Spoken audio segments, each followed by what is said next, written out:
This 19-year-old CEO goes by the name Bei Qian, fortunate enough to have traveled back in time. Endowed with a colossal capital by a mysterious system to kickstart his entrepreneurial journey, the condition for profit was the deeper the losses, the better. Therefore, the young man was determined to find every possible way to bankrupt his company, aiming for substantial losses. Strangely, due to some mystical force, the more havoc he wreaked, the more staggering his profits became. Let's explore together the reason behind this phenomenon. The tale begins in a towering skyscraper, akin to Landmark 81. During a grand press conference, the reporter commenced her introduction. Here is Bei Qian, the CEO of Deng conglomerate, a prominent figure in the business world. His company is valued at hundreds of billions with operations spanning from the internet, gaming, hardware, to areas like dining, lifestyle, transportation, and culture. It has significantly impacted many lives. One would think that a tycoon of such stature must be cold, indifferent, decisive, and ruthless to achieve such success, right?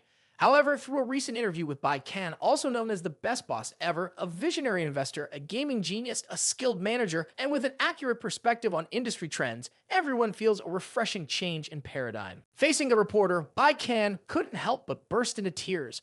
I really don't possess any business genius. The secret to success is encapsulated in 2 words: luck. My initial goal was simply to incur losses of $50,000. Upon hearing this, the reporter promptly responded, "See, the life of a business genius is humble and discerning. I've had a loss for words as well. Indeed, successful people seem to say everything right." The scene shifts to a considerably distant past in the year 2009, Handong University in Jingzhou City. Suddenly, a voice echoed, "Bei Qian, wake up. You're running late for class. Today is the deputy dean's lecture and attendance is mandatory." Our protagonist, Bei Qian, woke up from his dream, rubbing his eyes drowsily, and replied, "Go to class? Isn't this my rented dormitory? Who would come to my room?" As he opened his eyes, he saw the face of his close friend Mai Yang. Mai Yang had a mischievous grin on his face, looking devilishly amused, and at the same time he said, "Heh, sleeping like a pig." Then, with a slight grin, he darted out of the door, adding, "Hurry up, or you will get a reprimand from the deputy dean if caught." Bei Qian was left bewildered by what he had just heard. Following that, he exclaimed in surprise, whispering to himself, "What's happening? My head really hurts." Suddenly becoming alert in the blink of an eye, shattering the frozen state, he sat up with immense astonishment. "Oh, but this doesn't seem like my university dorm room. It's the deputy dean's office. So it's my freshman year at university." Next, he covered his face as dark as the bottom of a pot and exclaimed, "It's the year 2009. Could it be that I've traveled back 10 years? Unbelievable." He pinched his cheek to check if he was dreaming, but the more he did, the more it hurt. "It's over. It hurts too much. It's really not a dream." In a state of utter confusion, not knowing what to do, suddenly a transparent screen flashed before Bei Qian's eyes, and rapidly, lines of text appear. "Wealth transfer system is connecting to the host, binding successful." From one surprise to another, the system unexpectedly announced, "Host Bei Qian, please read the system usage instructions." Bei Qian was utterly astonished and decided to give it a read. "Wealth transfer system, the current system funds are $50,000. Personal assets are $443. Wealth transfer rules. After a certain period, the system will provide the host with a certain amount of system funds, strictly for the company's commercial activities. No wastage is allowed. If spent for personal purposes, a warning will be issued, and the money cannot be transferred.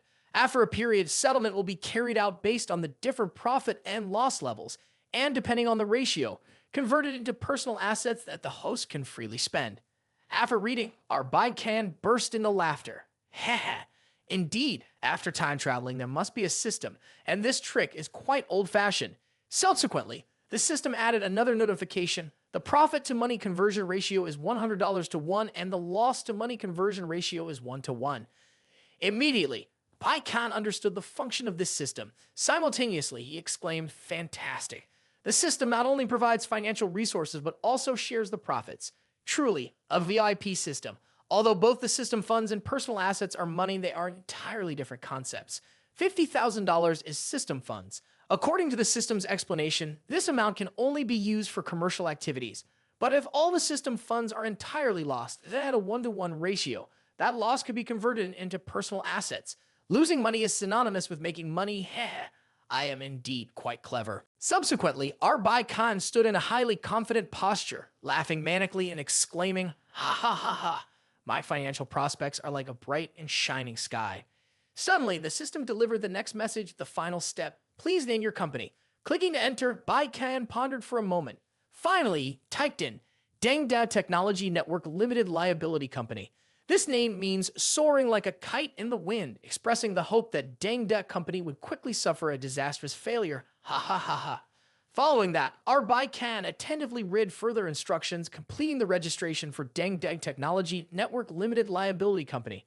The next settlement date was 14 days later. If no products were released, the settlement time would be postponed.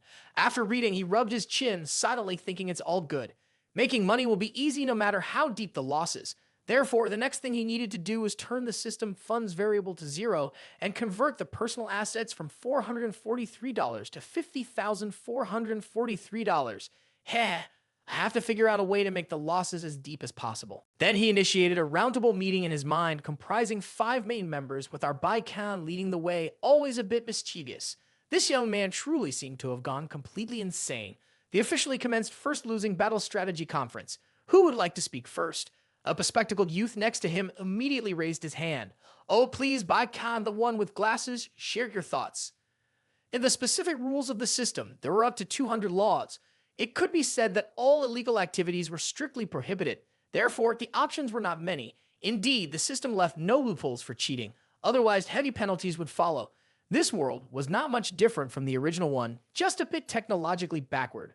Moreover, copyright protection awareness was quite lacking. Surprisingly, a Bei Qian holding a gaming device sitting across from them spoke up. Technological advancement undoubtedly values copyright.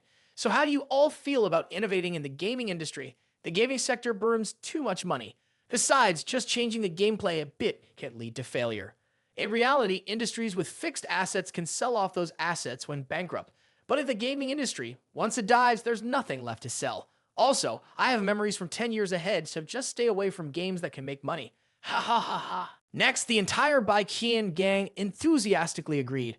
Okay, very good. Step 1, let's design a game. Step 2, bankrupt. Transfer all the system capital into personal assets. Step 3, use the money to go party and shake things up. Ha ha ha ha. Let's stick to that decision and just go with it. With these thoughts in mind, our Bei Qian seemed to be floating on cloud 9. He envisioned a dreamlike scenario. Make money for fun, partying, and enjoying various pleasures. Bei Qian will become a renowned tycoon in the gaming world in no time. Words turned into actions, and on that very day, Bei Qian embarked on the plan. However, after spending a few hours on the computer, our Bei Qian felt extremely frustrated. Unexpectedly, coming up with a game on his own turned out to be so troublesome. Luckily, there was an EXO-supported website to help. All he needed to do was buy game materials on the site and use the official editing tools for design. In the end, after evaluation, it could be released. All he had to do was spend $50,000 on the source site. Then he created a poorly received game that no one bothered to buy. In this way, after 2 weeks, there wasn't a penny left in his pocket.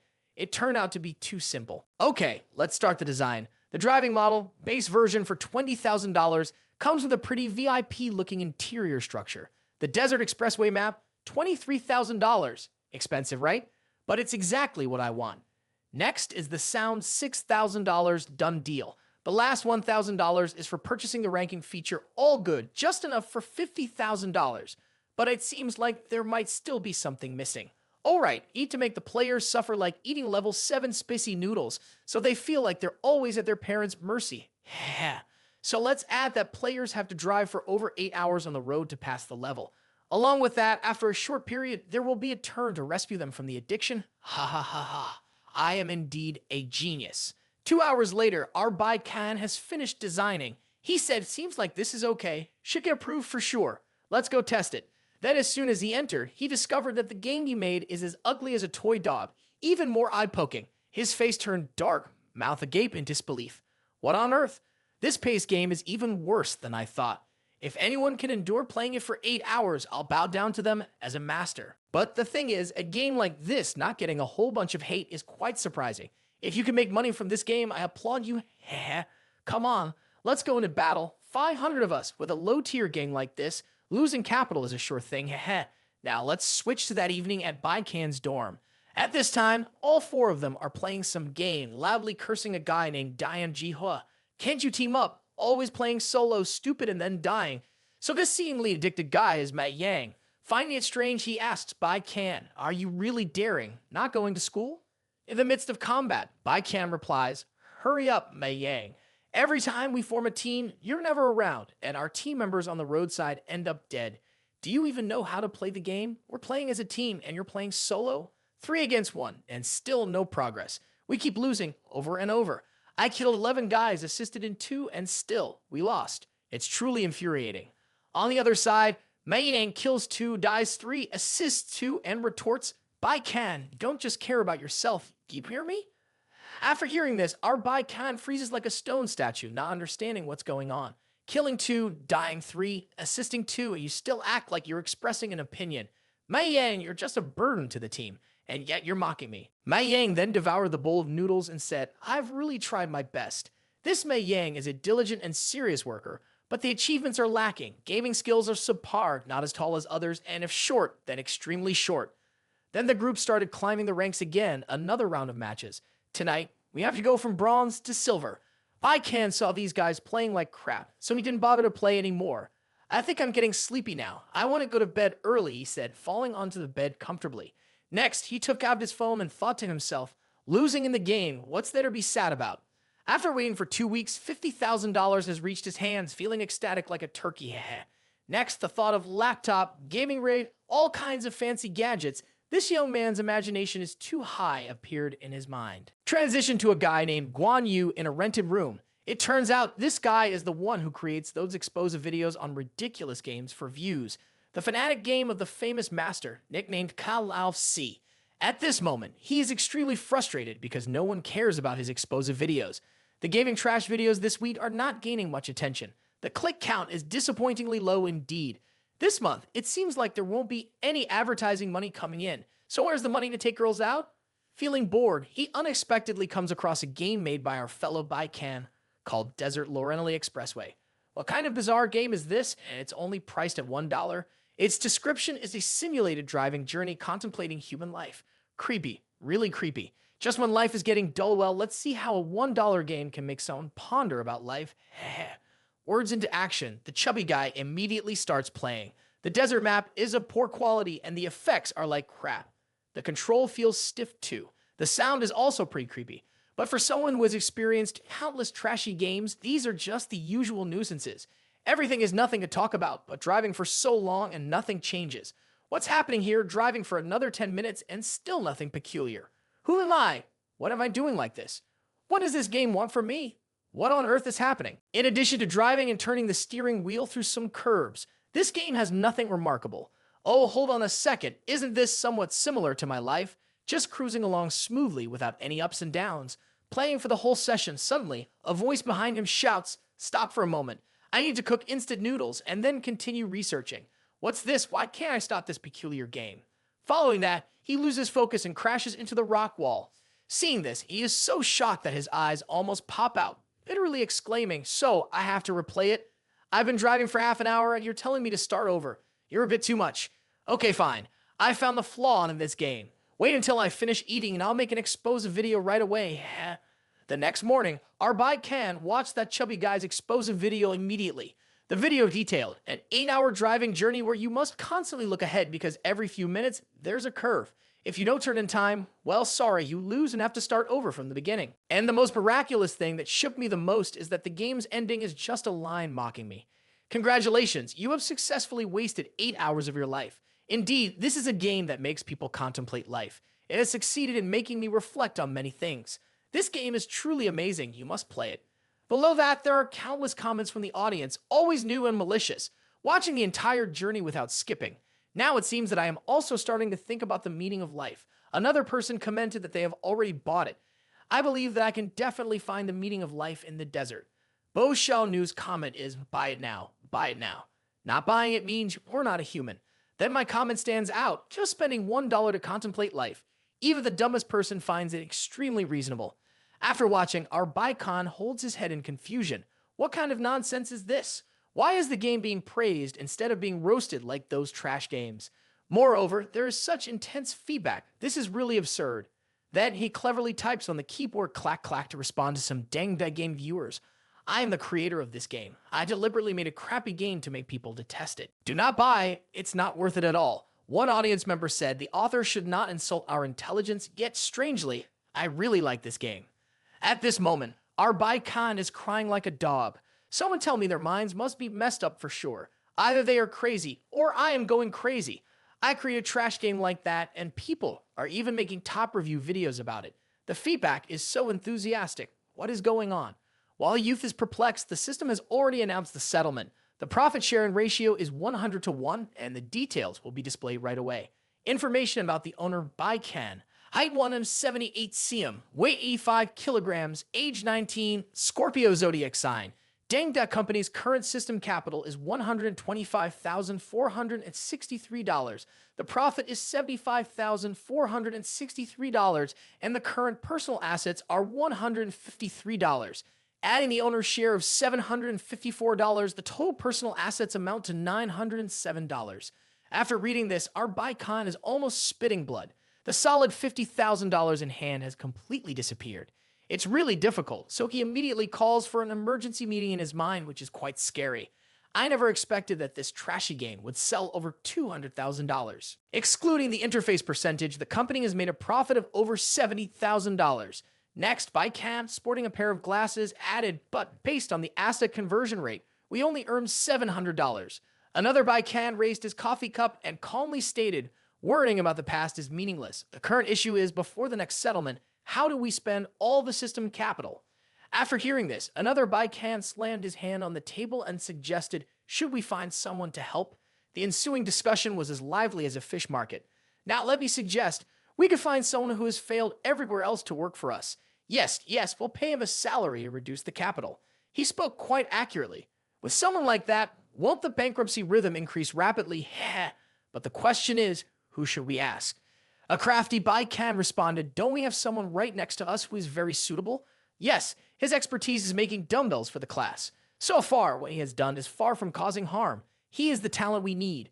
No one else but Mei Yang. Ha ha ha ha. Just mentioning him is enough to bring him in. Out of the blue, Mei Yang spoke up, I brought some food for you.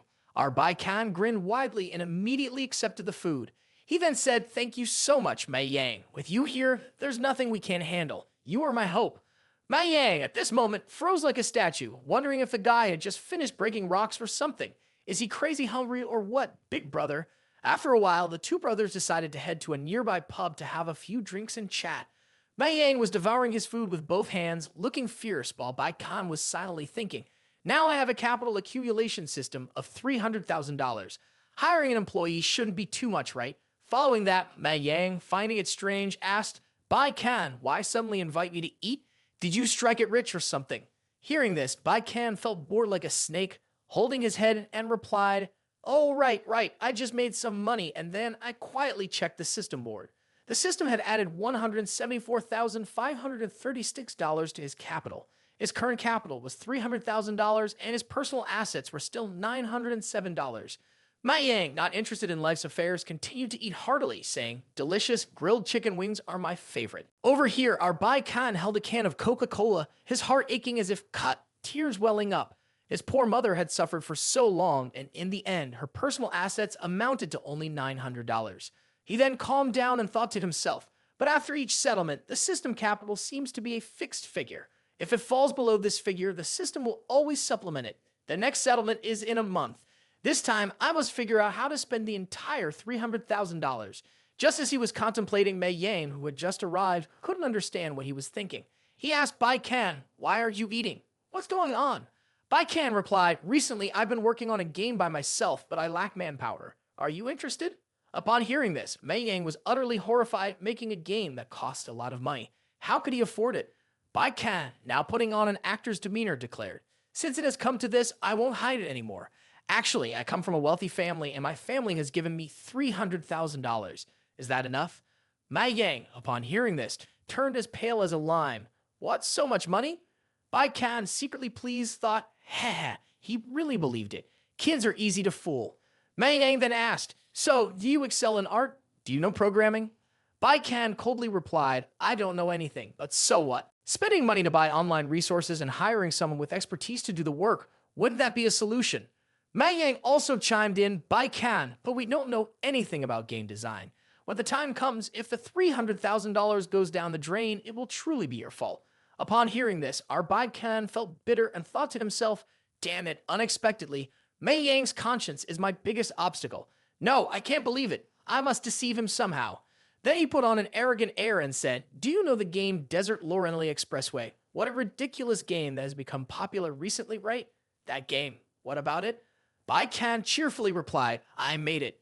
Just as he took a sip of Coca-Cola, the young man immediately sprayed it all out, being wickedly sarcastic. So, you're the one who made that ridiculous game, Bei Qian. I didn't expect you to have such game design talent. If that game can become popular, you truly are a genius. Okay then, count me in. I'll take the risk with you. You know, I may not have any advantages, but I'm trustworthy. Now, I'm heading to the bookstore to buy some specialized books for research. Don't worry, I won't let you carry the burden alone. As he spoke, the young man ran off like the wind, leaving Bei Qian puzzled. Why is this guy acting so recklessly? Hold on, there's really no need to buy specialized books. Research? What's going on here? Mei Yang seems so serious. Could he truly possess the capability? Is he suitable for the team? A few hours later, a young man returned with an entire bookshelf, looking wickedly mischievous. Hey, Bei Qian, I'm back, he said. Seeing this, Bei Qian stood frozen for 100 seconds, not understanding what was going on. What's with all these books, seriously? Then Mei Yang slammed the pile of books down with a bang, proudly saying, I saw a discount, so I bought several dozen books right away. Bei Qian, after looking at them, widened his eyes and thought to himself, what on earth? He even thought about the possibility of getting neck and shoulder pain and going bald. But the biggest issue that programmers face is not these things, but sleep deprivation from overworking. Moreover, it's not even programming. Yet on the outside, he's acting like this. Well, indeed, I can choose the wrong person. You are the right one. Upon hearing this, Mei Yang cheerfully responded, ha, that's good then. Begin reading from the Advanced General Programming book. Damn, the content is too much. It seems like I know every word, but putting them together, I don't know what it means. Bei Qian over here is thinking. Seeing him buy this stack of books, saying it's useless is not right, but saying it has an effect is a crime. Next, he speaks up, hey, Mei Yang, we're doing design, not coding. Moreover, nowadays, technology has advanced. The content in these books is outdated by half. Mei Yang, hearing this, gets angry, his face turning red. Oh my god, now I know why it's discounted. So how can the discounted books not be returned? Bei Qian responds, it's okay, just skim through these books. They still have some usefulness. All right, let the company pay for them. After hearing this, Mei Yang is ecstatic, and getting paid too. That's great. I'll start reading the books right here. Saying that, the young man enthusiastically starts reading on the bed, but just 5 minutes later, he rolls over and falls asleep like a pig. Quite surprising. Seeing this, Bei Qian from our house slams his hand on the table, then follows it up with tears flowing like a river, thinking, quite impressive, a 100-point worthy attitude, but the capability is 0 points. This is the employee I need the most, but it's a pity that I only know Mei Yang, a young talent like him. If there were a few more people, they'd likely go bankrupt quickly. Well, never mind. I'll move on to identifying new items and figure out how to spend this $300,000. A while later, our Bei Qian held a bunch of colorful cards in his hand. Mei Yang, looking puzzled, asked, do you want to make a card game? With a delighted face, Bei Qian responded, exactly, we need to create a card game with the theme of Sango. I already bought the game model on the resource page. Mei Yang, wearing a yellow shirt, climbed down from the bed and said, Bei Qian, do you really want to copy a game like Bao Sango? I have heard that there are many people making card games now. Moreover, the coverage of Sango is widespread everywhere. Scrolling through the top 10 in the game rankings, there are at least 5 named Sango. After hearing this, our Bei Qian was secretly pleased, thinking to himself, I like to jump into the fray like that.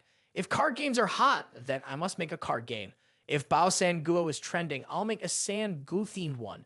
Many works of the same type competing on one platform will surely make my work stand out in the crowd. This time, the loss is certain. Ha. Then he immediately called a meeting in his mind. Anyone who wanted to speak first, Bei Qian raised his hand with his glasses on, looking impressive. Okay, let's invite Bei Qian to express his views on the payment aspect, he said.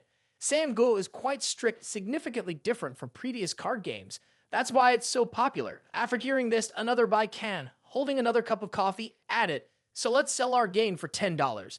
After that, there's nothing special. They'll definitely curse it. Yes, we have to go against that approach so that even the big spenders won't find a place to spend. Then the enthusiastic crowd shared their opinions in a lively manner. Absolutely right, we should price it at $10 to play. Yes, even better. After buying the game, the store will only sell a permanent membership card for $30. With such a low recharge amount, it will be difficult for them to recharge even if they want. At this moment, the five Bei Qians imagined a scene, the five of them standing around a round table with joyful and mischievous expressions. Inside, players were cursing all over the place. Oh my god, why can't you buy anything in this shitty game? This game is really crap, my $10. It's so frustrating, come and refund my money. Then he immediately called a meeting in his mind. Anyone who wanted to speak first, Bei Qian raised his hand with his glasses on, looking impressive. Okay, let's invite Bei Qian to express his views on the payment aspect, he said. Sanguo is quite strict, significantly different from previous card games.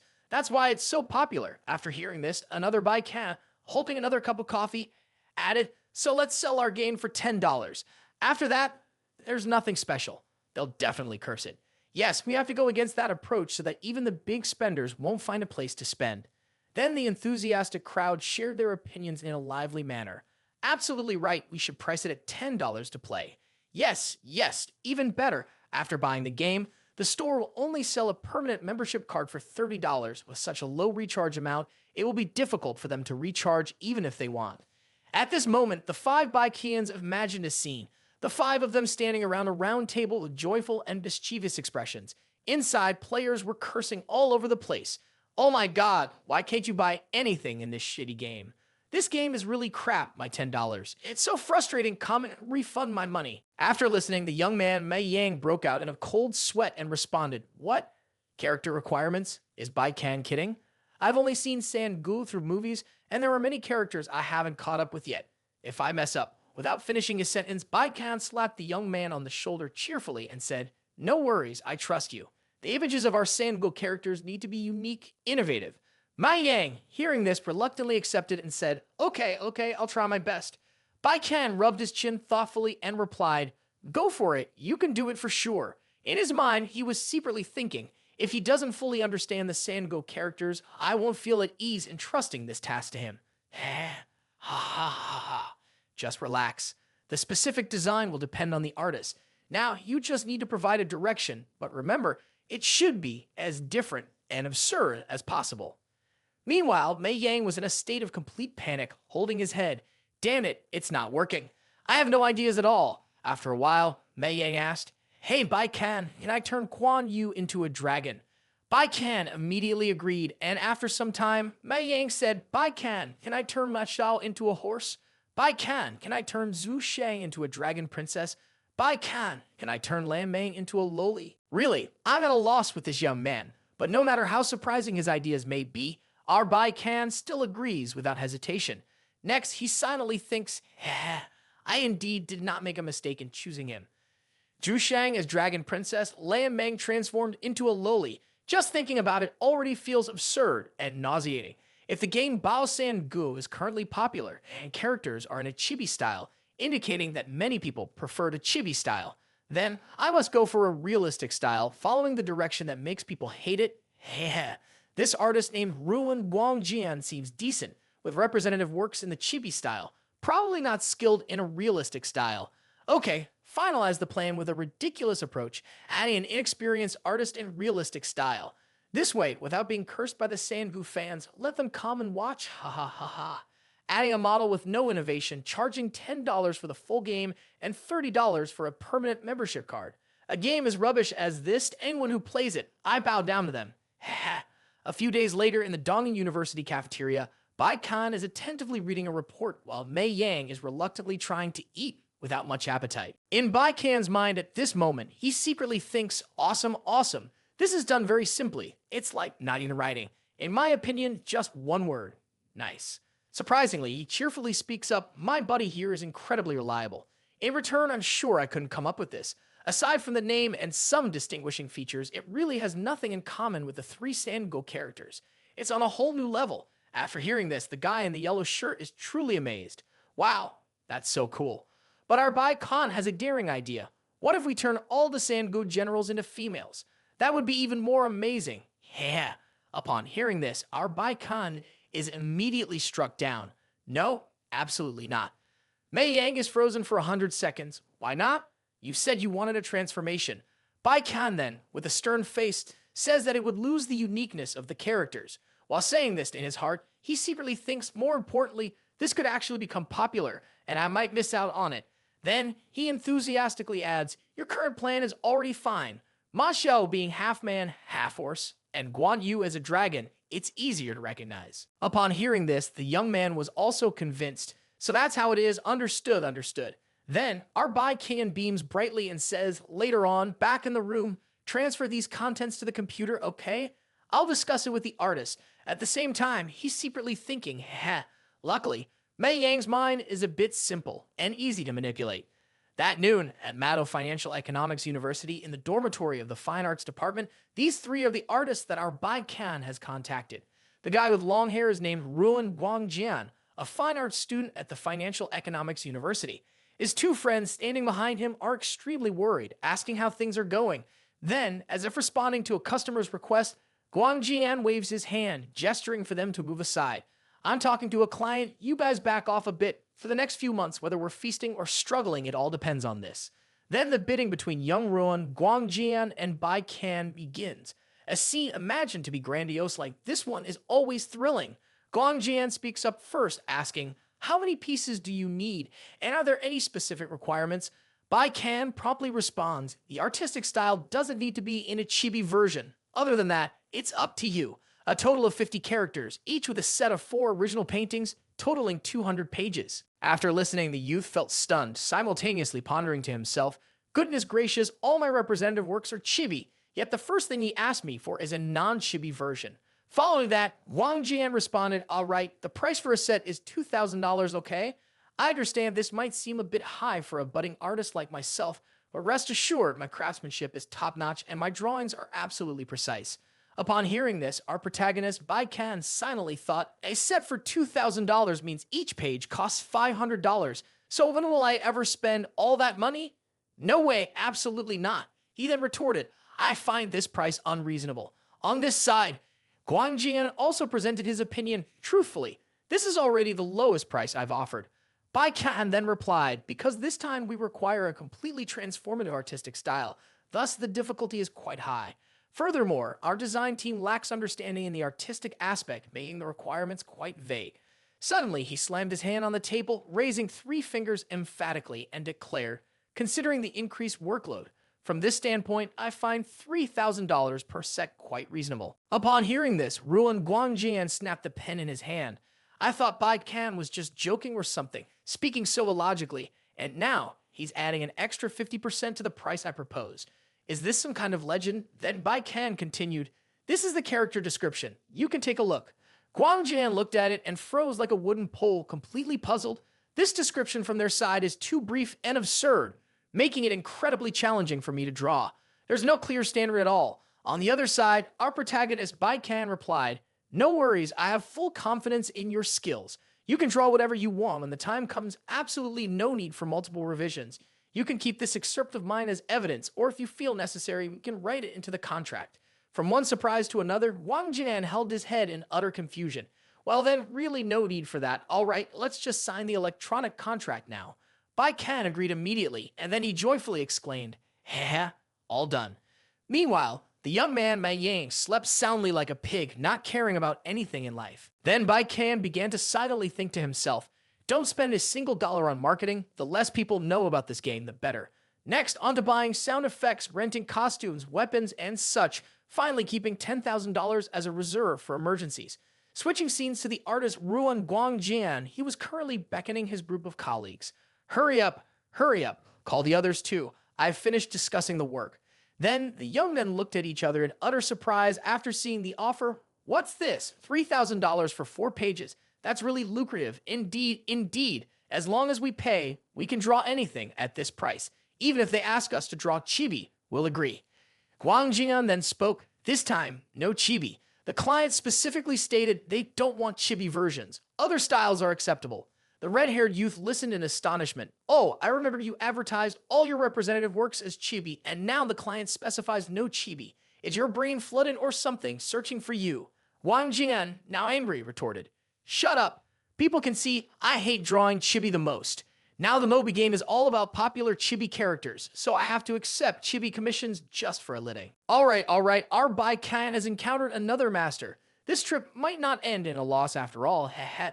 Then Ruin Guangjian continued to break into a new style of epic, but the most important aspect of an epic is character design, meaning the more distorted from human form, the better.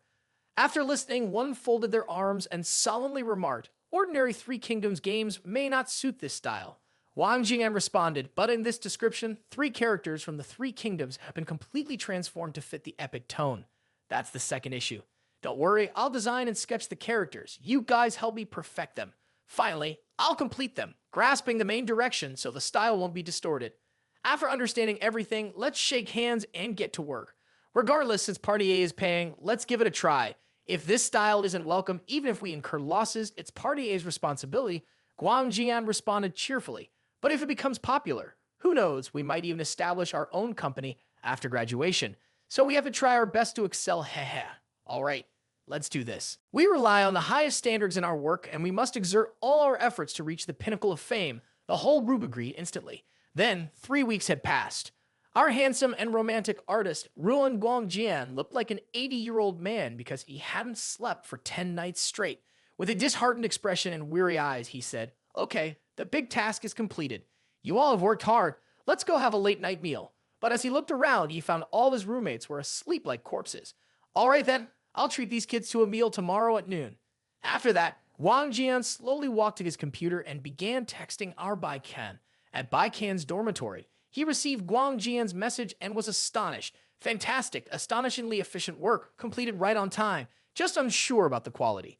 Then he checked the system information board. The next accounting period had 8 days left, and the system's capital had decreased by $291,208, leaving only $8,792. After watching, Bei Qian silently calculated that there were still over $8,000 left, with $3,000 reserved for paying Mei Yang's salary, which would have to wait until the end of the month to be sent, leaving $5,000.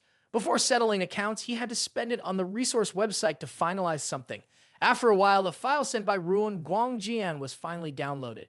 "Okay, finally downloaded. Don't make it too good-looking for me, please." As soon as he opened it, what met his eyes was Quang Vu wielding a very cool-looking axe of stylishly villainous. Our Bei Qian froze for 100 seconds. What's going on here? Am I seeing things? Or is someone joking with me? Each page is at this level. Is this really drawn by Ruan Guangjian? He has VIP works like this. Why does he keep using chibi for all the representative works? This situation is too unstable. Bei Qian immediately summoned an emergency conference in his mind. "I declare the second emergency conference begins. Seeing our grandfather now, it's too late to cancel. We have to launch the game in 2 days and tomorrow. If not, the system won't settle in the long run. Is there any rescue plan?"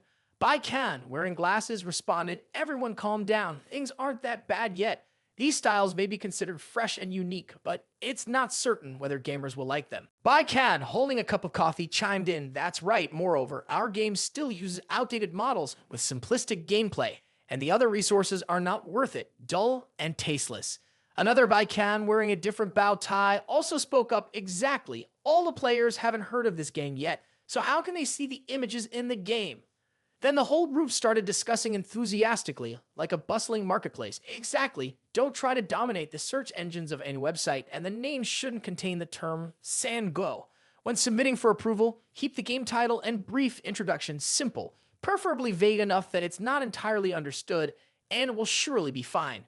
After a while, Mei Yang in a yellow shirt came to see what Bei Qian was doing. "What are you doing?" Then he was utterly astonished. "Wow, these are the original characters in our game, isn't it, bro? This is awesome." Bei Qian replied, "Mainly because of your requirements, which have inspired the artists creatively." Mei Yang, feeling delighted, exclaimed, "Wow, really? That's awesome. So I might have a talent for this area too, huh?" Then Bei Qian added, "Mei Yang, why don't you come and test the game for any bugs? If there aren't any, we'll prepare for release." Mei Yang obediently followed. "Hey, Bei Qian, I forgot to ask, what's the name of our game?" Bei Qian replied, "Guijang, a very ordinary card game." Switching scenes to Ruin Guangjian's group, they were currently having a grand feast. "Empty your glasses, try these lamb skewers, they're best when hot. Don't be shy, open up and drink, tonight we're not going home sober." Suddenly, a bespectacled guy asked, "Hey Guangjian, which game are we making with these images, and when is it launching?" Guangjian scratched his head and replied, "I think it's called Guijang. As for the launch date, I haven't asked, so I don't know. Let me check on the EXO platform. Oh my, it's already launched.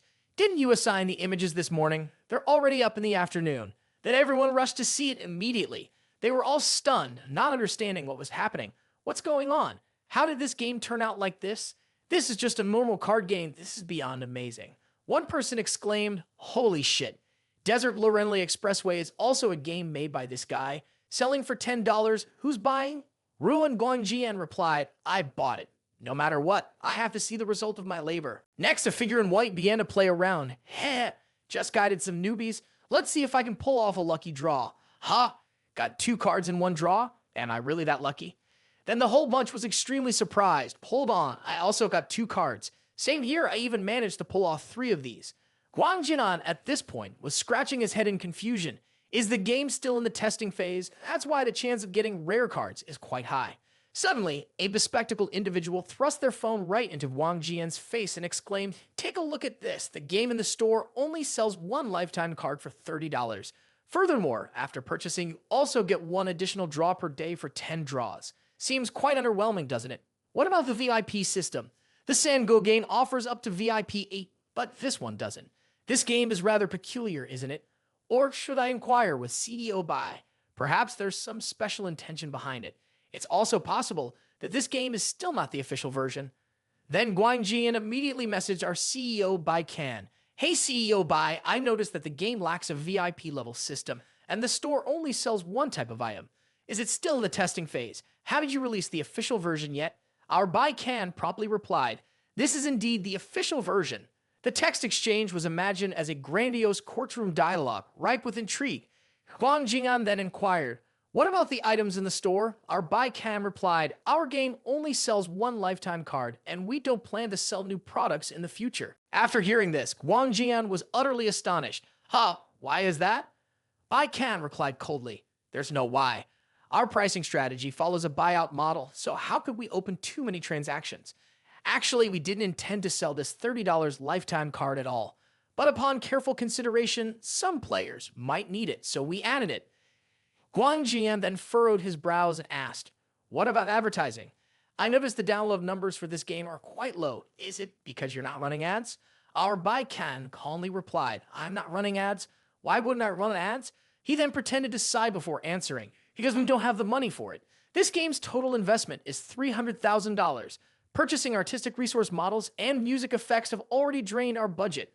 Upon hearing this, Guang Jian pondered silently. "What's going on, CEO Bai?" He stood up and exclaimed loudly, "Folks, I think Guijiang needs us. You see, initially I thought CEO Bai was a tycoon, which is why I didn't pressure for a lower price and even accepted a reasonable one." Noticing the curiosity, the bespectacled individual asked, "Is this game being so generous because it's not meant to make money?"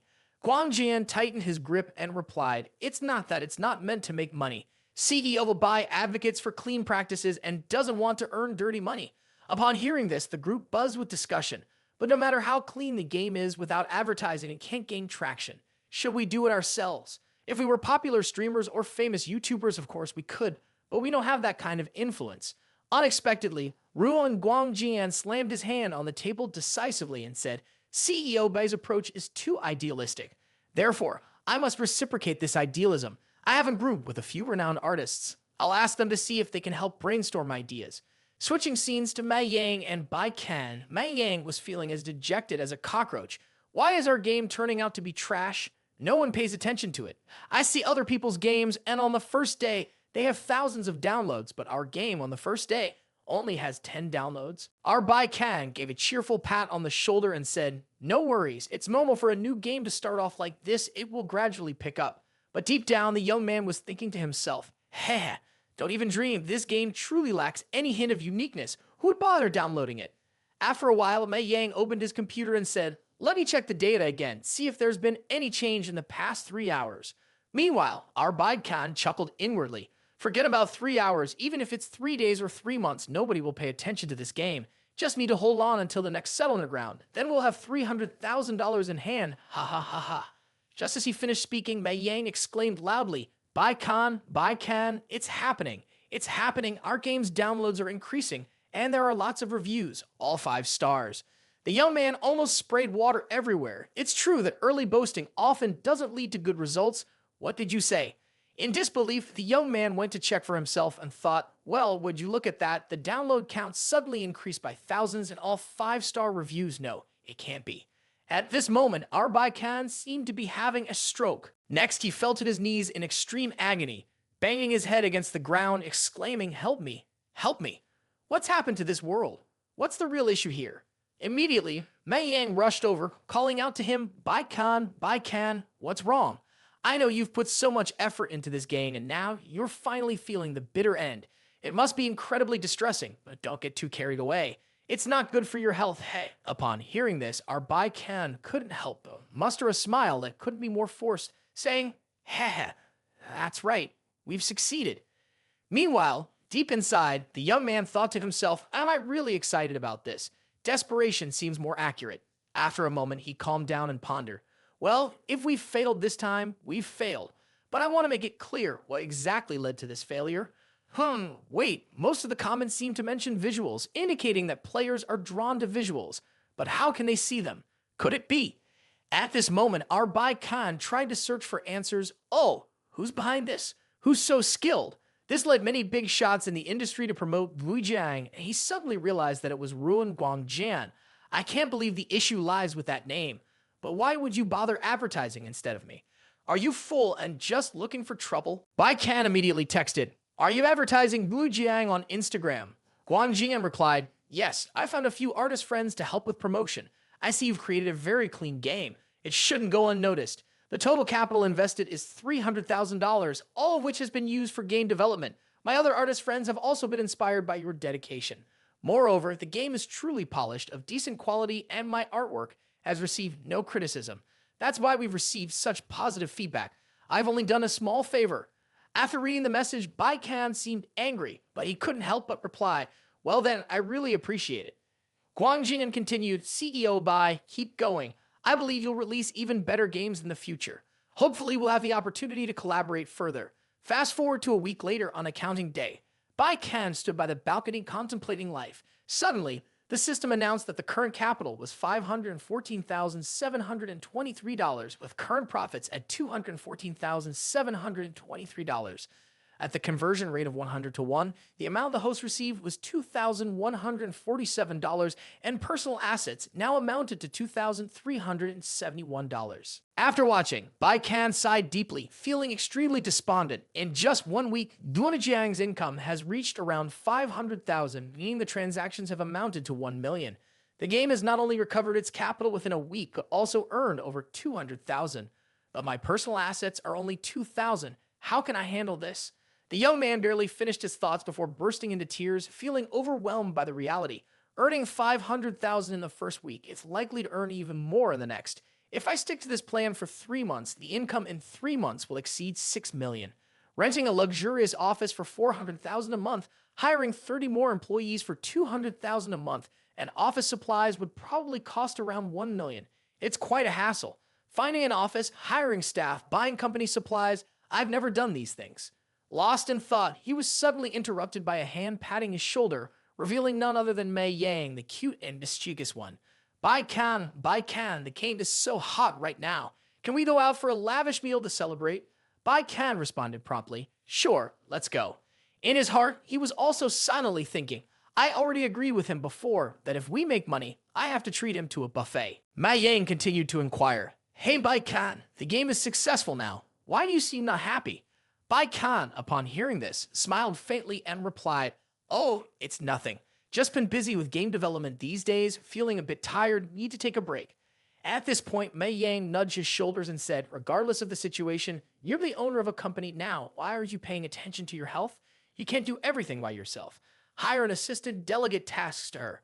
Bei Qian also had an epiphany. Hire an assistant, huh? Mei Yang continued, exactly. I've seen it in many movies. The arrogant CEO drives his fancy car every day to flirt around, leaving all company matters to the assistant. There's an old saying, if you have a secretary, you have no worries. Bei Qian, upon hearing this, immediately brightened up. You're right, I should hire an assistant. At the same time, he thought to himself, hire an assistant to help me spend money, haha.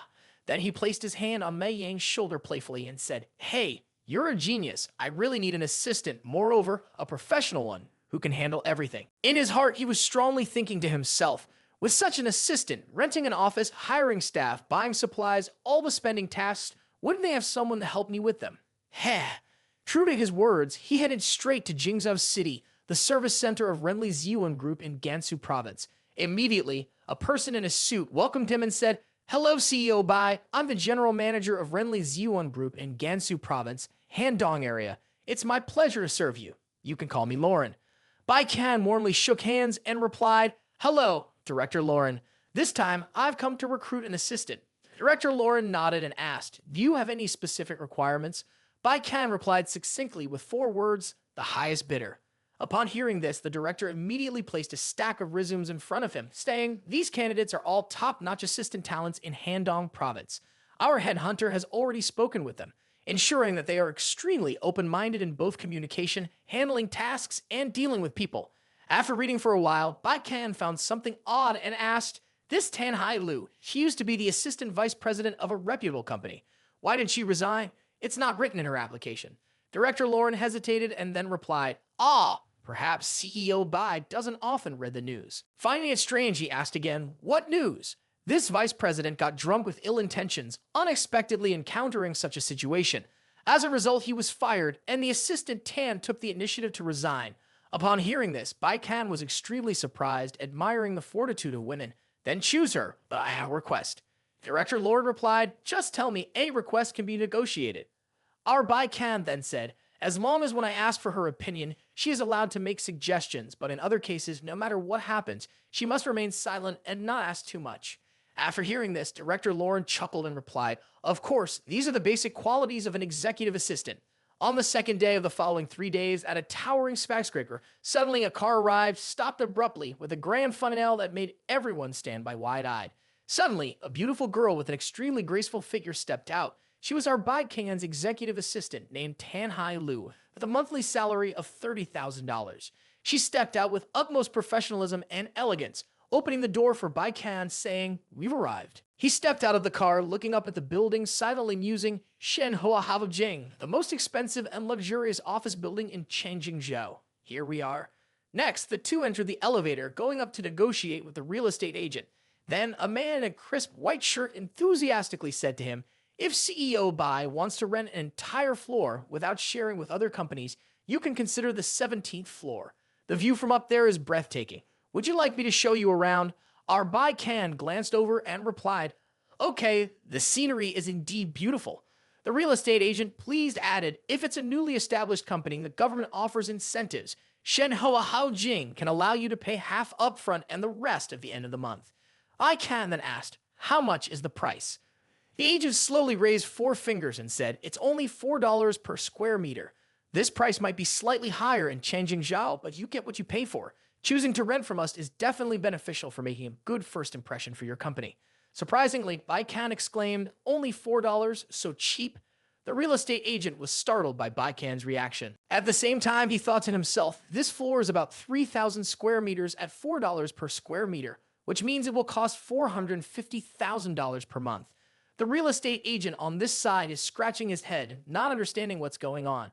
He continued his thoughts. This young master of a wealthy family dresses quite simply, and he even has a secretary, like Tan Hai Lu, who's quite attractive. Then our Bai Qian sighed inwardly. I didn't expect it to be $1 less than my estimate, leaving a surplus of $90,000 every month. Next, the real estate agent asked CEO Bai, "So, are you satisfied with the environment here?" Bai Qian put his hand in his pocket and replied, "I'll rent this floor." He was also thinking in his head, so how much can be spent considering that Wu Jiang is working hard to make money every day? After hearing this, the real estate agent eagerly said, Great, I'll prepare the contract right away." A while later, Bai Qian started pointing and speaking to the beautiful manager. "A good working environment can improve productivity and enhance our company's image. The desks must be expensive, not just expensive, but also grand. The computers must be top, and the keyboards and mice must be high-end. We need 2 monitors per workstation. In this digital age, especially as a game company, computers are our primary production tool. We also need some plants. Working can be tiring, so looking at plants can help relax the mind. Gravy requires care, so we should hire a professional to tend to them. I think the space over there is suitable for a small gym. The gaming industry can lead to many health issues, so regular exercise is essential for good performance. The reception area should have sofas and tea drinks. It's best to have a premium tea set with a variety of high-quality teas, maybe 7 or 8 types. In case of negotiations, we should have something to offer. The manager Tane on this side widened her eyes in surprise. Yes, CEO Bei, I'll arrange everything for you right away. May I ask, what is the maximum budget the boss can accept? He hesitated before replying, between 500,000 to around 800,000 dong, preferably 800,000. At the same time, he was thinking to himself, okay, good. The system isn't objecting or warning, which means the figure of 800,000 doesn't violate any regulations. The deposit is 700,000 for 1 month, and the office will cost 800,000. In the blink of an eye, I've spent 1,500,000 already. Quite a lot. Heh. After instructing his assistant on what to purchase, he then went to the city's most exclusive fashion boutique, buying himself a watch, a suit, designer leather shoes, and all sorts of luxury items. Our Bei Qian now looked as handsome as a male god, just like that. The assistant standing beside him heard this and said, Ricia is a high-end brand from Italy, with over 100 years of history, renowned for its flawless perfection and custom tailoring. If the boss is not satisfied, I can find something even higher, but if custom tailoring is needed, it may take a lot of time. Upon hearing this, our Bei Qian happily exclaimed, all right, just tailor them all for me. Then she gestured towards the beautiful saleswoman and added, including the suits the boss will be wearing, there will be a total of 3 sets. The first set is quite formal, suitable for special occasions such as business meetings with other bosses or award ceremonies. The other 2 sets lean towards everyday wear, but are still very appropriate. After hearing this, he also agreed. At the same time, he felt gleeful inside, thinking, hey, the system didn't warn me about this money, so it's free to spend. Then the beautiful manager Tan said to the saleswoman, so take 2 sets of each type, tailored for different occasions, and you can start taking measurements now. Hurry up. The saleswoman agreed to comply, and then our Bei Qian went over to let her take measurements for his suits, while at the same time he was thinking to himself, 2 sets of each type? That's quite an expense. Assistant Tan then added, the boss is busy, so when you return, I'll purchase some everyday items for you to wear. No need for the boss to personally select them. Bei Qian replied, that's very considerate of you. Then he looked into the mirror, smiling to himself, and thought, look at this, that's called professionalism. A while later, the 2 of them drove back home. On the way, the beautiful assistant Tan turned to him and said, here's the shopping list we discussed last time. Please take a look, boss. A large bonsai tree priced at $988, 10 lucky bamboo plants at $188 each, a luxury sofa set for $60,000, a handmade tea set for $22,000, a natural stone tea tray for $13,000 along with tea leaves, a high-end desk, a streaming chair, a high-end PC set with 2 new monitors, and 30 sets of keyboards, totaling $600,000.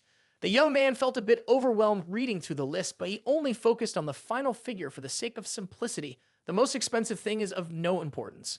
At the same time, the beautiful assistant remarked, all the products are authentic, purchased at the lowest internal price without any expense to the company. A while later, they arrived at a building resembling a royal palace. She then said, CEO Bei, we have arrived. This is the house with 1 living room and 2 bedrooms, located near the school as the boss had instructed before. Inside, there's a key card and a key, which he promptly took. At the same time, he was thinking to himself, indeed, the system didn't warn about this. Buying clothes, renting a house, they don't seem directly related to the company, but they do affect the image of a boss. Then she gently added, so take some rest, boss. The new items will be delivered to your place within the next few days. Our Bei Qian replied, all right, understood. Starting from next week, I'll be interviewing candidates in a small meeting room, so please have Assistant Tam prepare the materials for me. Upon hearing this, she responded with a twinkling smile, of course, that's part of my job. A while later, Assistant Tan also drove back. Our Bei Qian walked away, pondering silently, buying things, renting a house, all sorted. Next, I should think about who to hire. Can't be too clever, it might mess up my plans. Can't be too naive either. The game still needs to be played, or else the system's requirements won't be met. Just posting job listings online might attract only unreliable candidates, but I shouldn't exaggerate on the job postings. Suddenly, you remember, right back in college, besides Mei Yang, there was another talented individual. A while later, our Bei Qian arrived at a familiar place. He looked around and thought to himself, in the first year of college, he used to spend every day at the internet cafe, never returning to the dorm nor changing clothes.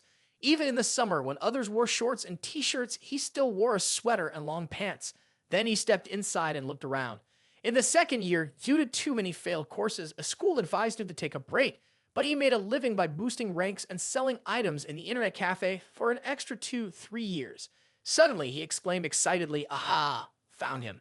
It turned out that the person our Bei Qian was looking for was this chubby, disheveled-haired gaming addict. At the same time, our Bei Qian walked up thinking to himself, the nickname people often call him is Can Di Chaoji Bao Xu. Then he unexpectedly called out to him, Bao Xu, Bao Xu, can you pause for a moment? The young man, upon hearing this, took off his headphones in utter surprise. You're looking for me. Then he began to ponder, there's a job at my place. Would you be interested?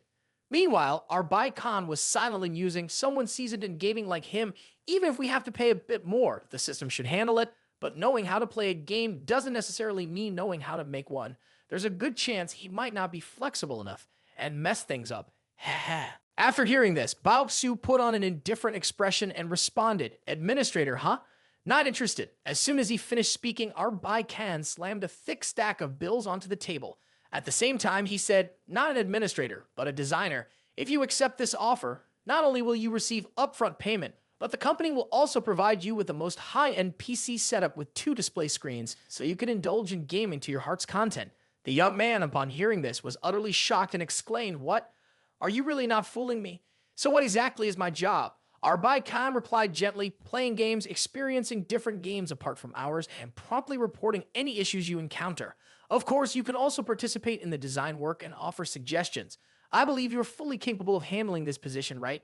After hearing this, Bao Xu lowered his head in contemplation and hesitantly replied, I agree. I'll consider it. Seeing that the bait had been taken, our Bei Qian stood up, placed his hand on Bao Xu's shoulder and said, So now what you need to do is take this $500, go clean up, get a haircut, and buy yourself a decent outfit. Then he stepped outside looking sharp and added, Our company is located in Shenhua Haojing.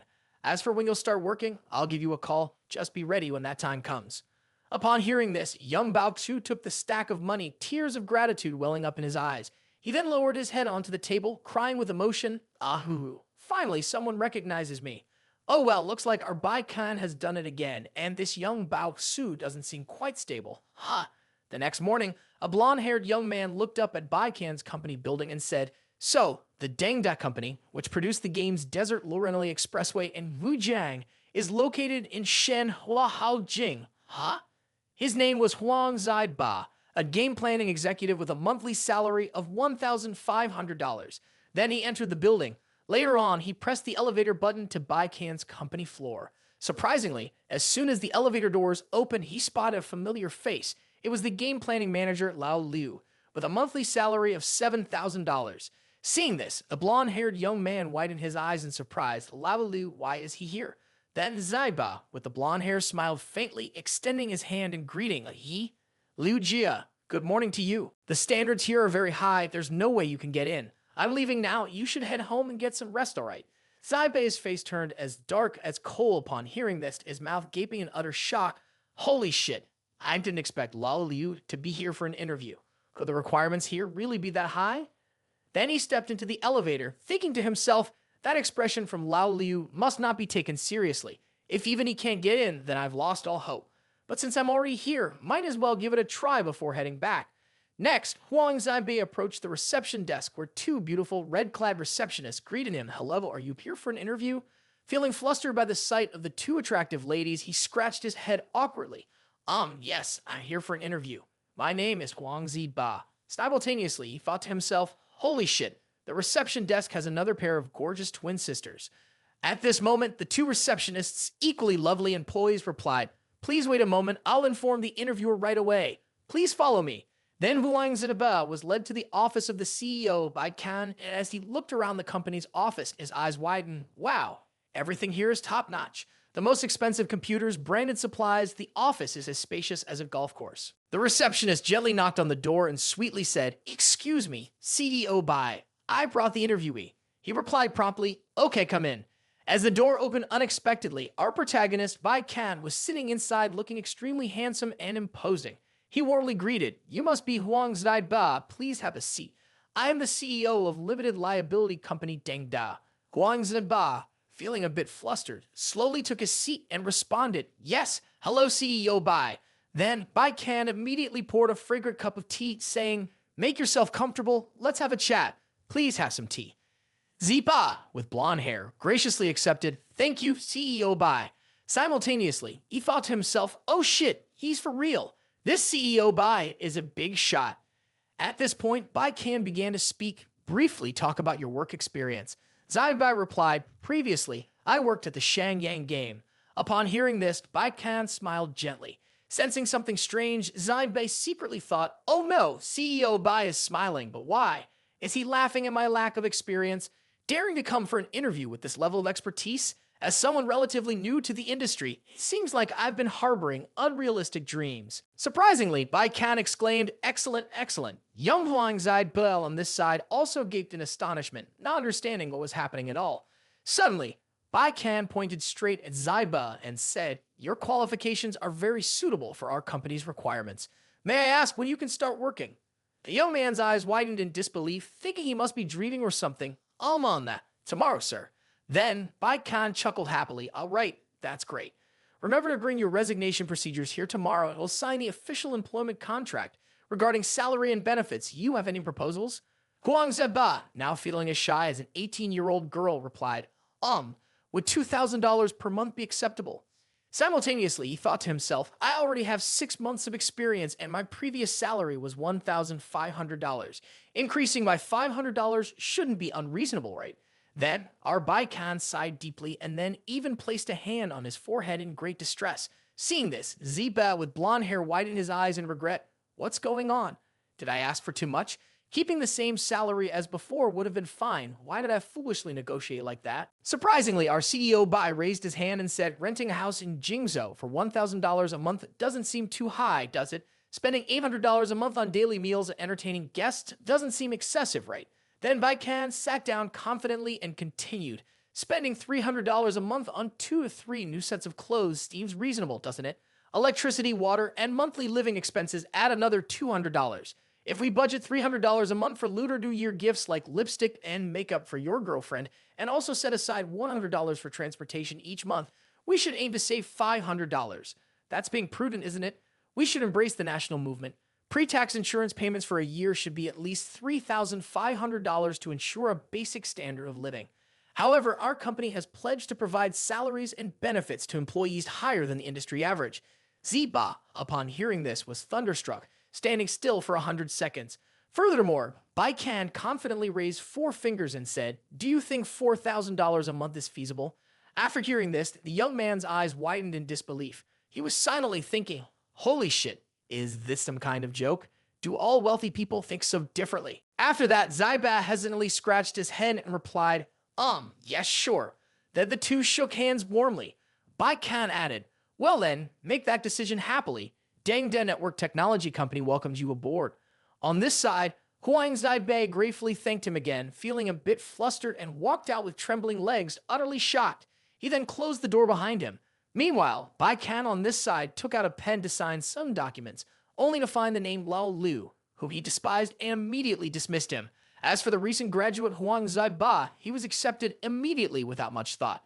Now he joyfully exclaimed, great, great, with this big things are sure to come. Heh. Outside the office, the 2 receptionists were frozen like statues. It turned out that the reason was the dozen or so employees from Bei Qian's company were busy playing a game and swearing at each other. One of them looked over to Bei Qian and said, you're good. Let's be friends. Bei Qian replied, sure thing. My IV is Bei Qian. Feel free add me right away. Seeing this, Mei Yang promptly went to Bei Qian's room and asked, hey Bei Qian, can I come in? Bei Qian, comfortably sitting on the sofa playing Wild Rift, replied, sure, come in and have some tea with me. Mei Yang then held up a cup of tea and said, you really understand your employees well, Bei Qian. I see the staff outside are about to reach full capacity. Hiring seems to be a breeze for you. Bei Qian handed Mei Yang a stack of documents, saying, it's okay, take a look. These are their CVs. Mei Yang read through them, his expression turning increasingly dumbfounded. Furthermore, his face darkened, his eyes bulging with disbelief. It seemed like most of these people had little to no experience or achievements. Is it really so difficult to find competent designers like Bei Qian, or should we increase the budget or seek assistance in recruiting? After hearing this, Bei Qian immediately adopted a cold, aloof demeanor and said, no, actually, there were designers who came to apply, but I've rejected them all. Mei Yang, now with his mouth agape in astonishment, exclaimed, huh, why is that? Bei Qian then turned to face the glass door, raising his hand in a dismissive gesture and said, "Firstly, these designers all have a serious issue. They are rigid in their thinking and can't entertain new ideas. Secondly, they demand exorbitant prices, but the quality-price ratio is way off." Mei Yang, now fully convinced, responded, "Ah, I see." Bai Qian continued, "Lastly, and most importantly, it seems they have lost all passion for gaming." Perplexed, Mei Yang scratched his head and asked, "But without them, who will be in charge of the game design?" Upon hearing this, Bai Qian sighed deeply, then confidently declared, "That would be me." "But you're the boss, aren't you? Surely you wouldn't mind having a designer to assist?" Bai Qian replied, "There is already someone assisting. This guy named Huang Ziba seems quite competent." Finding a chief designer is like knowing at a glance whether your design solution is problematic. After hearing this, Mei Yang asked Huang Ziba, "Is it okay to have half a year of experience solely in operational planning?" Then Bai Qian clapped his hands and replied, "You don't need to look at the title, just see what he has done. He has mostly crafted original game systems through cloud editing. He has adjusted the game's datasheet 7 or 8 times. Is that operational planning? Clearly, he's more than just an assistant to the chief designer." Upon hearing this, young Mei Yang's eyes sparkled with delight. Then he truly is a talent. Judging by the current standard designer salary, paying him 4,000 a month might be a bit low. Seeing how easily influenced this young man was, Bai Qian secretly rejoiced and continued, "I also think so, but there's no rush. Perform well and the salary will increase.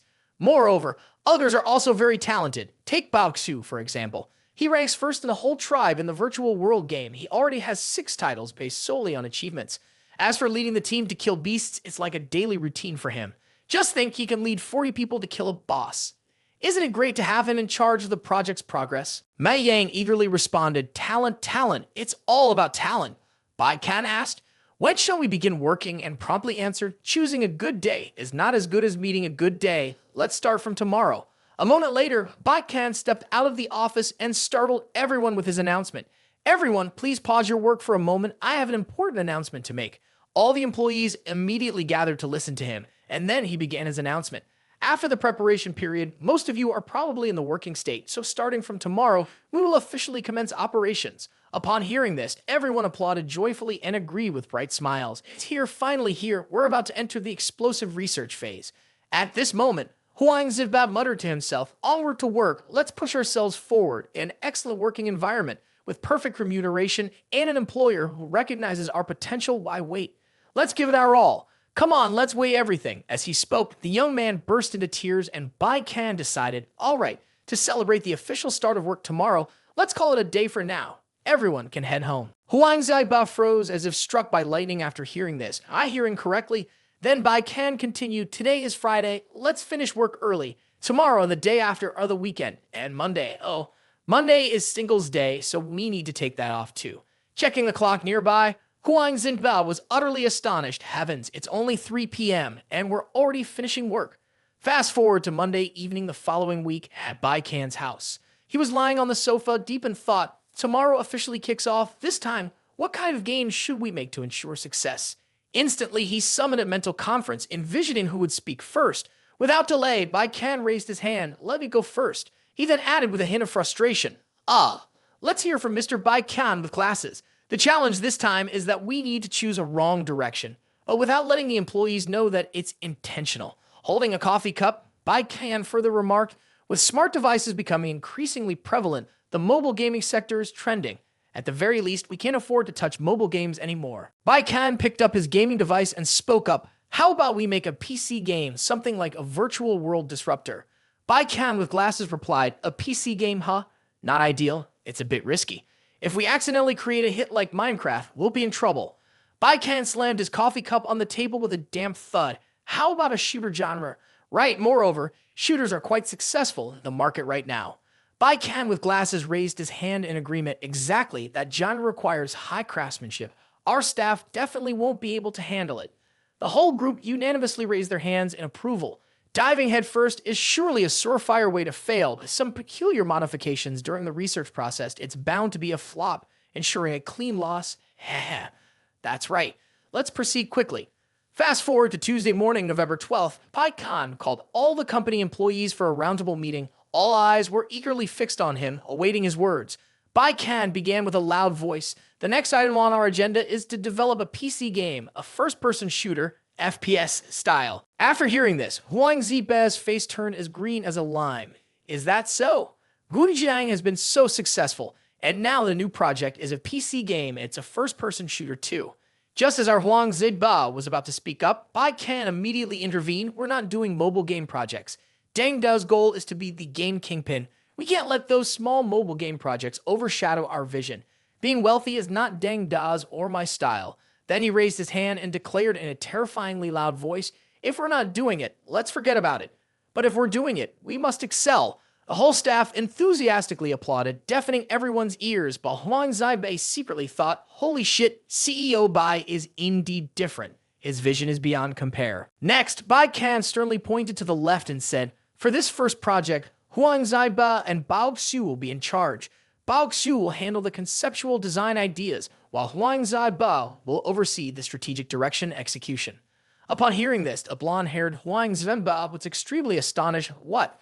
From a strategic executor to a strategic overseer in a flash, I've jumped over 5 to 6 years of experience. Unbelievable. Then Bei Qian raised 3 fingers and continued, as for this game, I have 3 requirements. Firstly, it must have sufficient plot complexity. It shouldn't just be about player versus player combat. It needs depth and substance. Secondly, we need to be very mindful of the player's experience. Simpler games are better. Finally, we need epic weaponry. Priced at $888 to create a limit, you guys can figure out how many to sell. Anything else? At this point, Huang Ziba was about to raise his hand to speak. CEO Bai, I have a suggestion. However, Bei Qian didn't even bother to acknowledge him. Typical. No one else has anything to say. Excellent, excellent. Then everyone clapped enthusiastically, but their faces were extremely stiff. Inwardly, they were all thinking, the boss doesn't even give us a chance to speak up. Then Bei Qian stood up from his chair and said, all right, the planning team has 1 week to come up with a design plan. Bao Xiu, you're in charge of ideas and direction. Huang Ziba, you'll detail the plan and task allocation. Mei Yang, for now, just focus on learning from others and do your best to assist. Mei Yang exclaimed, got it, I understand. Then our Bei Qian raised his hand coldly, took a stern step forward, and added, if there are any issues, just inform me, especially regarding finances. Don't hesitate, let's adjourn. Simultaneously, he inwardly plotted, FPS games are different from others. Plot complexity is crucial, more decisions with less impact. The end result can only be wasted effort. And then there's the concern for newbies. Lowering the game's difficulty might lead to dissatisfaction among passionate players of this genre. Moreover, the exorbitantly priced weapons at $888, especially now that there's already the popular FPS game CSGO. Just looking at it, they've already created a captivating gameplay experience, scoring 100 points, making an FPS game that can't compete with CSGO, spending so much time just to create a plot complexity that won't amount to anything, selling weapons at sky-high prices, a project where nobody has experience in FPS games. If this game passes the trial, it's more than okay. This time, it's my turn to make a profit. That evening at the company office, Huang Ziba was still working and quietly contemplating to excel in the role of a strategic overseer. Even if CEO Bai says overtime will be deducted from my salary, I must still do it. To everyone's surprise, Bao Xiu stepped forward and presented a plan that looked like a mountain. Mr. Huang, I've roughly figured out the preliminary plan. Seeing this, Huang Ziba was taken aback. At this moment, he pulled out a chair for the young Bao Xiu to sit and said, please, Mr. Bao, have a seat before you continue. Bao Xiu promptly sat down and explained the next 2 requirements from CEO Bai are relatively easy to fulfill. The challenge lies in the first one, which is the plot complexity. We can't achieve perfection like foreign FPS games, regardless of character design, animations, or backgrounds. It's all difficult to attain. Huang Zibai nodded in agreement. That's right, I also think so. Bao Xiu continued, CEO Bai is good at spending little and gaining much. I believe this is the challenge he's presenting to us. Characters, settings, plot progression, they all need to be as economical as possible. Firstly, concerning characters, since the game uses a first-person perspective, we can reduce the complexity of the main character. We can allow players to choose between fighting zombies or mercenaries. By modifying the standard model accordingly, we ensure a variety of monsters, and that should suffice. After listening, the contemplative Huang Ziba with his blonde hair responded, I understand, but I'm afraid if we only have zombies and mercenaries, it won't add much depth to the plot. We should still incorporate other roles. Bao Xiu then presented a plan that looked like a forest of papers and replied, we only need 1 character, a girl specifically. I intend to make her unable to speak. Young Huang Zaiba looked at the plan in disbelief, a mute character. Bao Xiu calmly confirmed, exactly, it's the most reasonable choice. Otherwise, we'd have to find a voice actor, and it would involve additional lip-syncing work, which is quite a lot. All we need are gestures, expressions, and movements. This girl is like a beacon in the darkness, capable of regulating players' emotions. Players won't be completely absorbed in the monotonous task of fighting zombies and mercenaries. Instead, she'd help solve some puzzles, such as when the main entrance is blocked and there's a vent nearby. She can climb through to assist the main character in opening the door. Huang Zanba also agreed at this point, that's fine, but how should the story context be set up? It seems like you're designing a major base on the sea. Bao Xiu then crossed his arms coldly and said, this is the scene for the game I came up with. Some sinister company is conducting a virus experiment, and the main character must kill from the lowest level to the highest level of the base and escape. So the game scene is confined to the rooms of the base and the corridors, with some scenes on the walls and floors marked with traces of various viruses. Some scenes are just messy rooms, some are seriously damaged, and in the same scene, we can change some points to create 3 to 4 types of effects to meet the needs of all scenes in the game. Huang Zaibei excitedly exclaimed after hearing this, this idea is absolutely VIP. Then the two began to develop more ideas. Bao Xiu said, besides the scenes, the content can also be expanded, for example. Why there is a girl in the evil company on the sea. Huang Zaibei added, the girl carries a special antibody, so she'd probably capture for experiments, right? Very clever. So her blood can help the main character resist the virus, such as when the player is injured by zombies, the girl actively uses a syringe to draw blood to help the main character heal. Okay. Huang Zebe continued eagerly. Then the number of treatments increases, causing the girl to weaken over time. Players need to upgrade their proficiency level to minimize the number of treatments. Wonderful. Wonderful. Huang Zebe then raised his finger and said, Mr. Bao, you're excellent. With limited resources, you managed to create such a well-structured and logically coherent plot with complete emotions. Bao Xiu chuckled in response. Not at all, I just fulfilled the CEO Bai's writing task. He probably had this in mind from the beginning. Huang Zebe laughed mischievously. We're too modest. CEO Bai laid out 3 requirements, and given the current situation, Mr. Bao's solutions are all very appropriate. What a coincidence. Bao Xiu replied, not at all, CEO B has successfully developed 2 games in a row, proving that this is the direction he has planned from the start. Perceiving something odd, Huang Zebe asked again, really? So Mr. Bao, what are the other 2 requirements from CEO Bai? Bao Xiu responded, ha. To lower the game difficulty suitable for beginners. This mainly concerns hand movements, which can be gradually adjusted. And regarding the weapon sales point, it's CEO Bai's foresight for long-range vision. Huang Zaiba froze upon hearing this. What do you mean by that? Bao Xiu chuckled quietly in response. I think CEO Bai's request might seem simple, but behind it, there must be higher expectations.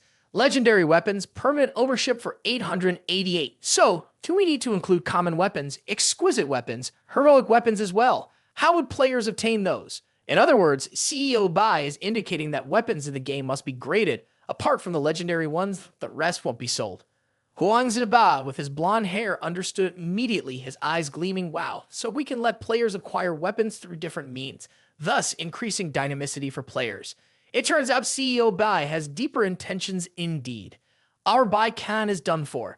Meeting 2 talents who understand one another like this is truly rare. It's only strange if there's no huge profit. Ha. A few moments later, Huang Zaiba suddenly said, all right, everything's been resolved.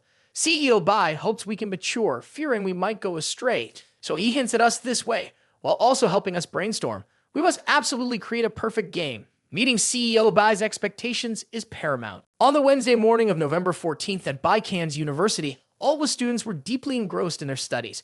Our Bei Qian was sitting at the back, immersed in playing the role of his one-pull in CSGO, completely indifferent to everything else. So boring. If it weren't for fear of affecting the employees, I'd just head to the office and have some fun. Suddenly, he received a message from Huang Ziba. CEO Bai, the overall plan is nearly finalized. Please take a look at the general direction decision. After reading it, he silently thought, no way, it's done in just 2 days. Are they kidding? Well, let's have a look anyway. As he opened it, he found a heap of text as dense as a Japanese dictionary, making his head spin and eyes go blurry. With so much text, how could he possibly read it on his phone? Oh well, let's just skim through it. Let's see if they manage to fulfill my 3 requirements. Okay, the narrative structure is there. They're also planning to reduce the game's difficulty, plus the legendary weapons with permanent ownership for $888. Alright, everything seems to be completed as per my requirements. Transitioning to Deng Company's office, at this moment, all the employees were engrossed in playing various games, cursing and quarreling uproariously. Why are these guys playing so poorly? How am I supposed to carry this team? You're definitely the dumbest one. Meanwhile, Bei Qian was also focused on playing a game when suddenly he came up with something. He sent a message to Huang Zibanbe with golden hair. There's a pretty decent storyline here. Let you record the screen and send it to you. See if it's usable. Huang Zibanbe promptly replied, "Okay, Mr. Bao, got it." Then, Huang Zibanbe put on his headphones and immediately checked it out. On the other side, our laid-back Mai Yang thought to himself, Huang Zibanbe is gaming right now. On the second evening of the following week, November 18th, our Bei Qian was feeling melancholic, staring at the system board without any appetite. Currently, he had $971,634, with a profit of $471,634 compared to the initial amount. He leaned back in his chair, feeling a bit depressed. Seriously, the system capital had increased again. During the last check, it was evident that it was quite difficult to spend, leaving only about $200,000. How could it suddenly become so challenging to lose money? Suddenly, there was a knock on the door by Mai Yang. Bei Qian, Bei Qian. The young man rushed in, shouting loudly, "I've discovered something. Huang Zibanbe's group has been secretly working overtime every day, using the company's computers." Our Bei Qian's face turned pale with extreme horror upon hearing this. What? What are you saying? Working overtime secretly? Quickly tell them not to work overtime anymore. Why would they work overtime? Do they dare to disregard my words? Huang Zibanbe working overtime for what? To write descriptions or design. Mai Yang quickly responded, it seems like they're playing games.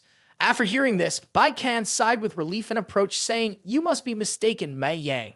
Huang Zibanbe playing games?" Mai Yang, surprised, replied, "Yes, that's right. That's why I came to report to you. Their actions seem like a waste of company resources. Should we address it or remind them a bit?" Bei Qian raised his hand to stop him, saying, "No need, Mai Yang. We're a gaming company. Employees playing games are also for learning to gain experiences and insights from excellent foreign games." At the same time, Bei Qian secretly thought to himself, as long as they're not working, it's fine. Eating more snacks, using more electricity and water helps me spend less system money. Very good, very good.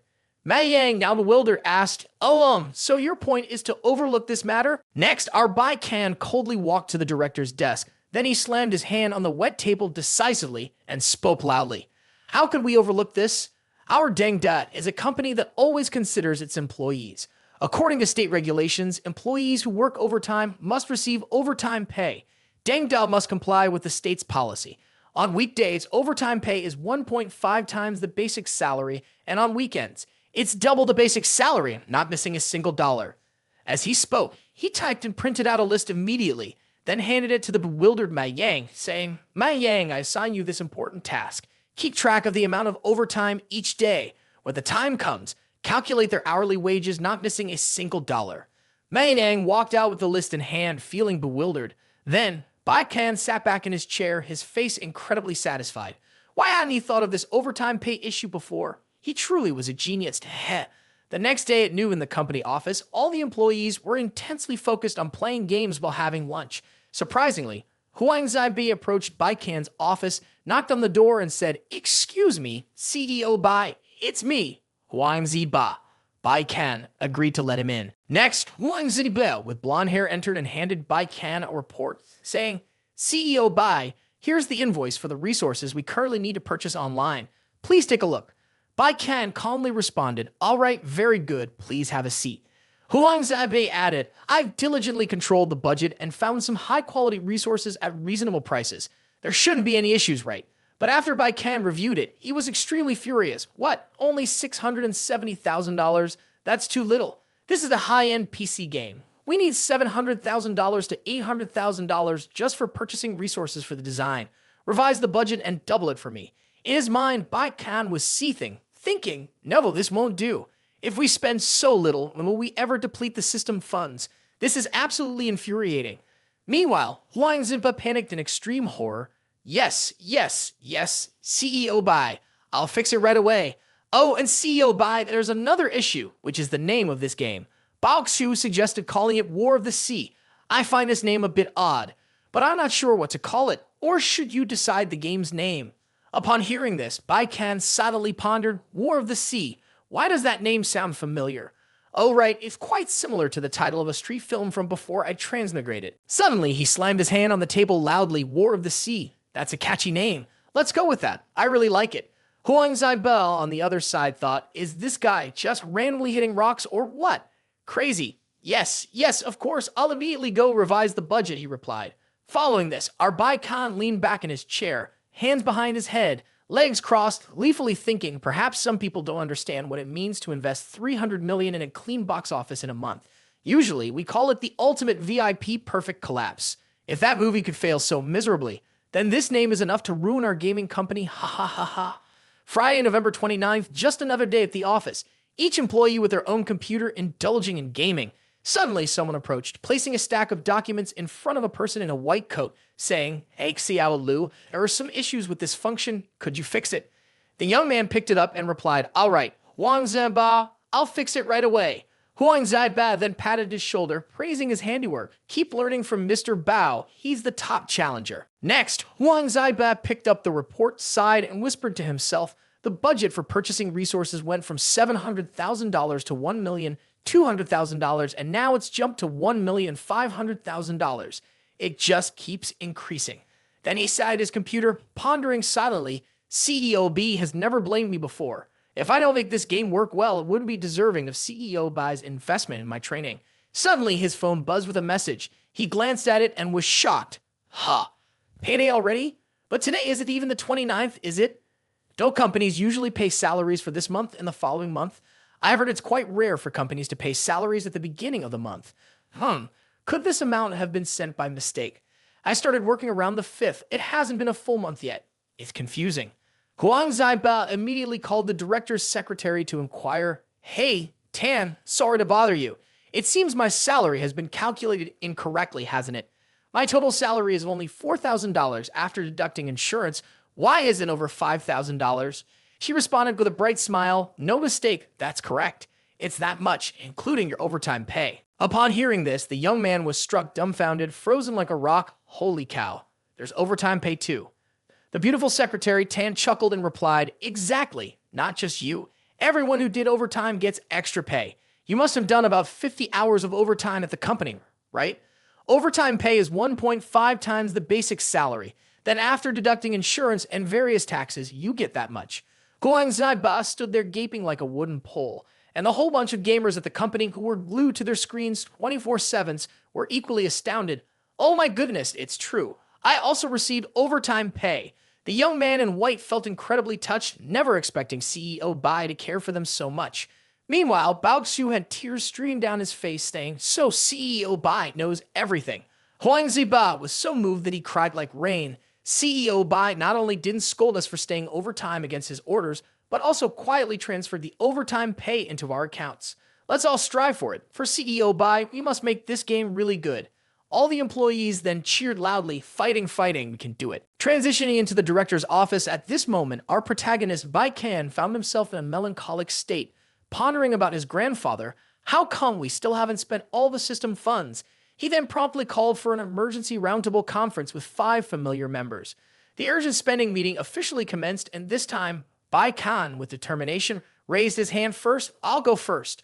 Holding the floor, Bei Qian wielded the gavel and spoke. Well, last week, we allocated part of the budget for purchasing artistic resources, and the remaining portion is due this week.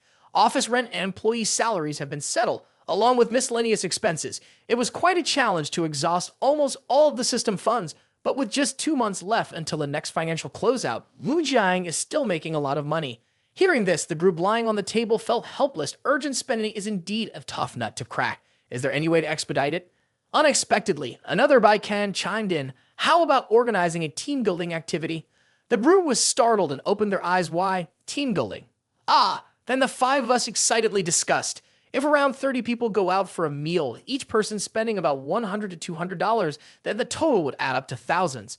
Team-building it is. Let's organize it. Let's assign Assistant Tan to arrange it without fail. That's settled then. Keeping his word, our protagonist, Bei Qian, summoned the lovely Assistant Tan and said, By the end of this month, arrange for a team-building event. You handle the planning and itinerary. She promptly replied, Yes, CEO Bai. Just say the word.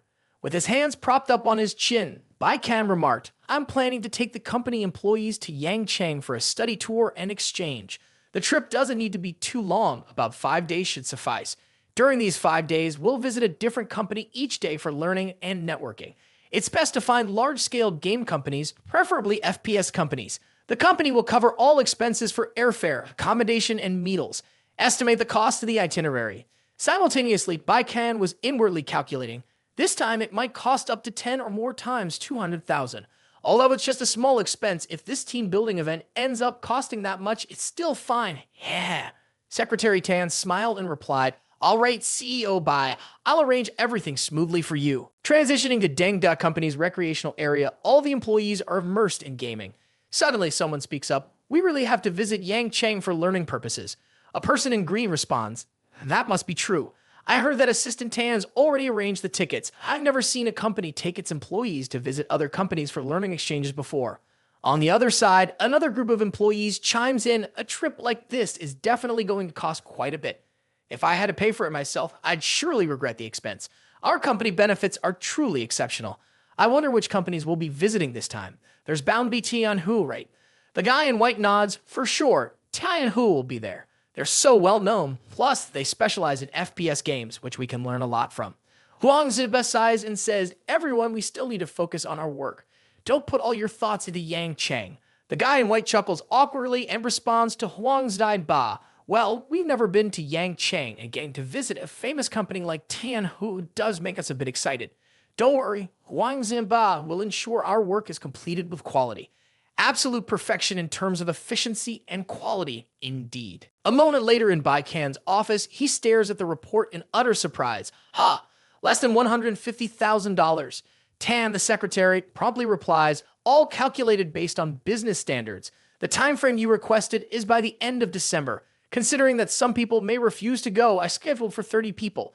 Accommodation is priced at $300 per person, $600 for a double room per night, plus meals, transportation costs, and a budget for some additional staff, all within that price range." After a brief pause, Bei Qian speaks up, "Perhaps we can upgrade the flight tickets to first class." He's barely finished speaking when the system issues an immediate warning. Uh-oh, the system's issuing warnings already. He then hands the report back to Secretary Tan, saying, "All right, proceed with this budget." Meanwhile, the disheartened young man is thinking to himself, "Life's so dull, only $150,000, and we're supposed to take 30 people to Yangcheng for a trip. That's too cheap." Secretary Tan at this point smiles beautifully in response, "Understood, CEO Bai. I'll get in touch with the companies over there." Switching scenes to a short time later in Yangcheng at Tianhu Company, the seemingly casual guy is none other than Zhu Moyan, the CEO of Tianhu. He looks surprised and asks, "Whoa, Deng Network Technology Limited Liability Company came to Yangcheng and our company for an exchange visit?" The female employee responds, "Yes, that's correct, CEO Zhu." Upon hearing this, Zhu Moyan is startled and thinks to himself, "For real? A game company organizing a visit for its employees to another company." The employee adds, "Yes, CEO Zhu Ruijinang is the product of this company." He goes from one surprise to another, completely shocked.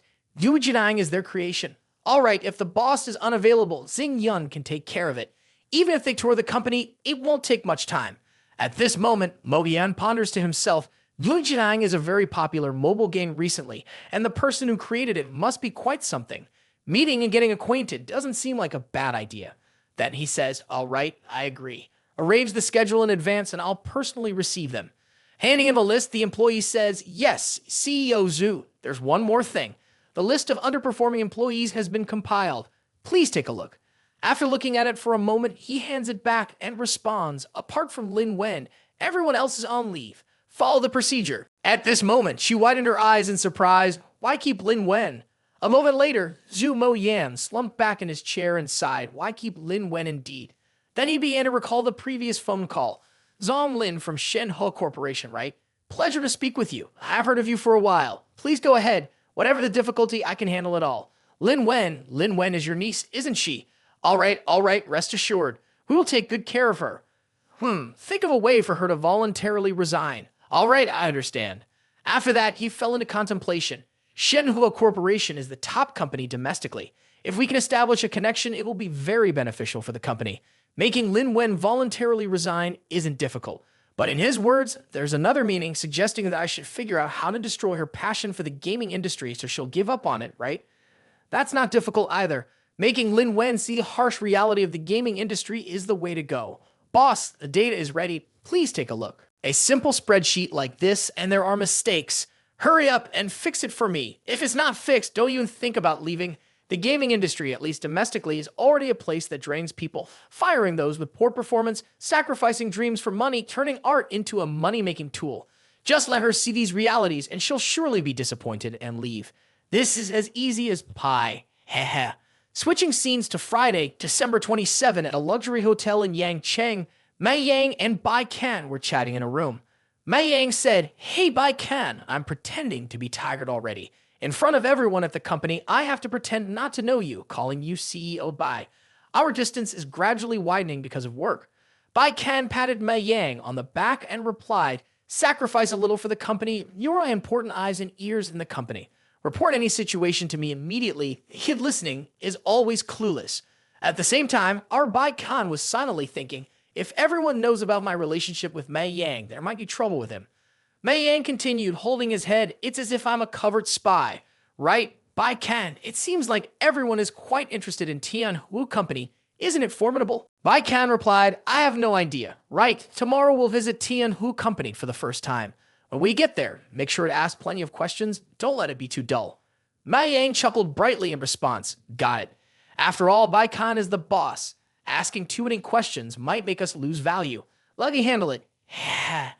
The next morning, on the way to Tianhu Company, the whole Deng team, just arriving, were extremely surprised, mouths gaping. What's this? The company must have plenty of money to build such offices. Heard they once gave out a year's worth of salary as a bonus. Seems like their highest year-end bonus was a sports car. Two receptionists on this side, both lovely and round-faced, were busy taking selfies before continuing their work. At the same time, Bei Qian was silently pondering. Building a place this big must have cost a fortune. Unexpectedly, Secretary Tan stepped out with a man in a white coat. "Hello, CEO Bai." Finding it odd, he asked, "Hey, Secretary Tan, who's the person behind you?" Bei Qian also responded, "I have no idea. Right, tomorrow we'll visit Tianhu Company for the first time. When we get there, make sure to ask plenty of questions. Don't let it be too dull." The man in the white coat beamed a bright smile and extended his hand in greeting. "Is this CEO Bai? Hello, I'm Zunhu, the receptionist of Tianhu Company. Today, I'll be in charge of guiding everyone on the tour. If there's anything not up to standard, please overlook it." Our Bei Qian promptly responded, "Hello. Today, we trouble you to lead us on the tour. Follow me this way." Bei Qian readily agreed. Then, inside Tianhu Company, CEO Zhu Moyan had his hair impeccably styled, contemplating. "It must be almost time. My carefully groomed hairstyle should still be fine." As the group started to enter, Zunhui in the white coat gestured to introduce, "Yes, CEO Zhu, CEO Bai from Deng Company has arrived." The two heads then shook hands warmly, saying, "Hello, we've heard about you for a long time." Mo Yan was taken aback, silently musing, "Are you serious? That suit must have cost at least 5 digits. Someone that young must be from a wealthy family." Following that, Zunhui spoke with a friendly smile, "Then please follow me, I'll take you around. This is our recording area. Ahead is the music recording studio, where all sound effects are done. Over here is the training room, where we conduct regular game design training for interns." Next, Zunhui spoke, "Over here are some of the company's products. This set of clothing was previously worn by a celebrity to represent the game. This area is our leisure entertainment zone. Snacks over there are free to enjoy." Huang Zaibag glanced over and thought to himself, "Holy shit, just one TV, one PC, and it's called an entertainment area. Plus, this tiny sofa set is supposed to be a resting area. With a few bags of snacks, some packs of cookies, and a modestly sized sign, they call it a food area. This is really too stingy. It's far behind our company." Meanwhile, Director Zhu Moyan, after overhearing, remained as still as a log, not understanding what was happening at all. At the same time, he thought to himself, what on earth is going on with the people from Dengdao? Why is there no reaction at all? Our company clearly has the most luxurious VIP facilities in Yangcheng. We have an entertainment room, a relaxation area, a large TV, plush sofas, and complimentary snacks and drinks. I remember the environment at our company. Everyone dreams of working here. In the unusual silence, Mei Yang suddenly chimed in, "Everyone, take a good look. This is the entertainment area, and there's also a resting area. This super large TV, I think we must have 3 or 4 of them in our place. And this sofa may be a bit firm, but it's still okay. Zhu Moyan and Zun Hui, after hearing, broke out in a cold sweat, silently thinking, you're kidding me, right? What is he talking about? Aren't domestic game companies all following the same policy? Are they joking or what?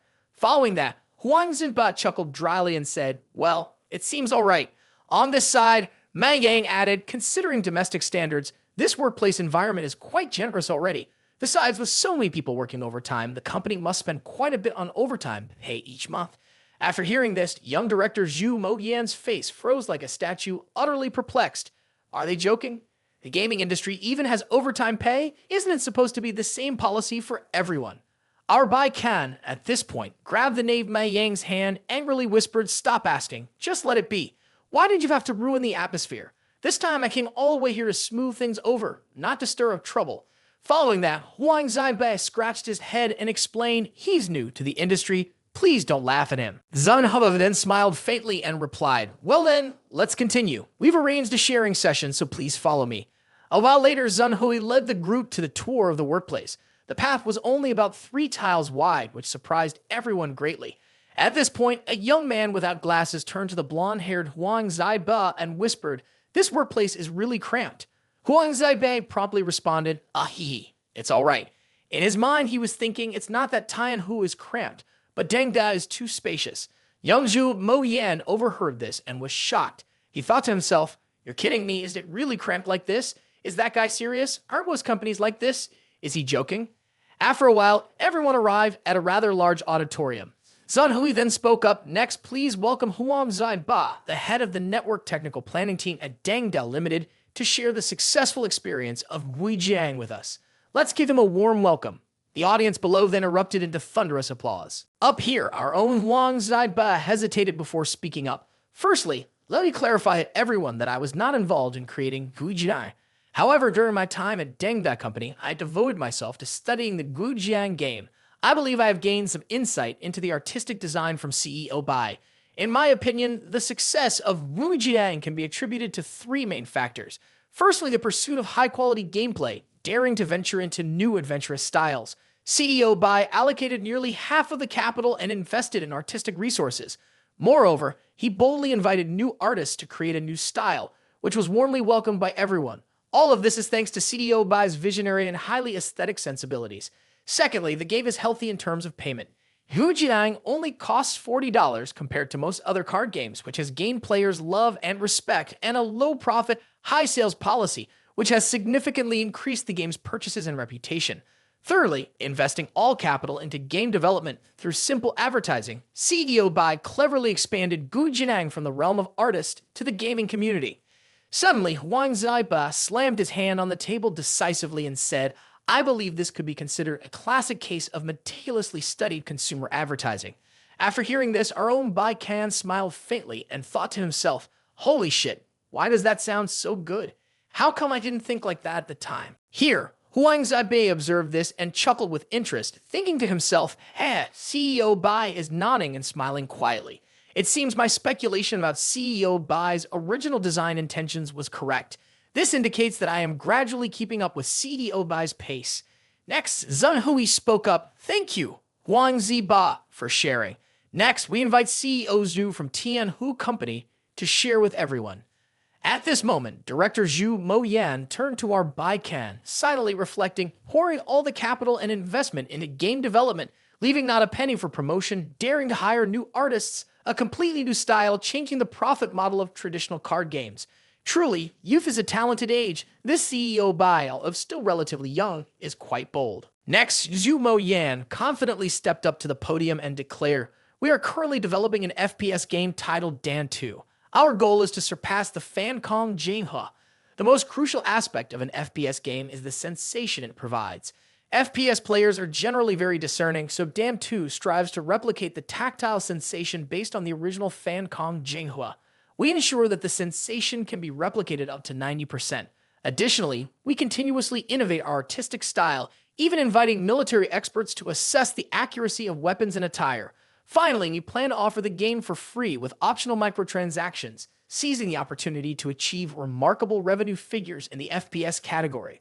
After hearing this, Wang Ziba was taken aback, thinking to himself, oh, Why does the approach of Dan 2 resemble War of the Sea so much? If it's a former rival of Fancom Jaihoa, it'll still have an edge over War of the Sea and Dan 2.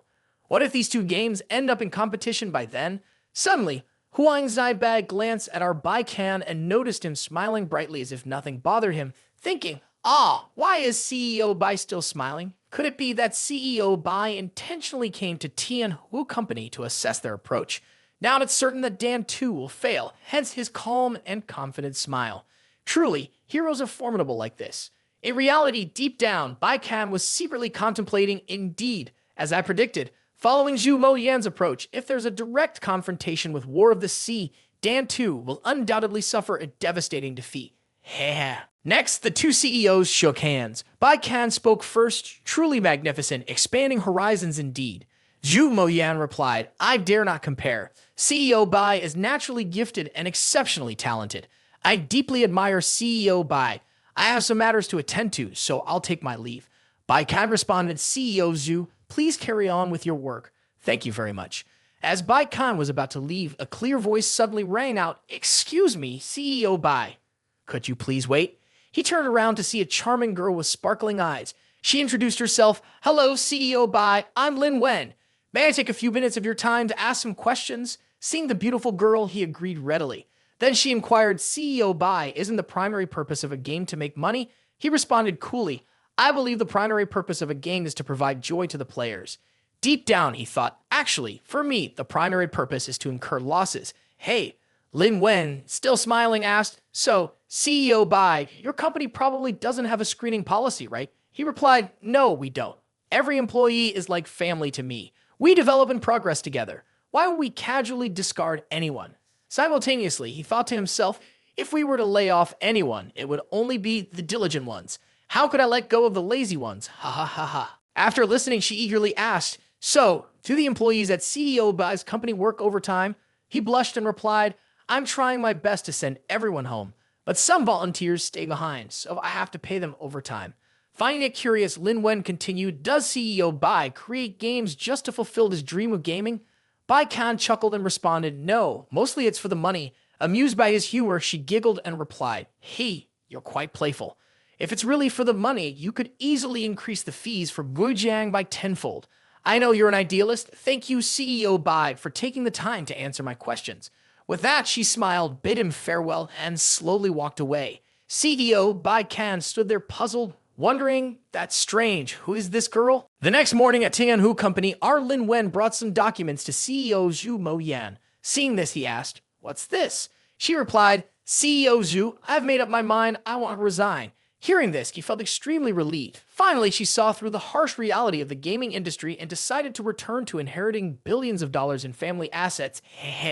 But outwardly, he remained aloof and said, You want to leave the gaming industry?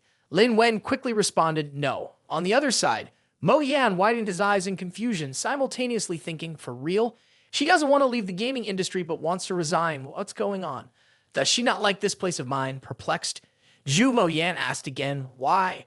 Is there something here that doesn't suit you? Then she smiled and replied, looking out the window, Thank you, CEO Zhu, for always supporting me, but I feel like I can't pursue my dream of making games here. I plan to find another place. On Thursday, January 7th, 2010, our Bei Qian at Deng Company approached Huang Zaibai with blonde hair and asked, How's the progress of War of the Sea? Do we need to extend it for another week? Huang Zaibai confidently replied, No need, CEO Bai. We've tested it multiple times, fixed all the glitches we found. The game can be released anytime. After hearing that, our Bei Qian secretly worried for real. So confident, is this game really completed with sufficient quality? But outwardly, he had to put on a fake smile and replied, Well, that's good. Show me the storyline and the legendary weapons. Huang Zaibai then agreed to open it right away, saying, Yes, CEO Bai, I'll show you immediately. This is our storyline. In War of the Sea, players need to fight from the bottom to the top. The entire storyline is about 6 hours long, mainly involving fighting zombies and mercenaries, along with some simple puzzle-solving elements. Here are the majestic legendary weapons. We're planning to launch it this month, as per your request. The permanent purchase price is $888. After seeing it, our Bei Qian was startled as if he had been shocked. Would you look at that? The setting of this game, it's nothing like what I imagined. Why does it look so high-end? Are they kidding me? Who said it would be such a beautiful game? Well, wait a minute, I remember now. It was because I told them to purchase expensive game resources. Oh well, but that's good. At least the effort and trouble have paid off, and the $888 legendary unicorn has made its debut. Surprisingly, Huang Zebe spoke up, yes, CDO Bai, the game still lacks some other features, or shall I present them to you? Bei Qian quickly raised his hand to stop him, smiling faintly. No need for that, just prepare them and submit directly to the accounting department for approval. Then, Bei Qian stepped out, chuckling mischievously, thinking to himself, if only Dan 2 had already launched, by then my game will surely be squeezed out and have no chance to rise. Heh. A while later in the CEO's office, our Bei Qian opened the system board to check. His current system capital was $138,754, a decrease of $361,245. Seeing this, he slouched back in his chair, exhaling softly. Finally, the system capital has decreased significantly.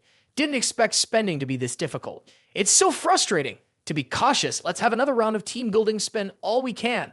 The less remaining, the better. Putting words into action, he immediately called in his beautiful secretary, Tan. As she walked in, Bei Qian began instructing her sternly, arrange everything for me. Tomorrow afternoon, we're celebrating the completion of War of the Sea with a team building session. We'll watch a movie, have dinner, and end with karaoke. If possible, spare no expense. Perplexed, she inquired, tomorrow afternoon? But isn't tomorrow Friday? He replied, if we use employees' leisure time for team building and entertainment, they won't blame me, will they? Next, Secretary Tan responded, yes, CEO Bai. There's one more thing. Do you remember when we visited Tianhu Company, a girl named Lin Wen asked you a question?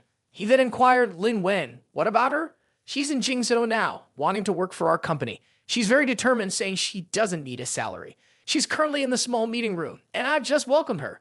Upon hearing this, he pondered deeply, doesn't need a salary? How is that possible? I never want this kind of thing. Next, Bei Qian inquired, Secretary Tan, what's your impression of her? She replied, well, CEO Bai, she seems to come from a privileged background, probably some rich young lady. Personality-wise, there's no issue, but I'm a bit worried she might be a bit too naive. Hearing this, Bei Qian felt delighted inside. A wealthy and naive young lady, meaning her work capability, might not be impressive, perfect match for my hiring criteria. Excellent, a he. Then he raised his hand to respond, in that case. Go ahead and hire her. The starting salary will be $4,000 a month as agreed before. Please arrange her tasks accordingly. Let her do whatever she likes. Outside, our beautiful Lin Wen was anxiously wondering if Bei Qian had accepted her. Shortly after, Secretary Tan stepped out and handed her a notice board, saying, congratulations, CEO B has agreed. Once you sign this contract, you'll officially become an employee of Deng with a monthly salary of $4,000. Upon hearing this, Lin Wen's eyes sparkled with immense joy. Great, great, everything's great. But may I ask, what will my job be? Secretary Tan hesitated before responding, your job, well, tomorrow at 2 p.m., you'll join the team building activities, watch a movie, have dinner, and sing karaoke with everyone. Lin Wen stood there, stunned and bewildered. What? Is this really my job? It sounds so strange to me. On Monday morning, January 11th, Huang Zebe, with his blonde hair, unexpectedly approached Bao Xu, saying, hey, Mr. Bao, have you seen the statistics for War of the Sea? Bao Xu, with a deeply saddened expression, replied, yeah, it's quite disappointing. Released on Friday, passed through Saturday, and now it's Monday, yet we've only had a few hundred downloads. Perplexed, Huang Zebe asked Mr. Bao, hey, do you think CEO Bai is adamant about not doing any marketing? I've scoured the web and found no advertisements. Bao Xu responded, I believe we should fully trust CEO Bai. He hasn't instructed us to focus on advertising, so there's no need to worry. Then Huang Zebe pulled up a chair and continued, makes sense, doesn't it? A genius like CEO Bai wouldn't burden us with such concerns. Right, of course. Mr. Bao, we should start planning the development for the next version now. What do you think should be included? After hearing this, Bao Xu replied, planning for the next version's development, huh? If we don't organize the tasks, there won't be much left to do. It's definitely something to prepare for, but I'm not sure what specific issues we should address. Huang Ziba, with his blonde hair, responded, mainly, I can't think of whether we should fix bugs in the game or add new content. Right now, even new players aren't reporting any issues. As for new content, we already have plenty. There's no need to introduce new gameplay mechanics or maps. So I suggest we find some hardcore players to experience the game, gather feedback from 10 of them, and continue optimizing. Bao Xu asked again, but where do we find them now? And won't it cost money to have them test the game? Huang Zaibe scratched his head, puzzled, and replied, "That's the problem I need to think about." A moment later, as Huang Zaibe pondered, a young man with glasses suddenly spoke up. "Hey Huang Ziba, how about I look for some gaming groups of Fancong Jiehua, blend in and chat with the admin there?" Huang Ziba chuckled faintly in response. "Come on, advertising in someone else's gaming group? Getting kicked out right away would be a surprise." The young man scratched his head and said, "Yes, yes, you're right." Just as they were feeling discouraged, Lin Wen, with her mischievous demeanor, approached and said, "I know a way to contact some admins of FPS gaming groups with over 1,000 members each." Huang Ziba was surprised to hear this. "Really? And we asked them for some help?" Lin Wen, with a twinkle in her eye, replied, "Of course I'm very close to them." Perplexed, Huang Zibe asked, "But how do you know so many admins of FPS gaming groups? You don't seem like someone who's into FPS games." To this, Lin Wen flashed a charming smile and said, "Ahi, because during my internship at Tianhua Company, the Dan 2 project development team specifically recruited a group of FPS gamers for testing. I was responsible for communicating and coordinating with them." Fast forward to a short time later, in an apartment building, a young man in a black shirt with golden hair was deeply engrossed in gaming. His name was Chen Wu, and he seemed to be playing CSGO. Suddenly, he received a message from Lin Wen. "Chen Wu, something important has come up. Can you help me test this game?" Chen Wu replied, "Isn't Dan 2 already finished testing and ready for launch? Is there a post-testing requirement?" The imaginary dialogue shifted to a grand courtroom setting, where Lin Wen continued, "It's not Dan 2, it's another game." "Oh, and I forgot to mention, I've quit my job at Tianhua Company." Perplexed, Chen Wu asked, "So you resigned right after the game was released?" "That's fine. I heard that after the game launched, the development team members were rewarded generously. Are you complaining about money?" Lin Wen immediately raised her hand in response. "What's the big deal about the bonus? It's not important. The company I'm currently working for is much stronger than Tianhu. Let's not dwell on that. Can you quickly help me test this game?" On the other side, Chen Wu crossed his arms and replied, "Sure, but is the price the same as at Tianhu Company? It's $500 per test." Our little Lin Wen giggled and replied, "Ahi. No, it's not. But after the testing, you'll receive the Shamoji Ying limited reward in the game." Chen Wu, now visibly annoyed, clenched his fist and pointed, saying, "Your new company is stingy too. You asked for my help but won't pay a dime. You want to live a life of luxury without having to work hard, huh?" Lin Wen quickly raised her hand to explain, No, that's not it. I assure you, this company is not stingy. How about this? Besides the Shamoji Ying limited reward, I'll throw in a lifetime use legendary weapon for you." Chen Wu, now even more furious, unleashed a string of curses. "What nonsense is this? Are you out of your mind? Who would want those weapons from that game? Besides, how much is a lifetime use legendary weapon worth? $100 to $200 would be more than enough." Lin Wen then scratched her chin and replied, "As far as I know, lifetime use weapons in the game are sold for $888. The young man, after spewing out all this Coca-Cola, exclaimed, "What? Are you saying it's $888 in-game currency or real money?" Lin Wen responded, "Of course, it's real money, hee hee." Chen Wu thought he must be mistaken, even holding up the screen to see more clearly, his expression filled with horror. He added, "An $888 lifetime use legendary weapon? That's too expensive.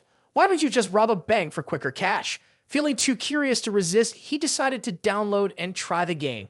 War of the Sea. Just from the name, it already feels like this game will be mostly boring, doesn't it? Then he made himself a bowl of noodles and jumped into the game right after.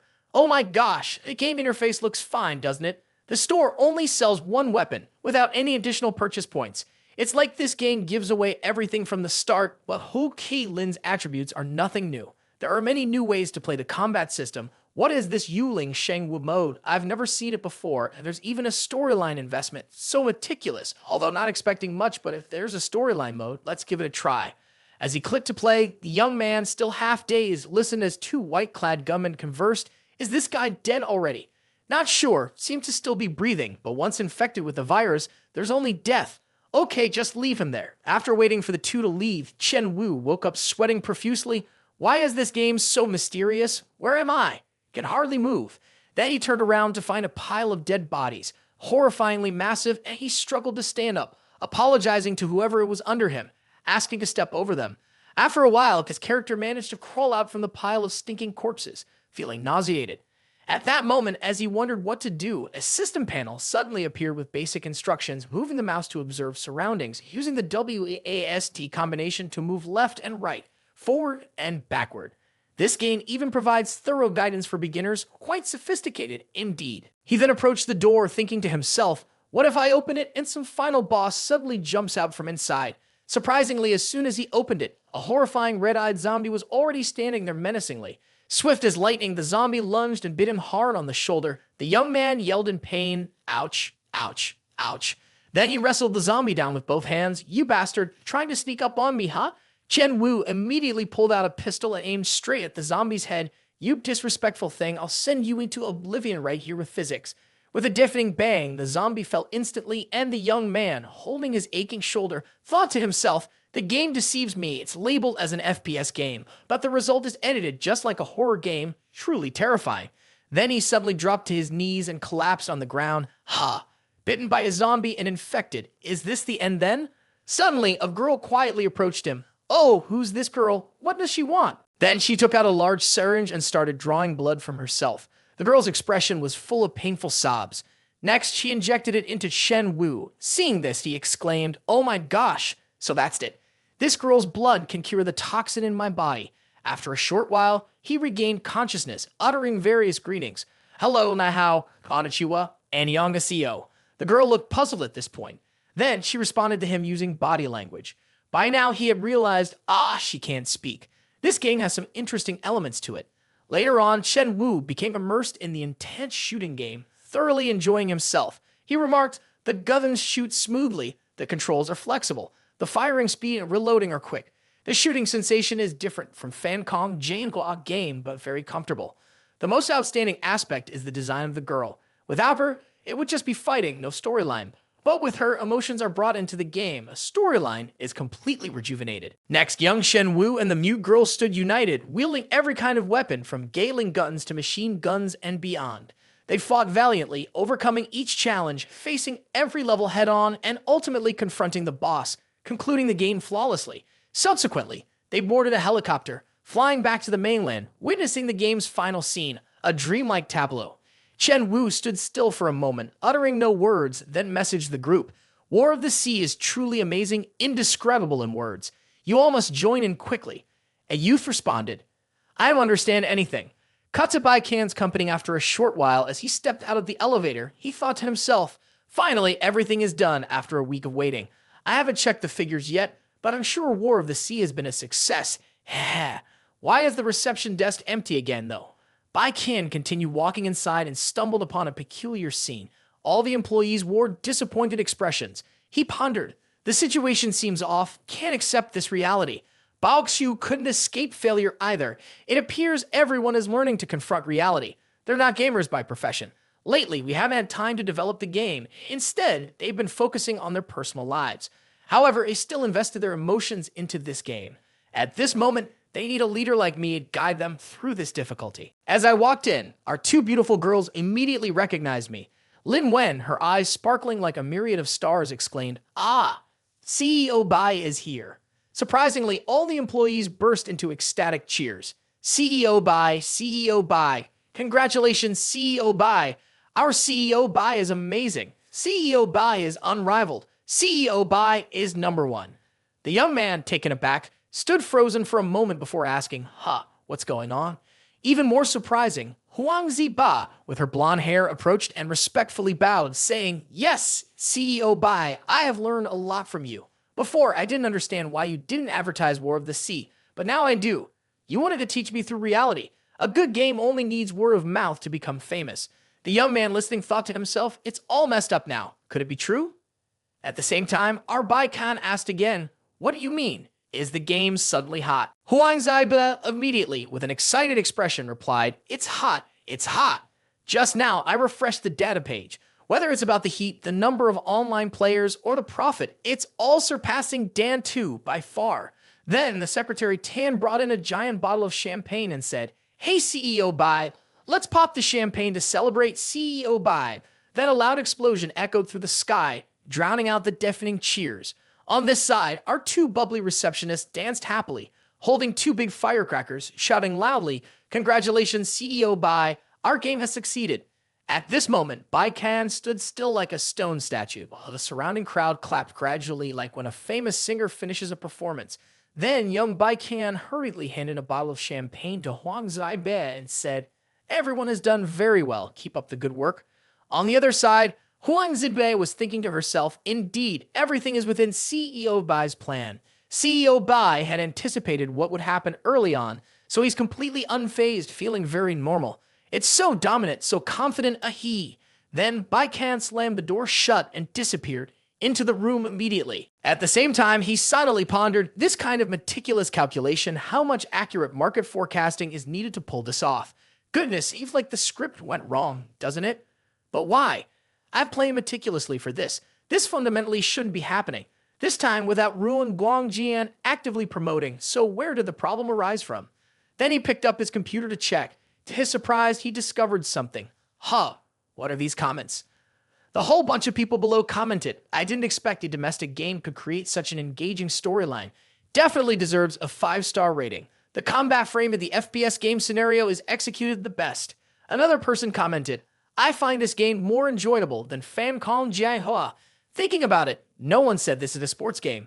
Moreover, this game only has a few tycoons buying Ho Kai Lin. Everything else in this game is entirely free, whereas Dan 2 is like shit. Another comment said, "Now we're discussing War of the Sea and Fancon Jiahua.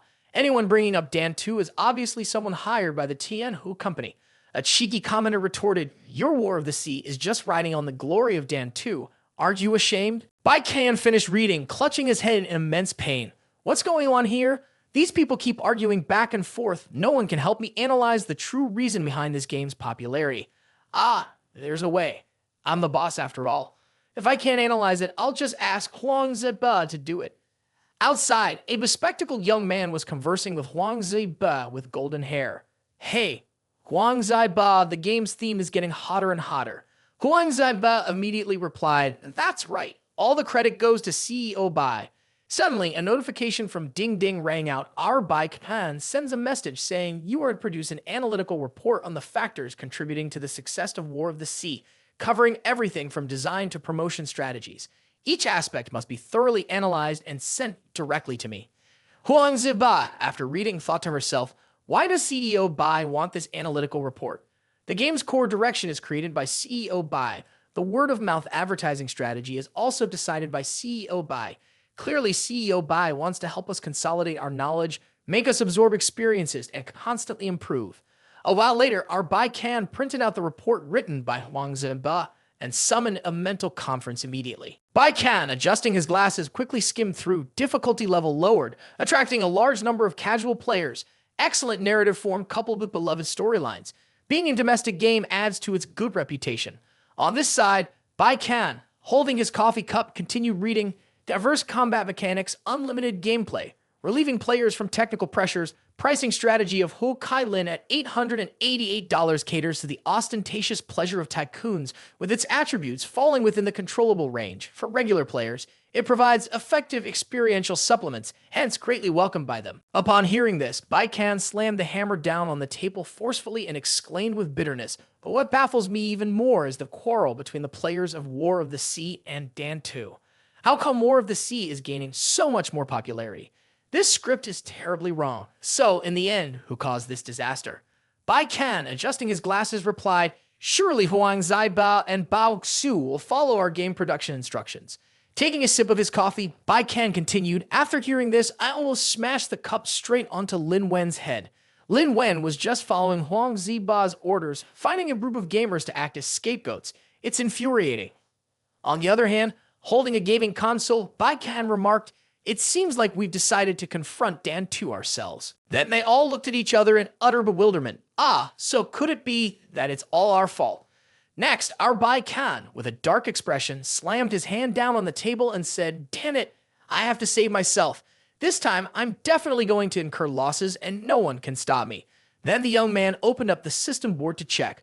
The wealth conversion system showed that there were 2 days left for settlement, with the current system capital at $1,124,355, current profits at $624,355, and personal assets at $708. After reviewing, he silently pondered, "It's quite decent. The good news is that Gujiang's revenue has finally started to decline. This week, it only earned over $200,000. The bad news is that War of the Sea has begun to make money. This week, it made a profit of over $400,000. According to my arrangement, the servers and capacity of both Gujiang and War of the Sea have been fully expanded. The customer service team has also signed contracts. This time, I made a profit of over $600,000. According to the profit conversion rate of 101st, $600,000 will become $6,000. Personal assets are $6,000 straight. Who could withstand this? This profit is truly like catching the wind with your hands. To earn more, I have to reduce losses to less than $494,000. Only then can I ensure a profit of over $6,000. Every time I earn $100, only $1 comes into my hands. This damn system really makes me furious. Only when incurring losses can one truly make a profit. The profit from War of the Sea makes my profit even more substantial. Initially, I planned to lose $500,000, but now it's a brand new hot game, which is irritating. But enough about that. There are still 2 days until the settlement system. I have to figure out how to spend this money clean in these 2 days. Next, our Bei Qian called in his secretary, Tan, and said, "Secretary Tan, have you adjusted the standard salary yet?" She replied, "Yes, CEO Bei. I have followed your previous instructions. First, the salaries of all managerial positions have been increased by 60%, and for others, it's a 30% raise. Next, we've implemented a bonus scheme based on game profits, where 15% of the game's profits are allocated as bonuses for all employees participating in research and innovation activities and employee welfare. Each person is entitled to a monthly shopping card worth $1,000. He was also silently thinking at this moment, damn it, these are all the highest limits allowed by the system. If I could, I would have spent more already, which means I could have spent over $300,000. Next, Secretary Tan added, "I believe today's salaries will be deposited into the cards. Do you have any other instructions?" Surprisingly, our Bei Qian came up with an idea, salaries. Wait a moment, I just came up with something. I've decided to give everyone a special payment limit of $3,500 every 3 months, allowing each employee to spend $3,500 on office supplies. Perplexed, the beautiful secretary asked CEO Bei, now that we're providing special payments to employees, what exactly does the $3,500 limit entail? He promptly replied, "This is called a special payment allowance. They can freely purchase any items related to work. For example, if Bao Qiu likes gaming, he can use this money to buy equipment upgrade cards. For instance, if an employee needs high-quality headphones to enhance the gaming sound quality, which is beneficial for game production, then he can use that money to purchase new gaming headphones." After hearing this, she stood still for a few seconds, then responded, "Yes, I understand now. CEO Bai." Later, at the company's office, our Huang Zidibao was gleefully smiling, thinking to himself, the popularity of War of the Sea has completely overshadowed Dan 2. Perhaps at Tianhu Company, CEO Bai had already anticipated this situation, intentionally releasing it at the same time as Dan 2 was to ride on their popularity. CEO Bai's vision is truly impressive. Surprisingly, Huang Ziba's phone rang, displaying a message. Your account received $15,862 in salary at 11:23 on January 29th. After reading it, the young man widened his eyes in utter shock. Really? Why is the salary so much? Did I read it wrong? At that moment, other employees also reacted. Unbelievable. I also got nearly $10,000. Why is it so much? Suddenly, the Secretary Tan stepped forward and handed each person a sparkling gold card, saying, "This card has a monthly limit of $1,000, which can be used to comfortably purchase necessary household items. Additionally, starting today, CEO B has established a special payment scheme, allowing the company to pay up to $3,500 per person every 3 months. Specific details have been sent via email." Everyone was surprised from one message to another, gaping in confusion at what was happening. On this side, Thokshu exclaimed, "Wow, paying for everything related to the game. So in the future when I play games, I won't need to spend money anymore." The bespectacled youth added, "This is beyond our imagination. Overtime pay, bonus rewards, it's all included, and now we have to pay game fees too." Huang Zedbo widened his eyes in agreement. "Exactly, it's quite daunting for us." Then the secretary chimed in, "No need to worry, everyone. Just tidy up a bit. At exactly 3 p.m., CEO Bai will lead everyone to the commercial district to celebrate the success of War of the Sea." A while later, Bei Qian led a large crowd to the shopping center like a festival. Upon arrival, he began speaking loudly. "Today, we celebrate the success of War of the Sea. You've all worked hard, so feel free to use these rewards to shop as you please." Simultaneously, he thought to himself, A total of $3 million at the start, with $1.1 million for salaries and bonuses, leaving $400,000 for shopping, spending over $30,000 plus the special payment totaling $100,000. He then declared firmly, "You must use up the $1,000 shopping card and the $3,500 special payment. Anyone who doesn't spend it all will not be allowed to go." Upon hearing this, everyone gradually became delighted and burst into laughter. "Yes, we understand perfectly. Thank you so much, CEO Bei. Hee. Then the whole bunch began to scatter and sweep through the shopping center. Seeing this, our own Bei Qian was immensely pleased. Let my 500 comrades spend recklessly. The more havoc they wreak here, the better. It's only through such actions that I'll become fabulously rich soon. Heh. And so, the entire staff began to sweep through. One would hold up clothes and say, "This set looks nice, it suits you well." Another would point to a sleek handheld gaming device and say, "Delicious, delicious. This has been my dream for so long." The women among us held up lipsticks and makeup products, exclaiming, "Wow, wow, this lipstick is truly beautiful. The color is versatile for both work and play. So beautiful, so beautiful." Thokshu eagerly approached a keyboard stand where a white-shirted young man enthusiastically advised, "This is the latest alien mechanical keyboard. If you buy it today, you'll be eligible for a prize draw at our place." Upon hearing this, Thokshu immediately placed an order. "Okay, I'll take this one." Meanwhile, our Bei Qian was sneakily eyeing a phone kiosk, secretly thinking, "Buy quickly, spend all the money, spend it all." Lin Wan, standing nearby, noticed the perplexed young man and exclaimed, Oh, what's wrong with CEO Bei?" Subsequently, Bei Qian displayed extreme anger, thinking to himself, "Seriously furious, incredibly infuriating. This Groot's shopping desires are too reckless. I need to find a solution." Next, a bespectacled young man, holding the iPhone 15 Pro Max priced at $3,999, the fanciest and most expensive in the store, proceeded to test it. Surprisingly, our Bei Qian stepped forward and said, "You like it? If you do, just buy it." Upon hearing this, the young man hesitated and replied, CEO Bei, I'm just looking around, and besides, I feel like my current phone can last another year, plus $3,999 is a bit expensive." Instantly enraged, Bei Qian coldly said, "Expensive, huh? Use the special payment to buy it for me." At this point, the young man was startled, exclaiming, "What? Can this be purchased with the special payment to CEO Bei? How is a phone related to work?" Bei Qian retorted, "Why wouldn't it be related? In the future, we'll also be working on mobile game development, and it could be used for a new version of Bei Qian. Buying a phone for testing purposes is justified." The young man broke out in a cold sweat, stuttering, but, without pausing, Bei Qian added, "And what else? Look at your phone, it's barely functional, on the verge of breaking down. Using this type of phone clearly hampers work efficiency. The limit of the special payment is $3,500 with the shopping card. Won't the remaining portion be enough? Quickly change it for me. Getting a new phone quickly will help you get a new girlfriend." Fearing, the young man reluctantly agreed to comply. "Yes, CEO Bei, I'll buy one right away."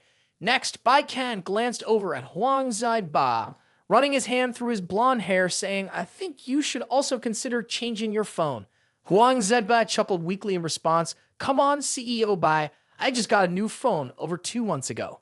Hearing this, Bei Qian pounced like a wild beast, glaring, "I recall your phone being a budget model. How can it meet the demands of our large company? Quickly change it for me." Huang Zaiba, petrified, stood frozen like a statue, replying, Yes, let me go check out a few and I'll buy one right away." A while later, Mei Yang stood before a pair of high-quality noise-canceling headphones, priced at $2,999, but a voice suddenly echoed, "I remember your headphones were cheap knockoffs from a street vendor, only costing a couple of bucks, right? These latest headphones are $2,999. Hurry and grab them. Their sensitivity is completely different." Mei Yang, taken aback, stammered in astonishment, "Whoa, what? Bei Qian? CEO Bei. But my current job has nothing to do with headphones." Our Bei Qian also jolted to recollection. Then he grabbed Mei Yang's hand, placed the headphones on a desk with a thud, and said, "Then prepare for the next task. In the future, you may have to communicate with employees requiring music and sound effects. Without a decent pair of headphones, whether the company's audio transmissions are good or bad, how would you assess them?" Mei Yang scratched his head in confusion. "What's this about? Aren't the headphones that come with the company computer good enough?" Bei Qian then glared and said, "What if after work hours, there's an urgent situation requiring communication with a music production company? Pay for it immediately." Mei Yang, now taking on an eager expression, responded, "Yes, CEO Bei, understood." Seeing this, Bei Qian breathed a sigh of relief. Successful plan. Hey. Lin Wan, standing behind, was suddenly pondering CEO Bai isn't buying anything. How odd. Unexpectedly, he spotted Lin Wan. Simultaneously, he asked her, "Hey there, why are you buying anything?" Lin Wan smiled beautifully and replied, well, CEO Bai, I don't lack anything here."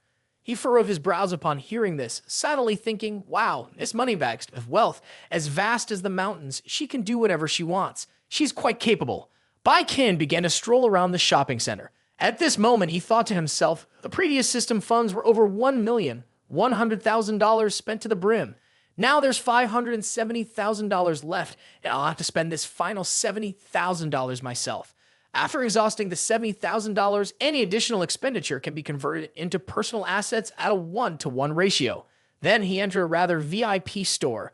Meanwhile, Lin Wan followed him curiously, thinking to herself, I wonder what CEO Bai will buy. A while later, everyone excitedly remarked to each other, looks like he's bought quite a bit. Yes, CEO Bai is really generous to us. After some time, our Bei Qian emerged from the store adorned with a pile of luxurious items. A $7,299 fountain pen, a $3,288 belt, a $20,588 office bag, and a $41,999 watch. In total, he spent $73,174. He felt joyous inwardly, thinking to himself, finally, within the system's limits, I've managed to complete with just over $3,000 in losses, haha. Lin Wan, on the other side, expressed immense admiration. I didn't expect CEO Bai to be so thrifty, spending less than $100,000 in total. Huang Zipa chimed in, the items CEO Bai purchased are all work-related essentials, exemplary for business. Lin Wan responded, exactly, CEO Bai is very generous with salaries, bonuses, and benefits. Yet when it comes to himself, he's so frugal, it's truly touching. Truly an angelic boss. In reality, our Bei Qian was silently lamenting, Dan, it took so much struggle just to spend that much, but I only gained over $3,000 in return. I've bought everything the system allowed, so frustrating. Suddenly, he spoke up, asking, hey, Secretary Tan, I want to buy a gift for a former colleague who's also a boss.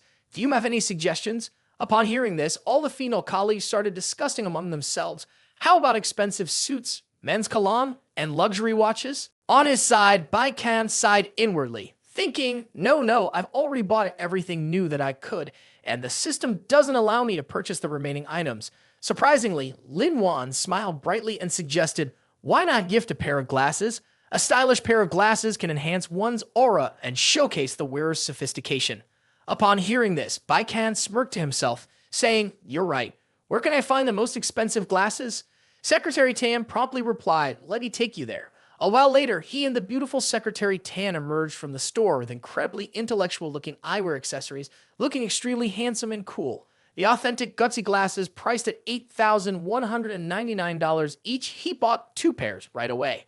The employees on his side applauded and gazed with sparkling eyes, exclaiming, oh my god, CEO Bai bought a pair of glasses for himself too. CEO Bai looks so handsome. How much are those glasses? Probably over $1,000. He was delighted to hear this, his eyes twinkling with joy.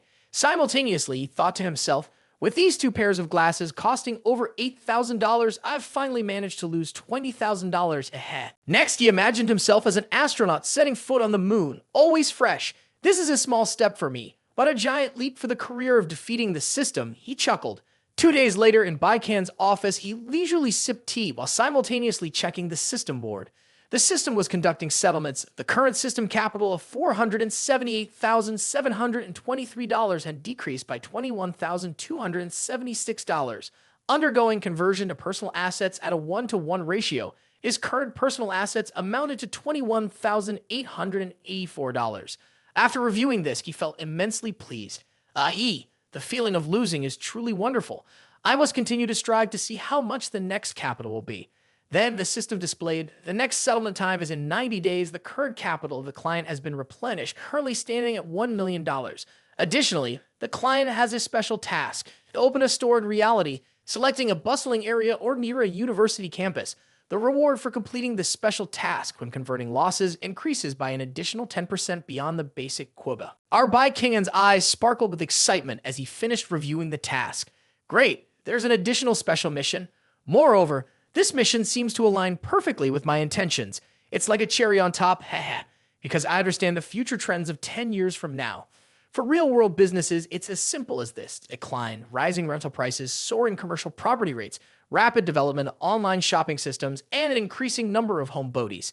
But that's a story for 10 years from now. If I open a traditional store now, I can make quite a profit.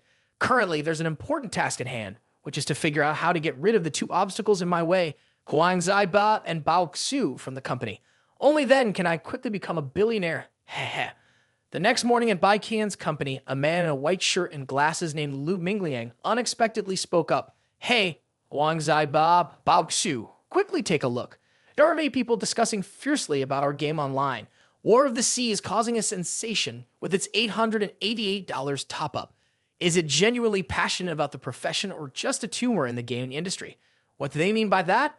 Bao Xu and Huang Zhenbei replied together, we already know. We've been keeping an eye on it. Let them argue. It's none of our business. Huang Ziba, with a radiant face, exclaimed enthusiastically, CEO Bai is truly ingenious. Initially, using Dan 2 to boost the popularity of War of the Sea, then maintaining its hype for the $888 price of the Ho Kailin weapon. Bao Xu smiled and replied, as I've said before, everything is within the palm of CEO Bai's hand. Indeed, I thought I was at level 5, but CEO Bai has soared to level 100. How can we compare to CEO Bai's broad vision and foresight?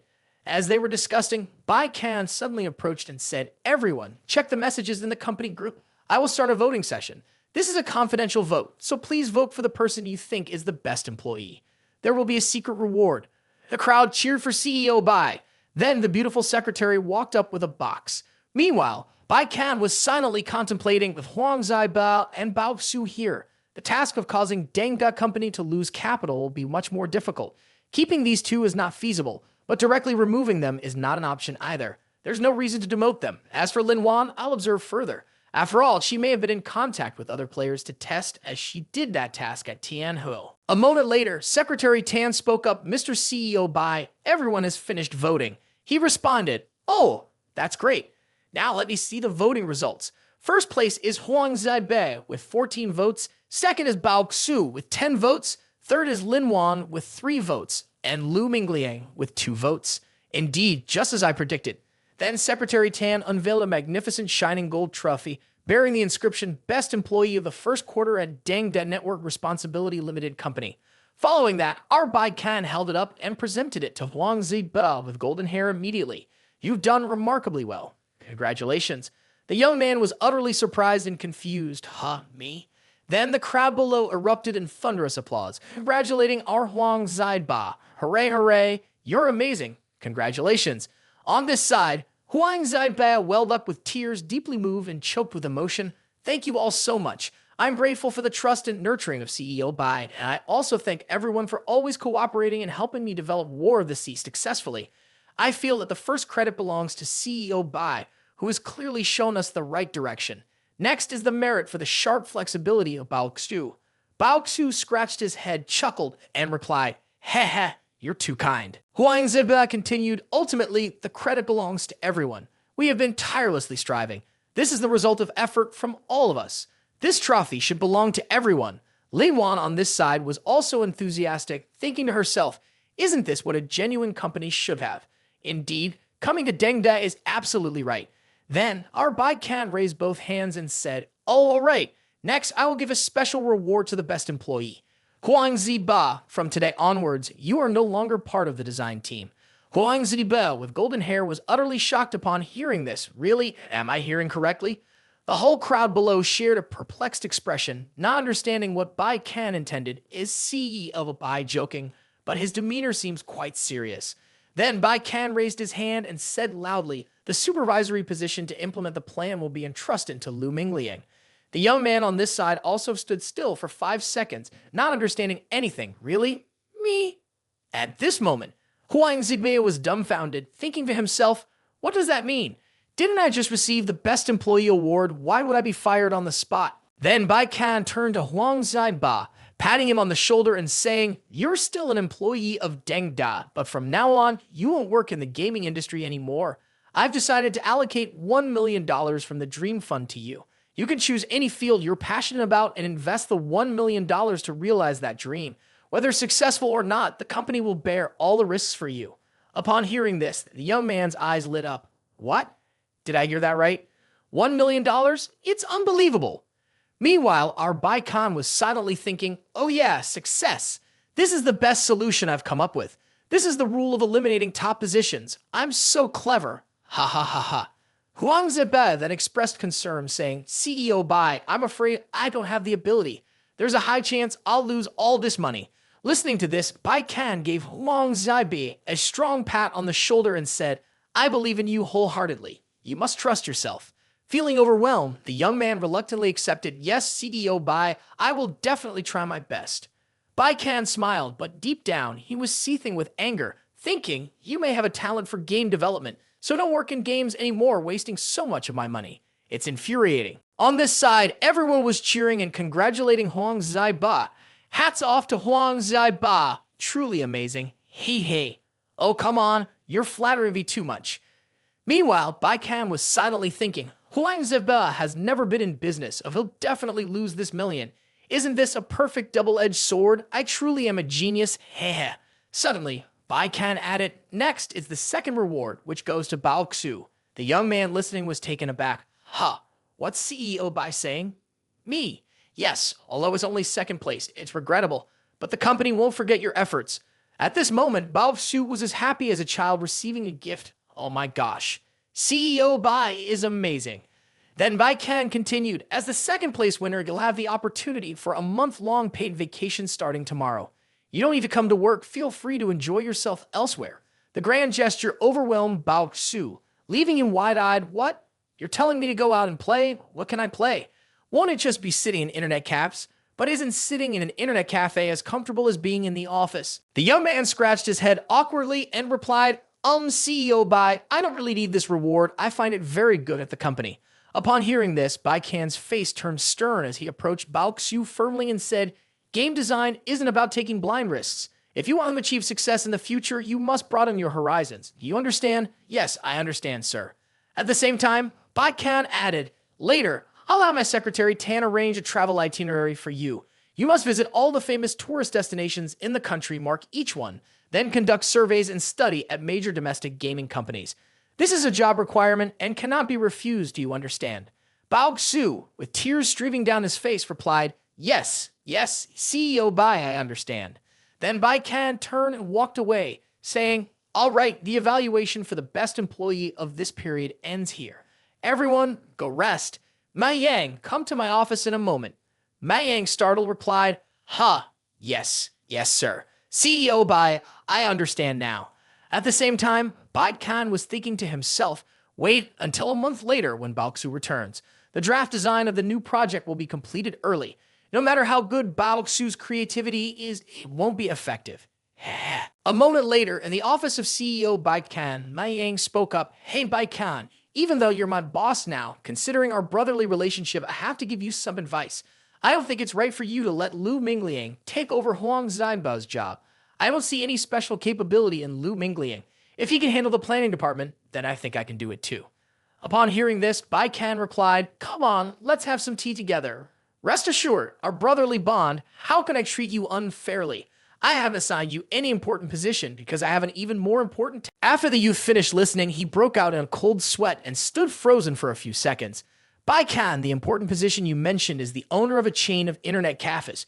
Immediately, Bei Qian firmly replied, it's not just any internet cafe. It's a chain of gaming experience cafes, hardware sales, movie watching, and providing other experiences, forming a large entertainment center. Our goal is to become a leading company in the gaming entertainment, hardware, and other service industries. This is a significant step for the company. With such an important task, I cannot trust anyone else. It must be entrusted to you. As he spoke, Bei Qian slapped Mei Yang's shoulder with great force.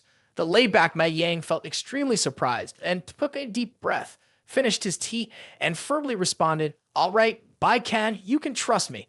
I will definitely complete the mission. Bei Qian readily replied, then get to it. If we lack talent, just recruit, there's no budget limit. Mei Yang then set his teacup down and said, okay, Bei Qian, I'll start planning. Bei Qian added further instructions. Don't forget the standards for decorating the shops. Use our company as the benchmark. Don't compromise. Got it? At this, Mei Yang pounded his chest confidently. I understand, Bei Qian. You can trust me. I'll take care of everything. Then the youth decisively went out, closing the door with a bang. On this side, Bei Qian grinned mischievously, thinking to himself, indeed, you can't rely on outsiders. In the end, it's still about relying on your own people. The failure of War of the Sea largely came from my misplaced trust in Huang Zaiba and Bao Xu. Currently, Huang Zaiba has left with $1 million for other ventures while I've forced Bao Xu to take leave. I've entrusted the gaming section to Lu Mingliang and the Net Cafe venture to the incompetent Mei Yang. In the next balance sheet, we'll likely incur losses of $700,000 to $800,000. Heh. I truly am cosmically intelligent. The scene shifted to February 3rd in the meeting room of Deng Company. At this moment, only a few members remained, bustling around. Ha ha ha ha. They were all waiting for CEO Bei Qian to speak first. Meanwhile, Lu Mingliang, recently promoted to department head, was feeling the weight of devising the company's plan as if a mountain was pressing down on him. Simultaneously, he was silently pondering. Yesterday, Bao Xu started as lead, and Huang Zaiba hasn't been around lately. Both key figures are absent. I have to handle the tasks. But what if something goes wrong? Phew. Unexpectedly, our Bei Qian chimed in, hello, everyone. Regarding the new game, I already have an idea. This time, we need to create a game that can go down in history books. Its name will be Game Designer. Upon hearing this, Lin Wan was startled and thought to herself, CDO Bai wants to adapt Deng Da's gaming industry into a game, but how can this theme be turned into a game? Then Bei Qian continued, the game's concept is simple. Players take on the role of a game designer. In the game, players must make decisions, each choice leading to different outcomes. For example, they can freely choose the game genre, payment methods, marketing strategies, and encounter unexpected challenges. Ultimately, players will research and invent a game, observing its profits and market consumption after its release. That's the gist of it. If anyone has any questions, feel free to speak up. Lu Mingliang and a colleague exchanged puzzled looks, their four eyes meeting like golden deer in green field. Seeing this, our Bei Qian chuckled mischievously, feeling immensely pleased inside. Ha ha ha ha, all baffled, aren't you? Indeed, as I planned, nobody has ever tackled this theme. Plus, the content isn't appealing, and there's only one way to play. This time, it's definitely going to flop. Ha ha ha ha. Unexpectedly, Lu Mingliang raised his hand to voice his opinion. Hey CEO Bai, what's the presentation style of this game? Is it similar to indie games, narrative-driven role-playing adventure genre, right? On the other side, Bei Qian hesitated for a moment before replying. No, it's not.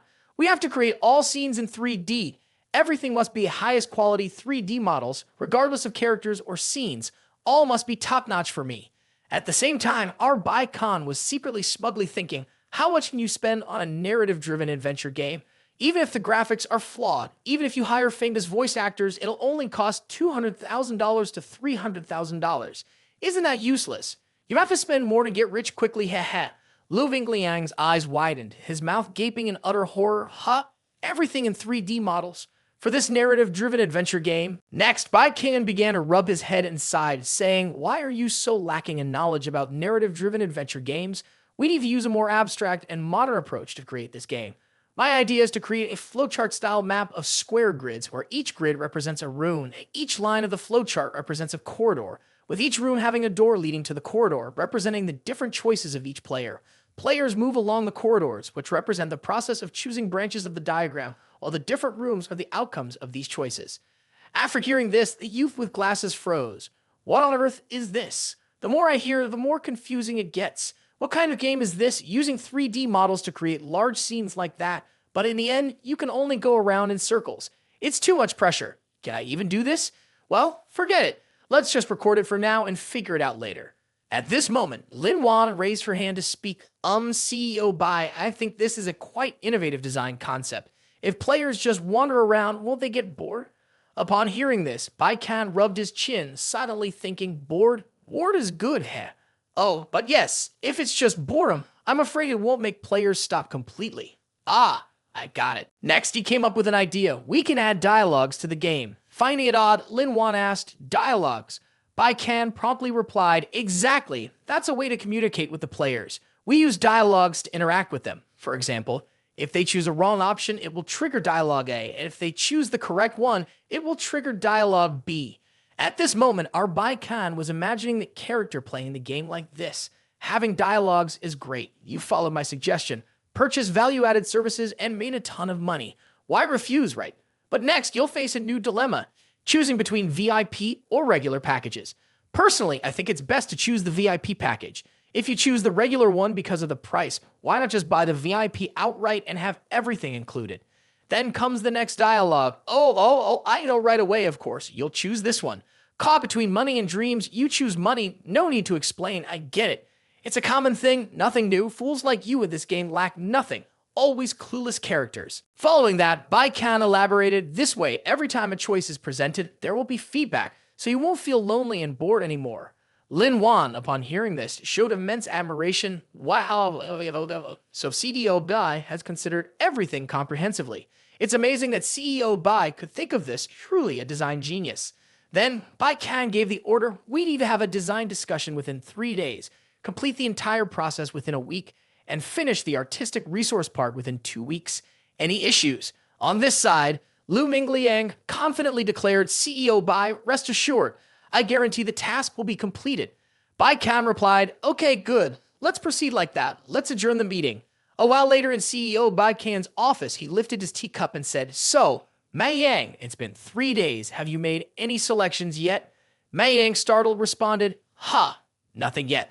Upon hearing this, our Bei Qian sprayed out all the tea from his mouth. He mischievously thought to himself, truly formidable. Indeed, only my brother Mei Yang can help alleviate my worries. If everyone else is as clueless as him, I would have already drained the system's funds into my own pocket long ago. Next, Mei Yang playfully raised his hand and said, hey, Bei Qian, I think the main task for now is to find a suitable person to help me. As he spoke, the young man grinned brightly like a flower. On the other side, our Bei Qian rubbed his chin, silently thinking, well, that's good.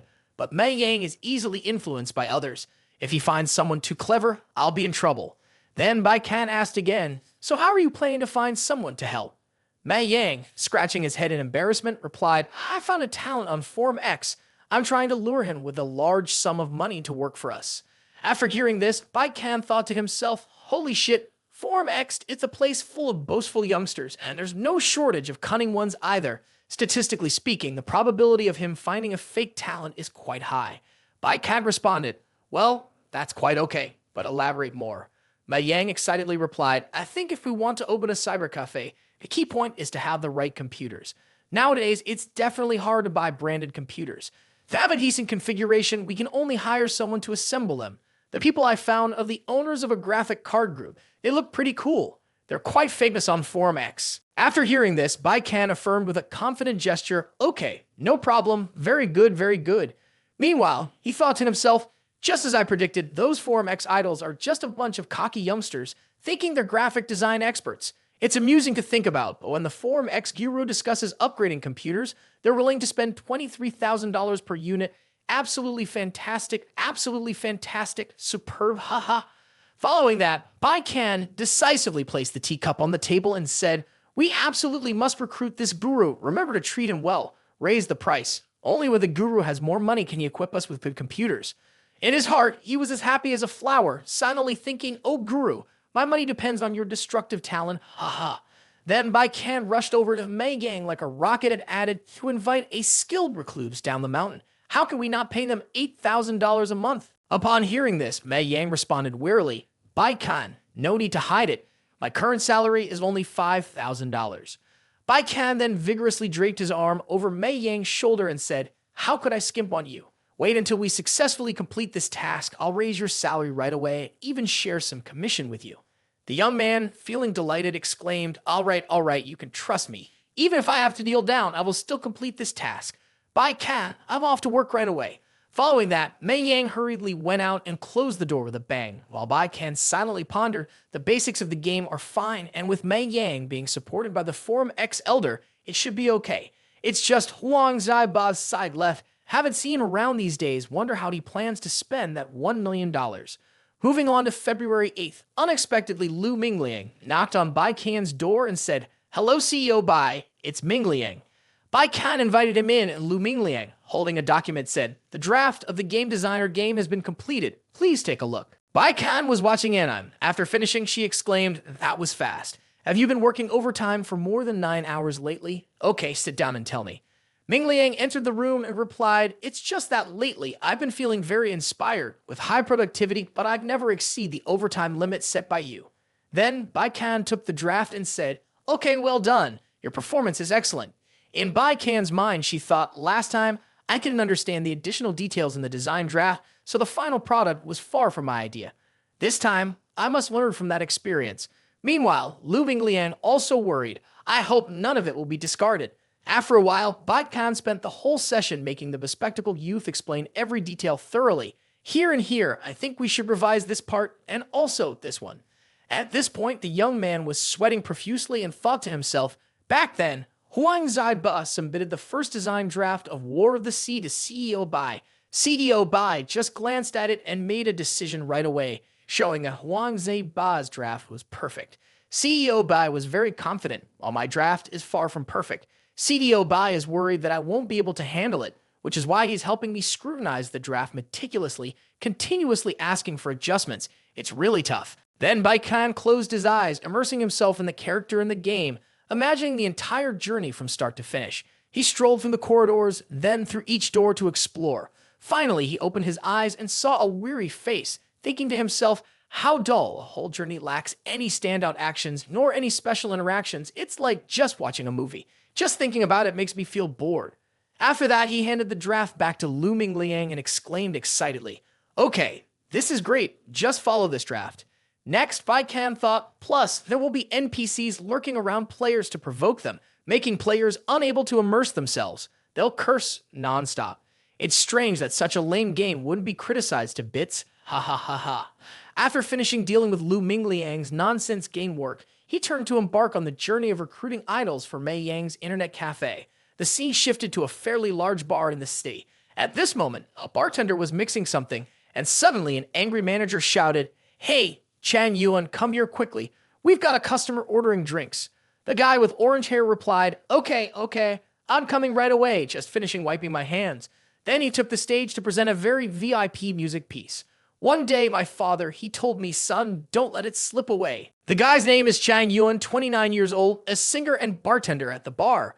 By around 2 a.m., the bar had emptied out, and the two of them began to tidy up and prepare to close. Before leaving, he reminded himself to lock the door. "Okay, don't worry, I'll take care of it." While lazily cleaning up, Chang Yuan's phone suddenly rang. Finding it strange, he muttered to himself, "What's this? Who's texting me at this hour?" Then he sneakily opened it to read. As soon as he opened it, his mouth dropped open and his eyes widened with extreme horror. The message read, "Greetings, esteemed sir. Have you had a chance to visit Jingzhou recently? I have a job opportunity to introduce to you. I'll cover all travel and accommodation expenses, plus an additional $3,000 hardship fee. This is a deposit to express my sincerity." Glancing over it, he couldn't believe his eyes. Who on earth is this wealthy person? The next morning, the young man set off for Jingzhou immediately. Upon arrival, he stood there looking extremely disillusioned and said, "Holy heck, isn't Deng the company that produces Bei Qian and War of the Sea? A company in such a VIP building? I wonder why they called me here." As soon as he stepped inside, the secretary, tan, plump, and beautiful, welcomed him immediately. At this moment, she spoke softly. "You must be Chang Yuan, right?" The young man replied, Yes, I'm Chang Yuan. Please lead the way. CEO Bai is waiting for me." Then the secretary led the young man, dressed in red with orange hair, straight into Bai Qian's room. Upon entering, she said, "CEO Bai, Chang Yuan is here." Our Bai Qian immediately smiled and replied, "Please have a seat. Let's make ourselves comfortable. No need to be overly formal. Let's enjoy some tea together." Chang Yuan responded, "Yes, of course, CEO Bai." At the same time, the young man was nervous, fidgety, sweating profusely, secretly thinking to himself, "Really? Why would such a big boss like him seek me out? To perform cocktail tricks, or perhaps singing, is really hard to understand. Or maybe both cocktail tricks and singing at the same time. That's impossible. I'm so worried." Then our Bai Qian raised his teacup and said, "For a computer, if you want to smoothly play heavy games nowadays, how would you arrange it, and what would be the acceptable price?" After hearing this, Chang Yuan thought to himself, so they want you to assemble a computer. They must know our group's reputation on Forum X looking at CEO Bai. You can tell he's not short of money. Tricking him wouldn't be wise. Next, Chang Yuan said, as per your request, I think we could use the i7-9900 CPU with a V10X58 Eclipse motherboard. For RAM, we can go with the TR3X6G1600C9 from the selected store. And for the graphics card, we can consider the GTX 1650.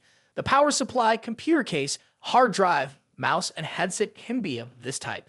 Doing so would cost around $15,000, but actually the cost should be around $60,000.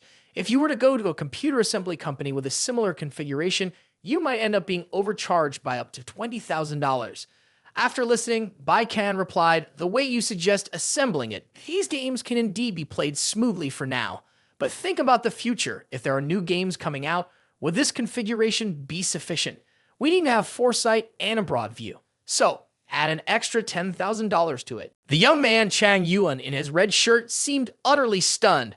Ha! An additional $10,000?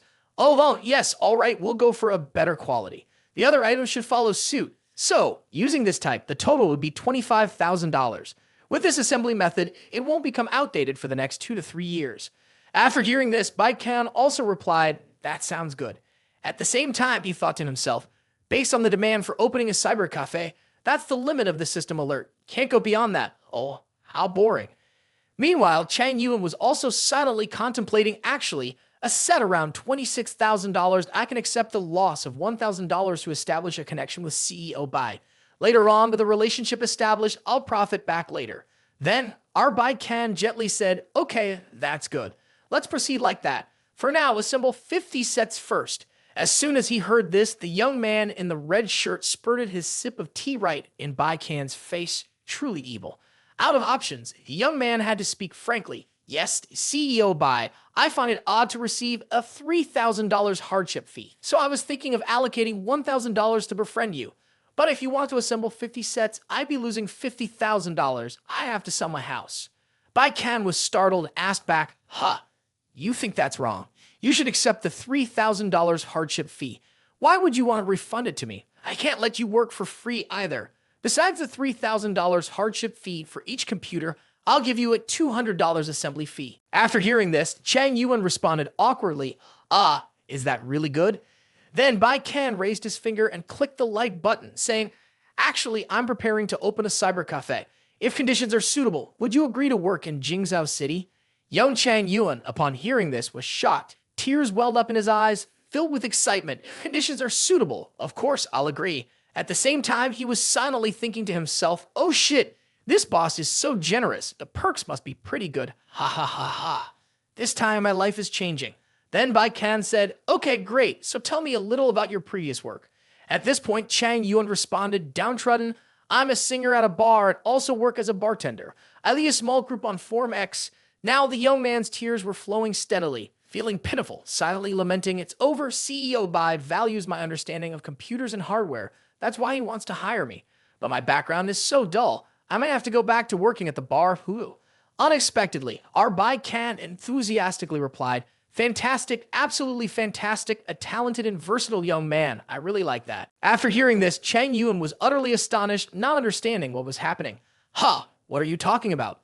Following that, Bei Qian added, so I can set up a bar counter in the cyber cafe for you. Oh, and since you're also a singer, you'll get 3 times the salary. He immediately called the new secretary with a cunning tone. Hey, Secretary Tan, could you please draft a contract for me? Shortly after, she brought the contract and said, yes, CEO Bei, here's the contract. He took it and replied, okay, thank you very much. Then he handed it directly to the young man and said, managing the cyber cafe, acting as a bartender, and being a singer. The total salary for all 3 positions per month is $14,000. Take a look, and if you have any questions, feel free to ask. The young man stood still for a moment, completely stunned, and responded, yes, of course. With the contract in hand, tears welled up in his eyes as he silently thought, no issues, no hidden traps. The $14,000 salary is clearly stated black and white. It's truly touching. Chang Yuan signed without hesitation, exclaiming, unbelievable. A poor guy like me finally turns his life around. Next, there was a knock on the door and a voice said, hey, Bei Qian, it's me, Mei Yang. Bei Qian invited Mei Yang in. As Mei Yang entered, he excitedly exclaimed, how do you feel? I told you this is a very trustworthy expert. Chang Yuan modestly replied, "Oh, it's nothing really. You're too kind." Following that, Bei Qian patted Mei Yang on the back enthusiastically and said, "That's great. You did a fantastic job." On the other side, the young man in the red shirt, Chang Yuan, thought to himself, "Wow, so this is the person who led me here. He seems simple-minded, but he's definitely not ordinary." Then, Mei Yang opened his tablet and said, "Let Bai Quan have a look. Hey, Bai Qian, I've checked out the location for the cyber cafe. It's roughly around here. I've done a survey of the area and the surroundings seem fine. The decoration is good and moreover, the building is quite new. It turns out to be a fancy restaurant, but business isn't doing well, so they're looking to shut down. That's why they're transferring ownership. The business area is about 3,000 square meters and the rent is $315,000 per month. I find the rent price very suitable and practical. What do you think, Bai Qian?" On the other side, Chang Yuan was taken aback, his mouth agape, silently pondering. Is it his mind that's the problem, or mine? Why isn't he considering why this restaurant is closing? This location is only near a small commercial area, and is also separated by a road. Customers will be drawn away by the commercial area. So what's the point of doing business here? The rent may not be expensive, but fundamentally, this place is not suitable. Should I say something? But I'm new here, surely my mind isn't as good as theirs. Then Mei Yang continued, "Hey, Bai Qian, take a look at this place." Bai Qian immediately responded, "Great, great, it looks very good. I like it. Let's finalize it." As he spoke, Bai Qian clapped his hands enthusiastically, feeling thrilled. Mei Yang raised his hand to like the comment, replying, "I knew Bai Qian would surely like it." On this side, from one surprise to another, Chang Yuan couldn't comprehend what was happening. Unbelievable. Is he kidding me? Well, CEO B has agreed anyway, so if I speak up now, wouldn't it just cause trouble? Then Bai Qian raised his hand and said, "Let me go over the plan a bit. When the time comes, you two just carry on. The internet cafe is just one of the business ventures of the establishment, so we'll only set up 50 computer sets. The pricing will be $10 per hour. We need to plan a bar counter all up to a 5-star standard. Chang Yuan knows how to mix drinks, right? So in his spare time, he can mix a few drinks for the customers. Next to the bar counter is the guest reception area with some soft background music. Chang Yuan can also sing, right? When he's in the mood, he can sing a few songs. That's fine. Besides, this place used to be a restaurant. We'll keep the kitchen in the back, hire a chef to make some daily dishes like Fanky Chow Dan Wan, Ru Zhu Sai, Xian Yu Yumi Xin Sai, and others. The second floor will have an exhibition area where we can casually sell some commonly used equipment, no profit required, just to recoup the investment. Next to it will be a small movie theater, a private cinema with about 10 seats. Doing it this way should be quite decent. Mei Yang listened while entering the plan into the computer and silently thought, no wonder he's the CEO Bai. He's really good.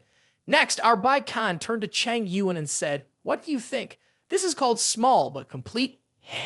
After listening, the young man broke out in a cold sweat, utterly puzzled.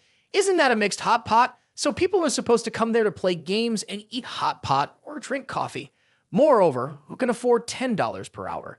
Then Bai Qian turned to Mei Yang and pointed out, saying, "The effectiveness of these things is very good. Just do it like that when the time comes." Mei Yang, with a confident smirk, replied, "You can trust me. I'll take care of everything." On this side, Chang Yuan was in deep thought, holding his head in his hands. It's really frustrating. People want a menu featuring high-end wines up front, but behind the scenes, it's all Fanky Chow Dan Wan, Ru Zhu Sai. Who would want to eat that? It's just incomprehensible and unbearable. The young man was about to voice his suggestion. Well, CEO Bai, I think before I could say anything, our Bai Qian here just went ahead and shut it down. This store is the first step that Deng Corporation wants to experiment with, so don't worry about the initial capital loss. This is a large-scale entertainment complex. It takes time for people to adjust. The important thing is to gradually change people's habits. After hearing that, the young man sighed in resignation, holding his head. Well, if CEO Bai said not to worry about the initial capital loss, then let's just go for it. Next, Mei Yang chuckled and said, "Everything's fine. Bai Qian, we're on it." Our Bai Qian replied promptly, very good, very good. I believe you guys will succeed wonderfully. Keep up the good work."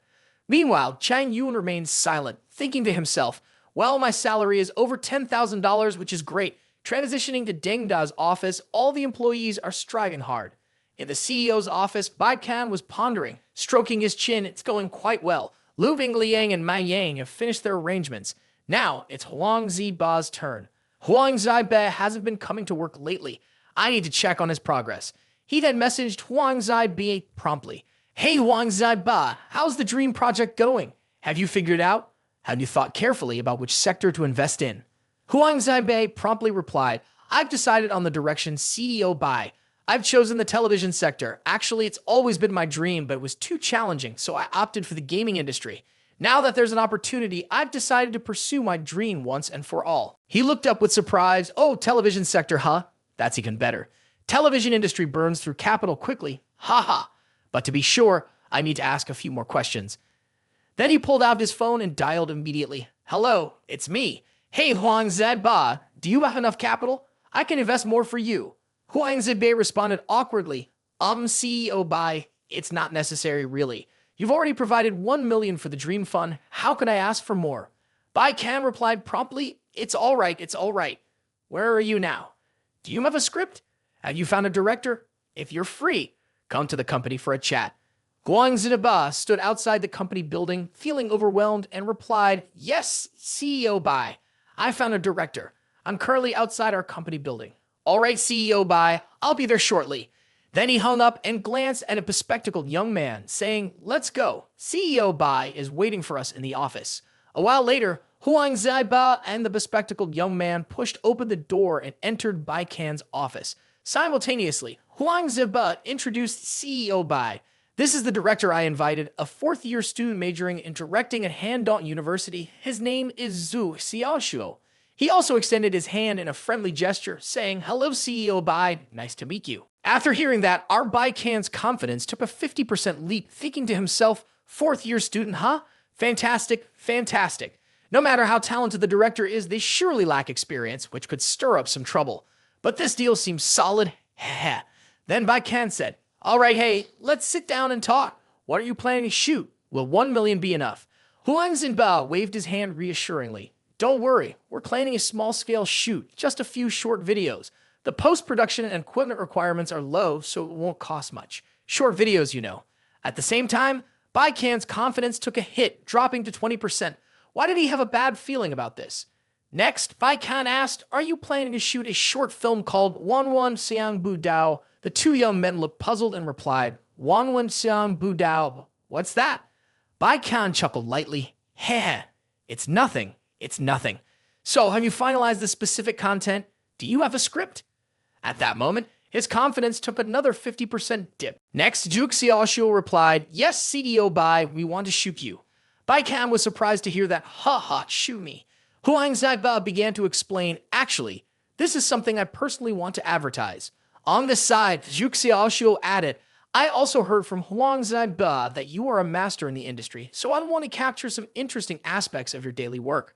Finding it strange, Bai Qian asked again, What? Interesting aspects of my daily work?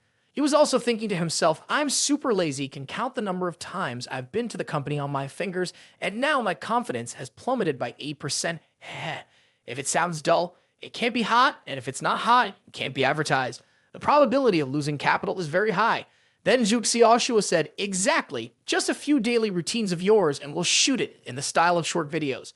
You just need to follow the script. That's right, the first week, we'll choose the script, and then we'll find you shoot right away. Upon hearing this, Bai Qian raised his hand and said, Wait, will it cost the entire 1 million to do it your way? At the same time, Bai Qian was thinking to himself, Want to shoot my daily work? Surely they'll take the area where I work as the documentary, reducing the filming fee immediately. Props, costumes, none of those are necessary. How can we not incur losses like this? Zhu Xiaoshuo replied, CDO Bai, rest assured, Huang Zaiba and I have negotiated. We will pay you and the other employees. Although I know you don't lack this bit of money, it's also a little gesture. Upon hearing this, Bai Qian was utterly perplexed. Compensation? Then Huang Zaibi added, Exactly, expenses for the venue, equipment purchase, post-production editing, and the like will all be covered for you. The remaining funds will be allocated to advertising. At this point, Bai Qian was shocked to the core. Venue expenses too? Is that even necessary? Following that, Zhu Xiaoshuo remarked, We plan to shoot 30 episodes, each lasting 1 minute. As for compensation, you, as the main character, will receive $100,000 per episode, while others will get $200 per episode. Regarding the venue fee, we'll provide $50,000 for you. Do you find this acceptable? At this moment, Wang Zaibai scratched his head and added, That's right. Although this amount isn't substantial, you probably don't need it, but we can't let others work for nothing either. Upon reaching this point, Bei Qian rubbed his chin and pondered to himself, paying compensation to myself. Something feels off. Let's see. Then he immediately held a non-urgent discussion conference in his mind. Rare opportunities like this don't come often. To seize the chance, we have to hold a meeting. Bei Qian grabbed a hammer and struck a nail, saying, I'll give Huang Ziba 1 million, telling him to invest. Bei Qian, clutching his gaming device, exclaimed in panic, money goes out in a loop and comes back to my pocket, so I'm using my own money to hire myself. That's it, I'm doomed. Then Bei Qian placed the coffee cup on the table, gave it a tap, and said, hold on, it's not exactly like that. This is an opportunity to convert system capital into personal assets. The whole group on this side also startled, realizing, that's right. Then Bei Qian adjusted his bow tie and inquired, hey, can my system receive compensation? The wealth conversion system promptly responded, the host selling labor to earn compensation is valid but cannot engage in fraud. Converting system financial assets into wages is only permissible within the reasonable market price range. The group, hearing this, raised their hands in delight. Cheers. Ha ha, we can. The system allows it. 1 episode for 1,000 yuan, 30 episodes makes $30,000. What are we waiting for? Let's get to work. Bei Qian exclaimed cheerfully, no charge for the filming location, and as for compensation, if you're willing, I'm happily on board with that. Hey. Upon hearing this, Zhuge Xiaoshuo immediately pulled out his backpack and said, thank you, CEO Bei. Let's sign the contract then. Although it's just a formality, please review the terms. For now, we'll advance 30% of the compensation to you. Our Bei Qian casually glanced over the contract and responded, we've come this far, no need to read it all. Simultaneously, he thought to himself, Huang Ziba's company is named Fi Huang. Ha, that's a clever name. It implies money flying away quickly. Clever, very clever. Then, Bei Qian asked again, just to confirm, you did name the product Wanwen Xiang Budao, did you? The 2 young men looked bewildered like deer in headlights and replied, huh? We did name it. Why would you think that? At this moment, Bei Qian's confidence had reached its peak, up to 100%. Bei Qian said, ha ha, I was just kidding. Next, Huang Ziba said, then we won't bother CEO Bei anymore. We'll go back and write scripts for the official film shoots and then come back. Bei Qian replied, okay, good. I won't see you off then. Then the two went out and closed the door, creating a loud noise. In the room, Bei Qian was thinking, this system is truly amazing. Get a job and immediately have $30,000 in my pocket. Later, the two guys cried out loud, living dangerously, aiming to make money, but only earning a measly $20,000. Why didn't we think of this earlier? Hey, we're about to get rich. The next morning at Huang Ziba's house, the two guys were discussing the film project. Zhuge Xiaoshuo said, CEO B has supported us a lot. I believe this project will be successful. However, we need to decide on the script. Then they both raised their glasses in celebration and pondered what would happen next. The chairman praised me for being handsome, a night of luxury, cheers, cheers. Next, the two focused on reading mountains of documents and scripts. Finally, after a few hours, they became angry and threw the papers on the ground, saying, no good, nothing outstanding. Not new, not inspiring at all. Suddenly, Huang Ziba came up with an idea. Wait a minute, I got it. Noticing the curiosity, Zhuge Xiaoshu asked again, what's that? Then Huang Ziba smirked and said, do you remember CEO Bei kept repeating a question? Zhuge Xiaoshuo on this side, also astonished, recalled the question CEO Bei kept repeating. Yes, that's right. CEO Bei asked, you guys didn't name it Wanwen Xiang Budao, did you? At this point, a phoenix flew by. Huang Ziba immediately responded, yes, that's it. That's CEO Bai's obsession. Wanwen Xiang Budao. That's what we're missing. Upon hearing this, Zhuge Xiaoshuo's eyes sparkled with countless stars, shining brightly as he replied, so that's it. We want to capture CEO Bai's ordinary days in a simple and humble way. Just recording like that won't fully leverage the advantage of short videos. If we want to deeply impress the viewers in just 1 minute, we must surprise them. There must be a twist. We've got a direction, now let's refine it a bit. Break through CEO Bai's image while adding a twist. Also, sprinkle in some sarcasm and dark humor. Let's make that decision and just go for it. Next, on February 9th, Huang Ziba and Zhuge Xiaoshuo, along with 2 lighting technicians borrowed from Deng company, began filming at Bei Qian's company. The whole group entered Bei Qian's room, startling him. At the same time, Zhuge Xiaoshuo said, hey CEO Bei, this shoot is exceptionally simple. Just a few scenes. Even you don't need to read the script or speak lines. There will be post-production sound effects. Perplexed, Bei Qian asked again, Ha, no need to read the script or say lines. Is that so? Zhu Xiaoshuo responded hesitantly. Yes, you're so busy. We don't want to take up much of your time. A moment later, Zhu Xiaoshuo, the young man in the golden jacket, began signaling for filming to start. Scene 1, you're lying on the sofa in the reception room, raising your hand to glance at your Rolex. Scene 2, you're holding a gaming magazine, flipping to the page of the game introduction poster, casually pointing with your finger. The next scene, a smirk on your lips, eyes looking distant, portraying a cool demeanor. In less than 3 minutes, they finished shooting. Then Huang Zhaibei signaled to stop. Cut. CEO Bai performed really well. Next, Zhu Xiaoshuo said, "All right, CEO Bai, filming is done. You can continue with your work." Bei Qian replied, "Okay, good. Everyone has worked hard." But deep down, he couldn't understand at all. Finished, huh? What are these young folks filming? Then he chuckled to himself. These short video shoots, even lacking plot twists, are surely a loss. Heh. Sitting on the salon chair, Bei Qian whispered to himself, "But it's rather economical, even this kind of prop they're giving to me."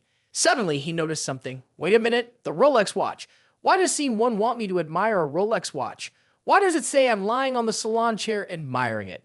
Moreover, why does it want me to smile with a deep and mysterious expression? Something's not right. Trouble is brewing. With that, he dashed to the door in a flash. Then he stretched out his hand, eyes gazing into the distance, and said, "Hey, Director Zhu, please stop." Zhu Xiaoshuo, in golden jacket, turned back in surprise and asked, "What's wrong, CEO Bai? Is there something else? Can I see the script of the short video?" Zhu Xiaoshuo couldn't understand why our Bei Qian was acting strange. "Of course you can. Please take a look. CDO Bai, if there's nothing else, we'll head to editing." Bei Qian replied with a faint smile. "Ha, take your time. I will see you off." Then he rushed into the closed room in a flurry of excitement. Sweating profusely, he opened the script to have a look. The script depicts a typical day in the life of CEO Bai. I glance at the Rolex not to check the time, but to casually show off my wealth. I casually sell a Rolex, and the assembly begins researching a financial innovation with $200,000. After an hour, this task is passed on to the new interns, leaving 3/4 of the money. Looking at the resource station quotes, I feel comforted. The employees also seem honest. This time, I let the interns research financial innovation, leaving $50,000. I heard he wants to use $5,000 to develop a game. His expression varied greatly from dreamy to skeptical, amazed, pleading, and finally, enduring. Quite interesting. I'm very happy. It seems that someone like me, who once ruled the business world, finally had to taste failure once. Wanwen Xiang Bu Dao, in the end, I still managed to create a game that captivated players. The intern made a boring 8-hour driving game, but was loved by players. In just 2 weeks, the consumption reached $20,000, the main designer, the future star. I felt satisfied and joyful, completing yet another small goal, the mundane life of a designer, so simple and dry like that. After reading, our Bei Qian froze as if he had been electrocuted. "Oh no, it's all falling apart. Isn't this the combination of Zhu Yiden's dry life and Wanwen Xiang Bu Dao?" I specifically asked not to shoot Wanwen Xiang Bu Dao. How did this happen? What should I do? Wanwen Xiang Bu Dao and Zhu Yiden's Dry Life, both very successful short videos, and this script combining their content and agreement is going to be hot. What should I do?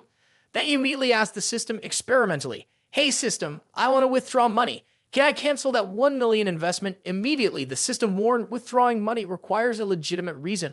Otherwise, it will be considered a violation of the rules. Upon hearing this, our Bei Qian's face fell, silently pondering, legitimate reason? Huang Zhaibei taking personal money, me being annoyed with Zhu Xiaoshuo for being too ugly, or simply not wanting to invest anymore. None of these reasons count as legitimate. Stay calm. Besides withdrawing money, there must be another solution. Can I withdraw from being the lead actor? I'll say it's due to busy work canceling this project. Replacing the lead actor, wouldn't that dampen its popularity? Suddenly, he remembered the contract. Oh wait, the penalty for contract breach is triple the fee. That's $90,000. Where am I going to get $90,000 to cover the breach fee? Then he buried his head in his hands, crying, not knowing what to do. Poor as he was, facing yet another difficulty. System, can the breach fee be paid using system funds? The system replied promptly, "Contracts signed by individuals are solely the responsibility of the signer, and any profits or penalties revert entirely to the signer. Therefore, the breach fee is to be paid by the signer themselves." After watching, he dropped the phone from his hand. Then, Bei Qian, with a horrified expression, muttered to himself, "Can't just sit around waiting to die. I still have the internet cafe and the game, 2 areas that could incur losses. I'll tell Lu Mingliang to add more personal narratives, more mocking remarks towards the players to make the game go bankrupt completely. As he spoke, he dashed out the door, slamming it shut. The scene transitions to the next morning, and everyone starts setting up the filming equipment. After a while, when the equipment was all set up, Zhuge Xiaoshuo spoke up, "Hey CEO Bai, here's the new script. We've almost finished editing yesterday's footage. We're preparing to negotiate with the video website, expanding resources and discussing prices. But don't worry, I have a contact at Fai Shangwan." Then Bei Qian picked up the script to give it a read. Afterwards, he silently thought to himself, indeed, the previous script wasn't random, and this Zhuge Xiaoshuo guy isn't ordinary either. Noticing this, Zhuge Xiaoshuo in the yellow jacket asked, "Hey CEO Bai, I can see that your complexion isn't great. Is it because of overwork?" Bei Qian replied with a bored expression, "I'm fine, just keep filming." Zhuge Xiaoshuo quickly agreed, Okay, let's get this done quickly. Let's start right away." The whole crew followed suit. Suddenly, Bei Qian rubbed his chin and discovered something, thinking to himself, "Wait a minute, I have a brilliant idea." Then our Bei Qian grinned wickedly. "Now I'll act like crap," completely ruined the reputation of this short video. With a stiff face, lips forced into a grin, laughing like a lunatic, can you imagine? Then he laughed devilishly as if he was on drugs, ha ha ha ha. All the worst characters in the world come to me. After a while, Zhuge Xiaoshuo started holding the camera and said, "CDO Bai, let's begin." Bei Qian replied, "Okay, let's start." At the same time, he thought to himself, "Anyway, I'm not a professional actor, so even if I act foolishly, Zhuge Xiaoshuo wouldn't dare to say anything." Then Zhuge Xiaoshuo signaled, "All right, now CEO Bai, show us an indifferent expression." Okay, add another indifferent scene, a slight smile, but with an indifferent face, perfect. Next, a slightly suspicious look, but still with an indifferent face. Then an indifferent face patting the employee's shoulder, followed by handing over a business card. Not even 3 minutes later, Zhuge Xiaoshuo said, "Okay, we're done here." The guy in the yellow jacket shook hands with our Bei Qian and said with a gleam in his eye, "CEO Bai's acting is superb, truly living up to his exceptional character." On the other side, Bei Qian didn't understand what was happening at all. Then Zhuge Xiaoshuo continued, "You can portray indifference so convincingly, but in reality, your inner richness and your facial expressions are beyond my expectations. Let's head back now. CEO Bai. Tomorrow we'll shoot the final episode before the new year." With CEO Bai's acting skills, the video is sure to be a hit. After hearing this, our Bei Qian stood frozen like a statue, speechless. What acting skills do I have? Why does something feel off about that? Next, he fell into a melancholic contemplation about his life. What on earth is this? This video project fundamentally doesn't require acting skills. The storyline relies on my candid expressions as the main actor, but in reality, I'm just a tool for people. Oh, how dull. Right now, I can only hope that the game designer and the internet cafe might incur losses. Suddenly, a message arrived for him. The plan for setting up the internet cafe, Bei Qian's basic plan, has been completed. Please take a look. After reading it, he exclaimed, "Holy shit, Manhwa truly lives up to expectations. He completely followed my instructions swiftly and without any deduction. 3 months of rent plus the mortgage, totaling $1.2 million. 50 high-end computers, each costing $26,000, totaling $1.3 million. Decorations also amount to $400,000 to $500,000, plus expenses for other items. This time it's going to cost over $3 million. Then he floated on cloud 9, feeling as if he had just scored a home run, laughing wickedly. The higher the price, the deeper the losses, how splendid. Next, Mei Yang sent another message. "Bei Qian, I think I won't be going home this New Year's Eve. I'll stay here to oversee the construction work and try to finish early so we can open soon." Bei Qian replied promptly, "No, you shouldn't. Even if you don't go home, the construction workers still need to." At this moment, our Bei Qian was deeply moved to tears, feeling the unwavering support of his brothers. Mei Yang was too serious, and the failure rate was even higher. Suddenly, there was a knock on the door, and Lu Mingliang called out, "May I come in, CEO Bai?" Bei Qian, now awake from his reverie, invited him in, then said, "I've reviewed the game designer's design and added a few lines of dialogue. Have you seen it?" Mingliang responded, "Yes, I have. But those candid lines seem a bit too mocking towards the players." Hearing this, our Bei Qian thought mischievously to himself, "That's the way to go, hey." But outwardly, he had to respond, "No worries. Let's stick to the plan. Next, let's go find some artistic resource covers. Have you checked the resource station for the most suitable cover designer?" After hearing this, Lu Mingliang's face turned pale, frozen in thought. "So, that's final, huh? When the time comes." Players will curse us to the high heavens, and then they'll ridicule Deng company's game like shit. I wonder if our company can survive that. Next, Ming Liang responded, I understand CEO Bai. When it comes to artistic resources, I'll be as diligent as Wang Ziba. Good is good, but striving for excellence is even better. Oh, by the way, should I introduce the artist to you after I find one? Bei Qian replied promptly, no need, just go with your instincts. Meanwhile, he was silently thinking, anyway, I don't understand much about these things, so it's like I'm not even watching. Then Lu Mingliang closed his glasses and stepped away, pondering to himself, CDO Bai not only appreciates delicate artistic resources, but also trusts me like this. I must fulfill CDO Bai's assignment excellently. A while later, Mingliang was browsing artistic resources on Pinterest. He scrolled through and muttered, this one doesn't seem right. It's beautiful, but a bit too simplistic in style. This one is too realistic, not quite fitting. Suddenly, he noticed something. Ah, this is it. Isn't this the artist from Gujiang who collaborated with CEO Bai before? They understand various styles very well, and here's Ruin Wangjian, another perfect candidate. Haha. 2 days later, Bei Qian was hailing a taxi to go back home for New Year's Eve.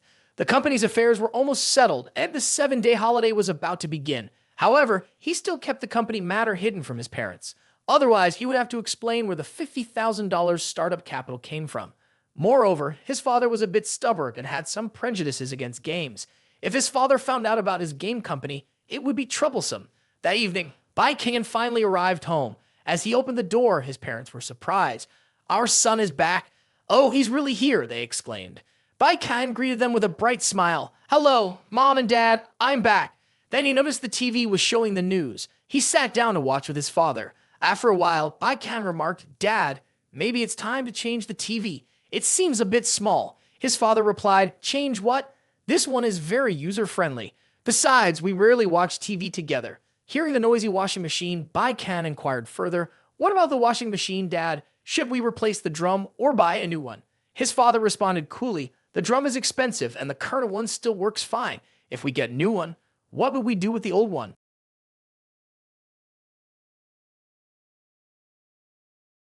After listening, he said, just discard the old stuff, Dad. You don't need to worry. I'll buy everything. Hearing this, his father looked skeptical, glanced over and said, huh? Something seems off, kiddo. Why do you suddenly want to shop? Where did you get the money from? Bei Qian broke into a sweat, chuckled weakly, and said, well, you see. Surprisingly, Bei Qian's mother chimed in, hey son, you must be tired from the trip. Go change your clothes, wash up, and have dinner. Subsequently, his father grew increasingly suspicious of his son. He thought to himself, is this kid up to something shady? If I find out, he's in big trouble. Bei Qian scratched his head and replied with a smile. Well, it's like this at school. I got hired for a short video. The director paid me $30,000 as compensation. At the same time, his brother thought to himself, good thing I prepared early. His father then raised his glass and retorted, stop lying, getting $30,000 for a short video. You haven't even paid $30,000 to anyone yet. That's a stroke of luck. Upon hearing his father's response, Bei Qian replied, Dad, with a handsome son like me, $30,000 isn't unreasonable. His father chuckled mockingly and said, of course I don't believe it, unless you show me that video, hey. Bei Qian scratched his head again and said, video? Oh, I haven't uploaded it anywhere yet. Then his mother spoke up, stop chatting, set the table, and let's have dinner, dear. Come over here. Then the whole family gathered around the warm dining table. After a while, when they finished eating, Bei Qian's mother asked, son, when will that video be uploaded? Why is Mom rushing me? How would I know? Hearing this, his father said, why don't you ask the director? Yes, indeed. Then he messaged the director, Zuoxi Ashuo, who replied, CEO Bai, it was uploaded yesterday. You can see it on Pio Shu Wang under the video column, titled Daily Life of CEO Bai. After watching, he was extremely surprised. What? Already done? Such speed! Then he quickly rushed into the room and said, yes, it's online. Let me fetch the computer for Mom and Dad to see. After a while, his parents watched and were utterly shocked. What? Is this it? Bei Qian also broke out in a cold sweat of extreme horror. What's going on? It was uploaded yesterday, and today it has over 200,000 views already, so fast. The father, feeling puzzled, asked again, Daily Life of CEO Bai, huh? The young man trembled and responded, yes, this is the title of the video. I played a role of a company executive. Upon hearing this, the father chuckled and said gleefully, with that baby face, you don't look anything like a company executive. Then the three of them watched for a few minutes and it was over. Puzzled, his parents asked, what? It's over already? It's so short. Then our Bei Qian lightly chuckled and said, "You've watched it, so you can go to your room now." Afterward, the two parents discussed together. "Do you see how well our son played the role of a big boss? Incredibly natural, as if he really owned that company. Where did he get that from, with that stiff expression? Look, in reality, are there any big bosses like that? He's either too good at it, or he's met too many of them." The young man was left speechless. Then he went into his room and closed the door with a thud. Next, he turned on his computer, his face darkening considerably. At this moment, Bei Qian was startled to discover a heap of comments flooding in. One of them exclaimed, "Holy shit." Looking at the comments, it seems like this case is well liked by everyone. This young actor is amazing, successfully portraying a rich, nouveau riche fool with explosive characteristics. The chaos of the industry is extremely bitter.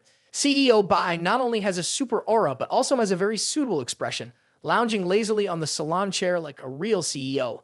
This is the king of actors. I'm a fan of CEO Bei now. A young man responded audaciously, "Hey there, were you hired to comment on this hot case? Impressive experience, isn't it?" Another comment read, 50,000 to play a driving game for 8 hours, but the video mentioned isn't Desert Lonely Expressway, right? Another young man replied, "I'm not sure. Could Deng be related to this video?" After watching, our Bei Qian trembled in horror. Damn, how could they like such a cheesy video? No, I must stay calm. Just as long as there's no advertisement, even more views would be useless.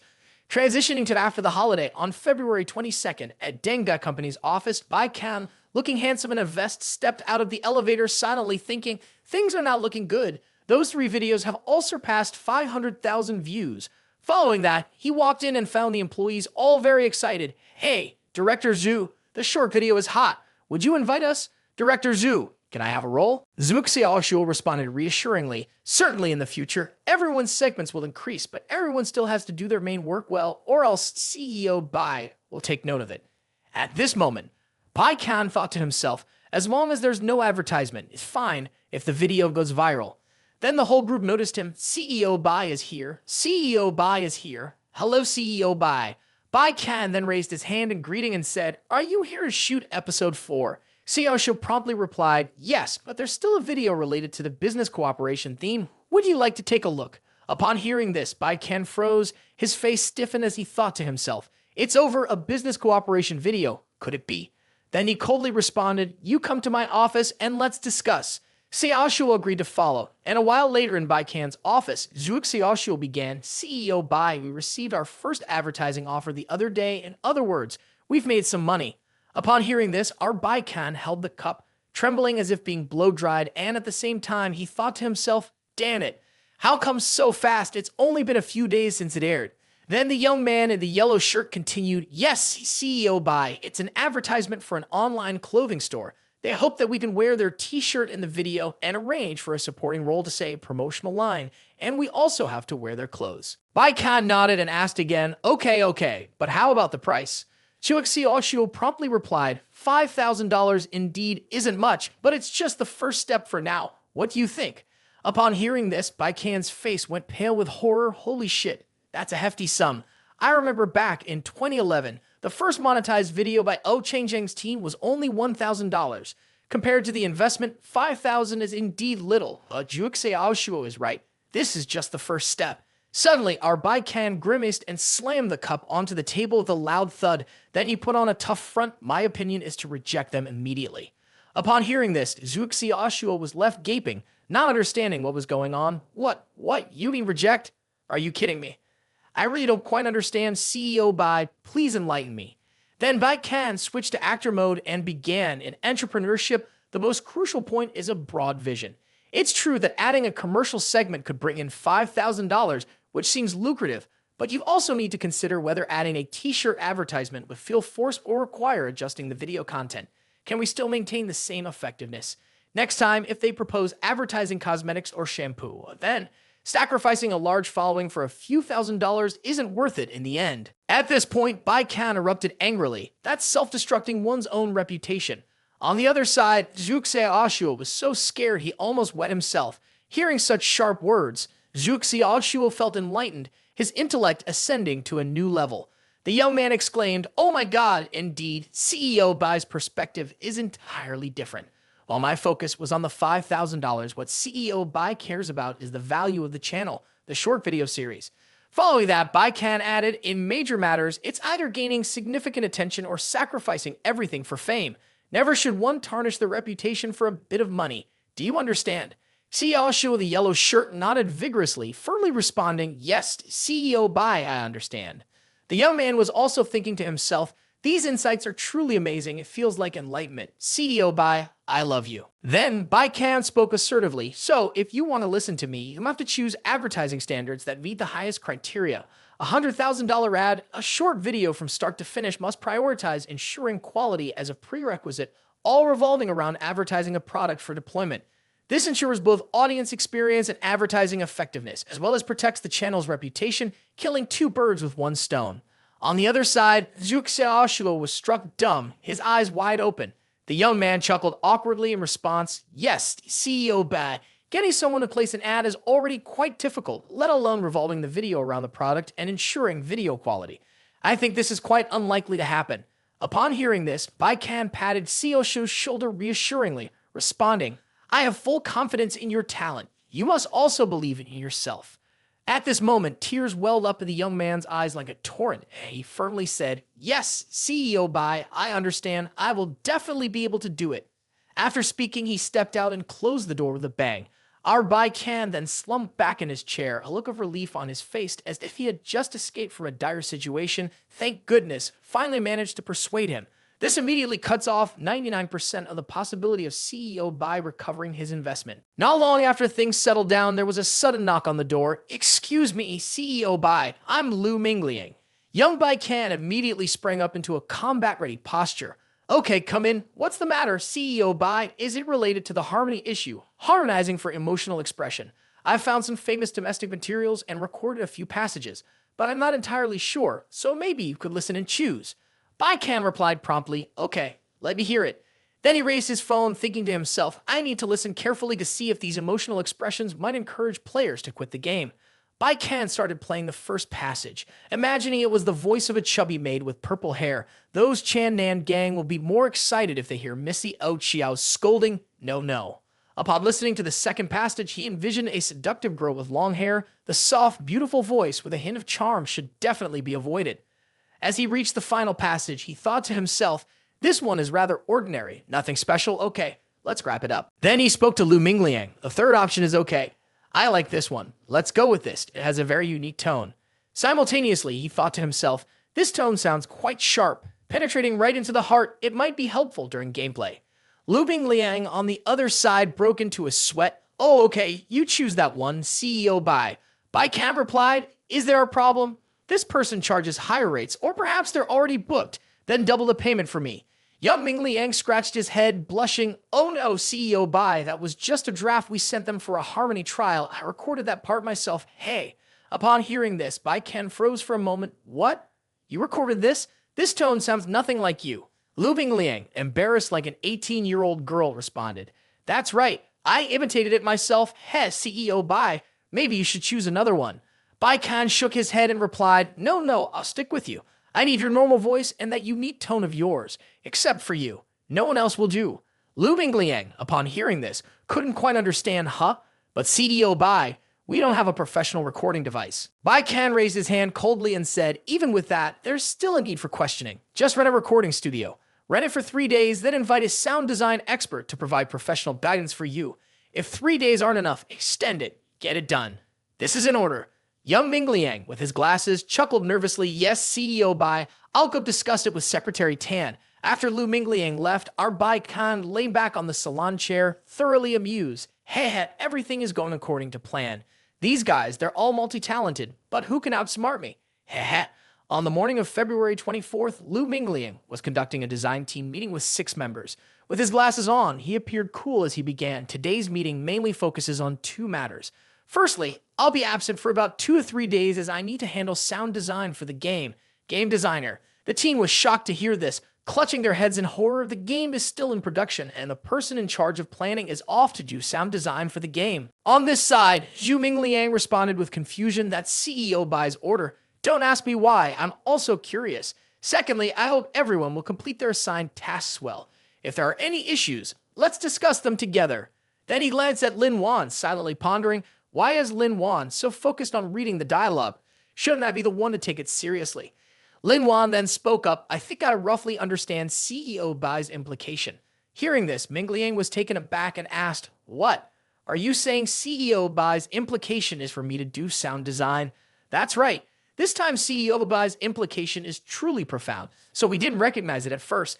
I think similar to the Riching CEO Bai video project, this game designer game also has the influence of the Dark Joker with effective sarcasm.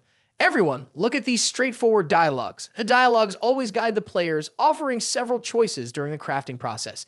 Each choice seems to be the best and easiest to benefit from. But what about the final result? If players rely solely on the dialogues, their reputation will be ruined, and in the end, they won't gain anything. Moreover, the dialogues can also sarcastically influence the players, making them embody a boss in the game. If you're not decisive and easily swayed, if the dialogues tell you to do something and you fail, not because of the dialogues, but because of your cowardice, CEO Bai's implication is that if the game is too smooth and easy, where's the fun in that? After listening, Miss Ming Liang tightened her grip on her hand firmly and spoke loudly. I understand now. Adding more blunt dialogues is to amplify the feeling of failure. This is a form of sarcasm. Perceiving this as odd, a girl asked, but why would completely ignoring the dialogues also lead to failure? Isn't that also a form of sarcasm? Lin Wan crossed her arms gracefully and replied, from my perspective, this is the most delicate point of the game. Knowing some things are wrong doesn't mean you'll succeed. There's an outcome in the game where the creator acts too conscientiously, and in the end, many players just play without paying, the game's ratings aren't low, but the investment isn't recovered, and they eventually have to leave the industry. This implies that even if you're enthusiastic and conscientious, success isn't guaranteed. It's harsh, but it might be the reality of the gaming industry, where achieving both fame and profit isn't simple. Our success today is because CEO Bai led us here. After hearing this, a young man in black was moved and replied, she's absolutely right. Thinking back, this game designer game, from creativity to design and even to specific dialogues, all were carefully revised by CEO Bai. Another bald young man cried like rain and added, in fact, we're only responsible for a small portion of the work. The real pressure is mostly borne by CEO Bai. The whole group fell into contemplation and tears flowed freely. After a while, Lin Wan turned to Ming Liang and said, that's why CEO Bai arranged for you to handle the music composition. The reason is quite clear. The objective condition allows for hiring a composer, and the greatest advantage is that you understand the game. The dialogue can be seen as the player's inner greed and desire, luring them into the path of darkness. Therefore, we need someone who understands the traps of this game inside out, something that regular voice actors can never achieve. Lu Mingliang applauded as if he had just gained enlightenment. Afterward, he thought to himself, no wonder CEO Bai personally edits the dialogues and even instructed me to handle the music composition. Now I understand. I won't let CEO Bai down. Fast forward to a considerable time later, on March 3rd, our Bei Qian entered the company with a cheerful smile. Suddenly, he overheard the staff's conversation, causing his smile to fade instantly. Cheers, Baoxu is back. Baoxu's aura seems to have improved, a bit thinner, but looks much healthier now. Our Bei Qian was astonished at this moment, gaping in silent disbelief. Holy shit, Baoxu is back after that 1-month leave. On the other hand, Lu Mingliang raised his hand cheerfully and said, wow, your spirits are high. Even your hairline seems to have recovered a bit. Looking handsome, Baoxu. Baoxu, pleased to hear this, responded, oh, really? Following that, Ming Liang excitedly said, hey, Baoxu, I've brought the design documents for the new game for you to review. Do you want to make any changes? Baoxu, waving his hand lightly, replied with a faint smile, CEO B has already decided everything. I won't bother. Besides, even if I review them, I might not understand. Hey. CEO Bai, upon hearing this, wore a mischievous grin that stretched from ear to ear, resembling a fox with both a cunning face and tail. Just as I predicted, the game has begun production and Baoxu won't get involved. Heh, this reduces the game's chances of success. This plan is bound to succeed. Heh. A while later, Baoxu grabbed some snacks, a 1.5-liter bottle of Coca-Cola, tore it open, put on his headphones, and dove straight into playing the zombie shooting game War of the Sea, with rapid gunfire sounds echoing immediately. At the same time, he thought to himself, oh, a month without playing games and being at the new company feels like paradise. It's just too blissful. But wait, not playing for a month, it seems like there might be a bit of an issue with my gaming skills. Since I don't have anything else to do right now, I'll just focus on improving and optimizing War of the Sea. Oh, and while I'm at it, I'll optimize Bei Qian too. Thanks to CEO Bai for giving me some free time to clear my mind. I've just discovered a few minor bugs. This must be CEO Bai's intention. Hey, I'll probably finish fixing them in about 3 to 4 days. Then 3 days later, at a dormitory in the university, everyone was discussing with each other. Is Bei Qian planning to release a new update? It's been a while since reaching max level. About to collect all the rare cards. 2 other friends on the bus whispered to each other, I admire 3Q Sangu so much, updating only once every 2 months. Exactly, I don't need much, don't need to change the gameplay. Just release a new Wu Qiang or a new recharge package. Another young man in the cyber cafe was typing away furiously, intending to post on Instagram. First time seeing such an incomprehensible company. According to the rankings theory, Bei Qian's position is very high, surely making considerable profits.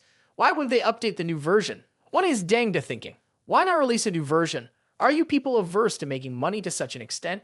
Can't you take responsibility? Just heard about games running deficits, yet this company still runs despite making a lot of money. Is that not strange? As he was composing his post, the young man's face twisted in anger. However, before he could send it, he noticed that Gu Jidang had already updated. Seeing this, he was silently moved, thinking, holy shit, the game updated quietly. Scrolling down, he also stumbled upon a comment. Today, by chance, I discovered that the character Guan Yu, who was previously condemned for continuous slashing with low damage, has been fixed. Currently, Guan Yu's slashing has been enhanced and is playable again. As for Chao Yun, the issue of low probability triggering seems to have been rectified. After reading, the young man exclaimed, really? Even these minor bugs have been fixed. Meanwhile, other students were happily chatting amongst themselves. Other companies push VIP packages to lure players into crazily spending money, only then focusing on fixing game bugs later. But Deng Da does the opposite, implying that the new version is even better. Deng Da hasn't abandoned Bei Qian. It's truly wonderful. The company is so considerate. I'm deeply touched. The young man at the cyber cafe was typing frantically, with great excitement writing, please open up a new top-up package. We have money and are eager to top up here. Switching scenes to the morning of March 7th, Bei Qian in the room was shouting loudly, what's going on? Are Bei Qian players terrorizing customer service? There are also requests on the forum to open up a new top-up package. Lin Wan from the other room eagerly responded, yes, that's right. Customer service said that players are complaining loudly. Bei Qian's blood pressure was already soaring at this point. He asked again, are you sure I'm not mistaken? Are they asking us to open up a new top-up package? Lin Wan flipped through the documents and replied, yes, CEO Bai, that's correct. Moreover, apart from the issues with customer service, players are also discussing this on forums and Instagram. Bei Qian was frozen like a stone and asked specifically, what's the situation? Why are players asking for a new top-up package? How is this possible? Lin Wan chuckled and replied, well, it seems like players are worried about Wu Jiang's failure and hoping they can contribute some money to support it. Hey. Upon hearing, he seemed to have a stroke and collapsed suddenly, appearing strange. Lin Wan asked, oh, CEO Bai, what's wrong? Your complexion doesn't look good. Bei Qian put his hand on the table, looking puzzled as he replied, I'm fine. I just told the customer service to restore it directly. The update is in the plan roughly around May or June. It could be launched. After hearing this, Lin Wan was surprised. What? You've already done it? How come I didn't know? Bei Qian responded, you misunderstood me. I meant it's in the plan. Now Lin Wan scratched her head in confusion. Yes, CEO Bai, I understand. Then she went out and closed the door. At this moment, our Bei Qian slouched back in his chair, sighing with a sense of disillusionment. What on earth is this? It's completely absurd. From Desert Lonely Expressway to Bei Qian and now War of the Sea, they're all just garbage games. I can't fathom why they're so fiercely supported like this. It's infuriating, absolutely infuriating. How come every game I work on turns out so bizarre and eccentric? Players keep rallying behind them, making the games increasingly popular. They even worry more about Wu Jiang than their own Deng Da company, which is absurd. If the Gu Jiang incident escalates, it will undoubtedly attract attention and suspicion from various industries. That will only make things more complicated for me. Once the game designer finishes, I'll consider releasing a new update for Bei Qian, maybe at a low cost to get through this mess. Now I have to go to Mei Yang's internet cafe and see what's going on there. That's the most important mission. I must intervene and disrupt that place immediately. Bei Qian dashed off like lightning to sabotage the plot right away. Upon arrival, he found the place exactly as he had predicted, deserted with not a soul in sight. Above the entrance hung the fish-shaped logo, looking even tackier than expected. Our Bei Qian couldn't help but smirk inwardly, thinking, a giant fish logo plastered on the facade, it's ridiculously amusing. Mei Yang must have had a brilliant idea to confuse everyone, making them wonder what this place is about, but doing it quite well. As he stepped inside and surveyed the surroundings, he was rather surprised. It was spacious inside, with many people diligently setting up the cyber cafe for the nerdy Mei Yang. Spotting Bei Qian, Mei Yang enthusiastically spoke up. So, Bei Qian, are you satisfied? Do you need any additional requests? How do you like this DJ booth location? And what about the layout of the tables and chairs? Oh, Bei Qian, what do you think about the book prices? I suggest stocking some online novels, cookbooks, and game guide comics. Bei Qian, do you think we should also include some Su Teming Chu books here? Bei Qian pondered for a moment before responding. Mei Yang, you must remember we don't read books here. What's with the book suggestions, Bei Qian? Assertively, Bei Qian exclaimed, this is an entertainment zone, luxurious and upscale, you know? Comics, novels, nonsense. Let's have some classy books here. Fill the shelves with high-end literature for me. Upon hearing this, Mei Yang scratched his head in confusion and replied, oh, is that so? All right, Bei Qian, why don't you suggest some book titles for me to purchase then? Okay, listen up. How about Ukraine Tractor Simulations, a book for small tractor operators? I innovated a plow for the motherland, a story about tractors and agriculture, and a guide on how to use and repair handheld tractors. Having listed a bunch of nonsensical titles, Mei Yang chuckled lightly and said, Ahe, Bei Qian, is this okay? Why would we need so many tractor books? Bei Qian furrowed his brow and replied, simplicity is the ultimate sophistication, you know? Anyway, you go online and find some sophisticated books for young people, pick some with obscure titles, and buy them eagerly. Mei Yang is already clueless, so let's make him even more clueless. Mei Yang responded, oh, I see. No problem. Oh, Bei Qian, let's move on to the kitchen next. We haven't chosen a head chef yet, but don't worry. We've got some top chefs applying. Bei Qian raised his hand and said, the head chef must be just as I described. Choose a chef who can cook everyday dishes deliciously. The more familiar, the better. Remember that. Mei Yang smiled brightly and replied, you can trust me to handle that. Heh. Then Bei Qian chuckled mischievously and said, Mei Yang, without you, I wouldn't know what to do. Heh. Mei Yang blushed and responded, Hee. Bei Qian, praising me like that, I'll get arrogant. It's okay, you can be arrogant. Just praise me if I'm good at something, no need to be shy. Then Mei Yang pulled out a chair for Bei Qian to test. Hey, Bei Qian, start up the testing machine.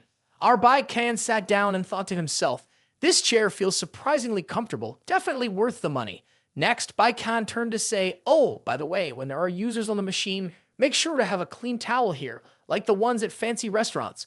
Upon hearing this, Mei Yang scratched his head, looking confused. Isn't that a bit too posh? This isn't some upscale restaurant, this is a luxurious entertainment center. We're targeting high-end clientele, so we definitely need to provide top-notch service, you know. Plus, all the rooms are non-smoking, so the environment is perfect without any cigarette smoke.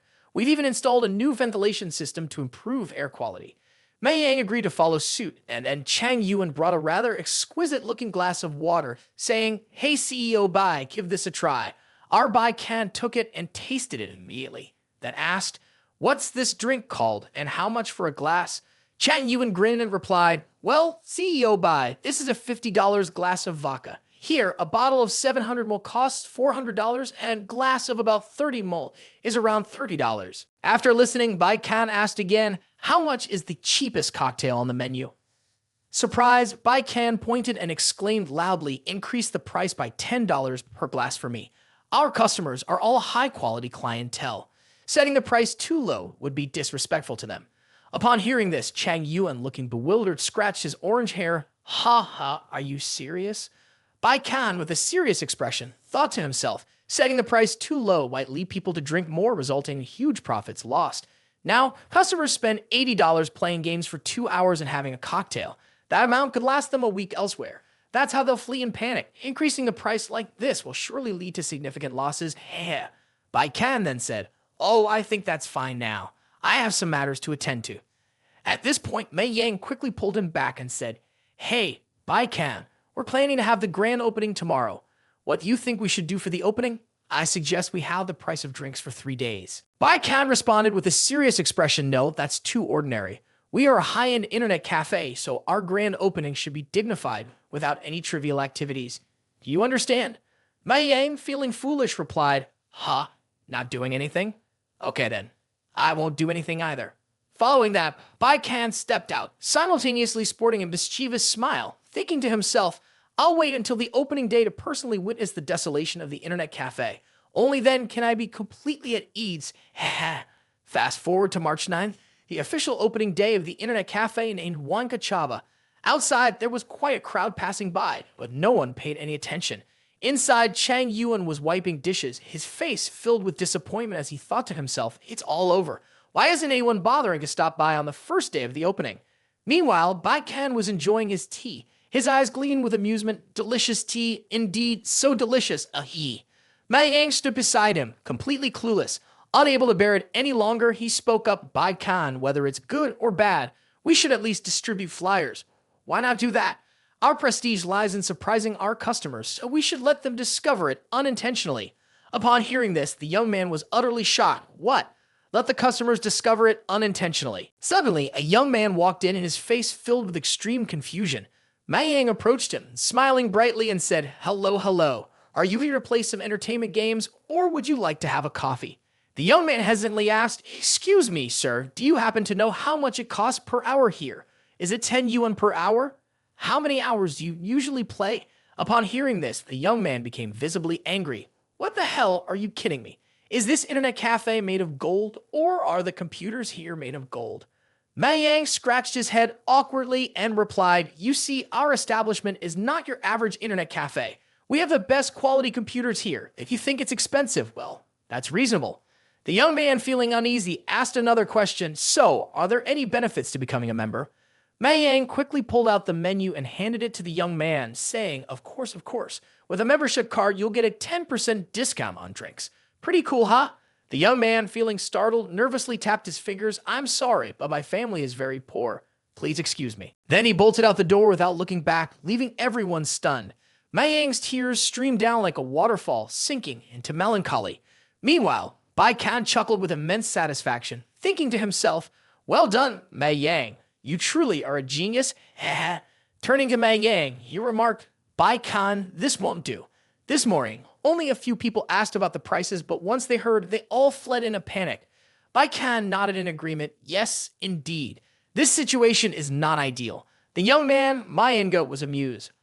Finally, Bei Qian has come to his senses. We should organize some activities for advertising. Suddenly, Bei Qian decisively ordered, make a sign board with the prices and stick it on the door to avoid wasting time on inquiries. Mei Yang's eyes widened in shock as he stood frozen. What did Bei Qian just say? Bei Qian furrowed his brow and explained, if they complain about the prices, it shouldn't bother coming in. It saves effort on both sides. It's better this way. Mei Yang looked dumbfounded. Holy shit, so this is what Bei Qian meant by not ideal. It's only the first day, Mei Yang, but you must remember this is the long-term strategy of the Deng Corporation. Even if we run at a loss for the next 3 months or even half a year, it's okay. We'll stabilize eventually. Do you understand? Mei Yang nodded in agreement after hearing this. Then Bei Qian waved goodbye, saying, I have some matters to attend to. I'll take my leave. With that, he stepped out, his face beaming with joy and contentment. The coffee today was really good, he thought to himself. Fast forward to the evening of Sunday, March 14th, Mei Yang and Chang Yuan were reviewing the books, feeling despondent. The monthly rent alone is $315,000, not to mention the cost of materials and staff salaries, totaling over $70,000 a month. That means we're spending over $400,000 a month without even making a profit. Moreover, considering the initial investment of around $2 million when the cyber cafe was established, our revenue over the past 3 days doesn't even compare to that of a small coffee shop of about 10 square meters, Chang Yuan pointed out, shocked as he looked at the ledger. The atmosphere grew increasingly grim, with Chang Yuan sighing heavily. Mei Yang, your relationship with CEO Bei is quite good. Perhaps you could talk to him about the fact that we can't continue like this. We need to come up with a solution. Mei Yang shook his head and replied, CEO Bei said we should be patient. No matter what, we have to wait until next week. That's on the 21st. If CEO Bei said so, then we just have to wait and see. Right, we still have to listen to CEO Bei. Wait another week before making any decisions.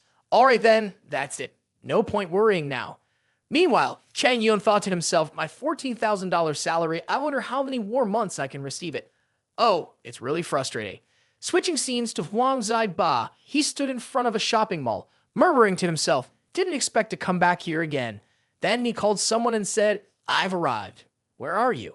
Okay, I'll wait for you at the old place. A while later, Huang Ziba was in a cafe. Yi Jun, who was here, a young man with purple hair named Ma Yi Jun, the one who planned the storyline for the game Shang Yang, was Huang Ziba's former company colleague. Yi Jun greeted him, saying, "Hello, Huang Ziba. It seems you're even unluckier now, right?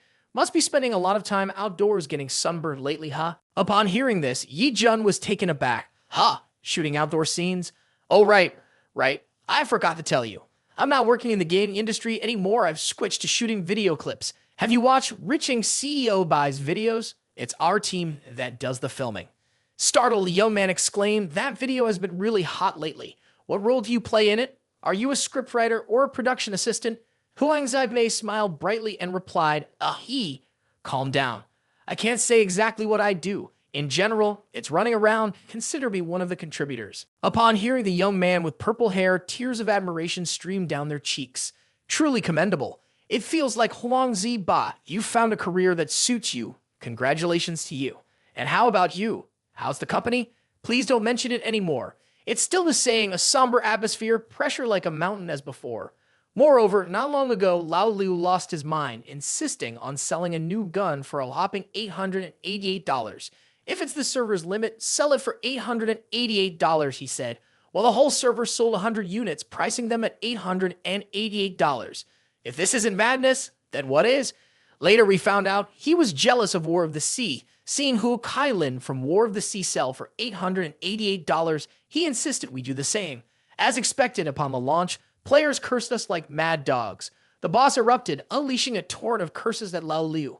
We could hear the commotion from our workplace. Upon hearing this, Wang Ziba sighed and said, "Hu Kailin from War of the Sea can sell for $888 because it's the only feat in the game.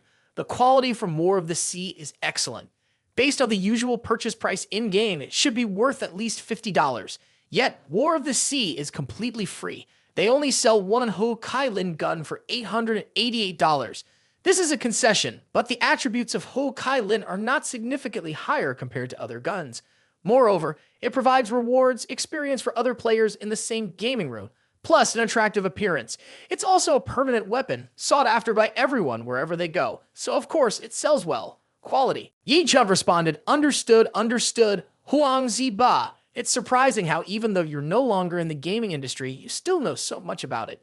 To which Huang Zibai promptly replied, "Actually, I'm the one who created War of the Sea, and I'm the CEO." Upon hearing this, the young man was utterly stunned, saying, "Really? Did I hear you correctly? Ahaha, you didn't tell me that for the past few months you've been as if on cloud nine, lost in your thoughts, not knowing where to start. The truth is like this." Subsequently, Huang Zibi elaborated to the young man, "I know hearing all this might be quite shocking to you, but these are unexpected truths." Yi Chun swiftly grasped Huang Zibei's hand, his eyes welling up with tears as he said, "Could you help recommend me for a position? Tomorrow, Lao Liu and I will submit our resignations. Please help me out." Then, on the morning of March 16th, our Bei Qian was holding Bei Yi Jun's job application to interview him, saying, "You're Bei Yi Jun, right?" "Yes, Mr. CEO Bei. You can also call me Yi Jun. Everyone calls me that." "Okay, sounds good." Simultaneously, he silently pondered in his mind, judging from his humble resume, he doesn't seem particularly outstanding, just another match for Huang Ziba. Nonetheless, there are still vacancies in Huang Ziba's company. A fresh graduate like this can be put to work handling trivial tasks to save the company some money. To his surprise, the young man pulled out a stack of documents and said, "Mr. CEO Bai, these are some essays and short stories I've written. Perhaps you'd like to take a look." Bei Qian then took them and began to read, his inner turmoil reaching a peak. This is not good. The writing style is not bad at all, the prose flows smoothly, and the language is profound. Moreover, it seems he has a good understanding of various languages. No, this person cannot be hired. I need to find a clever reason to reject him. Following that, Bei Qian inquired, "You joined the Shang Yang Game Company in October, so what were you doing before that?" The young man trembled upon hearing this and replied, "After graduating from university, I always wrote novels online, although they weren't very popular. With the help of gamers spreading the word, I gradually gained some readers. Looking at the figures, it could be considered decent on the shelves, but the sales results amounted to only 30 orders." Upon hearing this, Bei Qian widened his eyes and asked, "Perhaps the content hasn't been marketed properly. Have you tried releasing another book?" The young man with purple hair, now teary-eyed, replied, "I didn't just release one book, but a total of 3. Before release, the statistics were quite promising, but after they were available for purchase, I couldn't get more than 3 buyers in total. After writing over 10,000 words, all my efforts seemed to be in vain. It's really disheartening. On the other side, Huang Zaibe couldn't hold back and said, "What's wrong with you? What kind of unique content did you write that made people reject it like that?" Bei Qian, feeling embarrassed, responded, "I don't know either. I tried my best, but for some reason, it just didn't work out." Hugu. Suddenly, Bei Qian's gaze turned fiercely determined, and he slammed his hand on the table, a mischievous laugh, exclaiming loudly, "Excellent, you're exactly the person I need. I'll hire you." The young man was utterly bewildered. Ha, you'll hire me? Am I dreaming? The next day at the company's office, Lu Mingliang was working when he suddenly received a message from the artist Ruan Guangjian, which surprised him. "You finished already? Your work speed is really impressive." Mingliang replied, "Thank you, Ruan Guangjian. You're lightning fast indeed." Ruan Guangjian responded, "It's mainly thanks to CEO Bai's excellent design, which has inspired me a lot. Although I don't have much knowledge about games, I can feel the satire towards the gaming industry in this game, giving off a profound and almost divine feeling." Mingliang also replied, "Exactly, we feel the same way. It seems to mock the players, but in reality, it delves deep into the psyche of game designers and developers, exposing the chaotic phenomena within games." Suddenly, our Bei Qian stepped forward and seeing the puzzled young man with glasses, asked, "CEO Bei, is there anything you need me to do, or is it just to inform you that our company has recently hired someone to plan the storyline for the game?" Mingliang responded, "Oh, I see, CEO Bei. I'll arrange for him to revise the content of those 3 game templates right away." After hearing this, Bei Qian shook his head and said, "That's not what I meant. What I'm saying is that he's new and doesn't understand much about games, so this month, absolutely don't assign any tasks to him. Let him study freely. Do you understand?" The young man, utterly shocked, exclaimed, "So you mean to let him observe without doing anything? That's it. Especially not letting him edit any storyline content from the game designers." At the same time, our Bei Qian was inwardly chuckling, "Hehe, this is the best outcome. Bei Qian's writing style is so good, if by chance fixing it makes the game popular, it would be a disaster." Lu Mingliang then exclaimed loudly, "I understand, CEO Bei. I'll arrange a good study plan for him." Simultaneously, the young man was silently thinking, "That's right, both the scenario and the outspoken words in Game Designer are written by CEO Bei himself. Even if this newcomer is talented, he can't compare to CEO Bai's level. It's reasonable for CEO Bei to let him study for a month." Suddenly, our Bei Qian discovered something and shouted in horror, "That's a surprise. This artwork looks so familiar, strange. Why do I feel like I've seen it somewhere before?" Mingliang responded, "Hehe, CEO Bei, you figured it out. That's right. This is the work of Ruan Guangjian." Bei Qian was struck dumbfounded. "What the hell? Is that true?" Lu Mingliang added, "CEO Bei and Ruan Guangjian are indeed spiritually connected. They recognize each other's work at a glance. What did I say? Didn't I tell you to find the highest priced original artist?" Mingliang quickly replied, "Yes, that's correct. Ruan Guangjian is currently the highest priced original artist." Upon hearing this, our Bei Qian's face turned as dark as coal as he silently thought, "Ark, it's only been a few months, and how did Ruan Guangjian go from being a nobody to becoming the highest priced original artist? His value is skyrocketing faster than real estate prices." Mingliang continued, "Moreover, I heard that Ruan Guangjian knows this is CEO Bai's project, so he only charges a small fee. Very generous indeed. Ha." Our Bei Qian went from one surprise to another, feeling utterly fed up. Then he asked, "I wonder if the contract can still be amended? Does CEO Bei want to pay him more? This won't be easy to fix, and besides, Ruan Guangjian may not even accept the extra payment."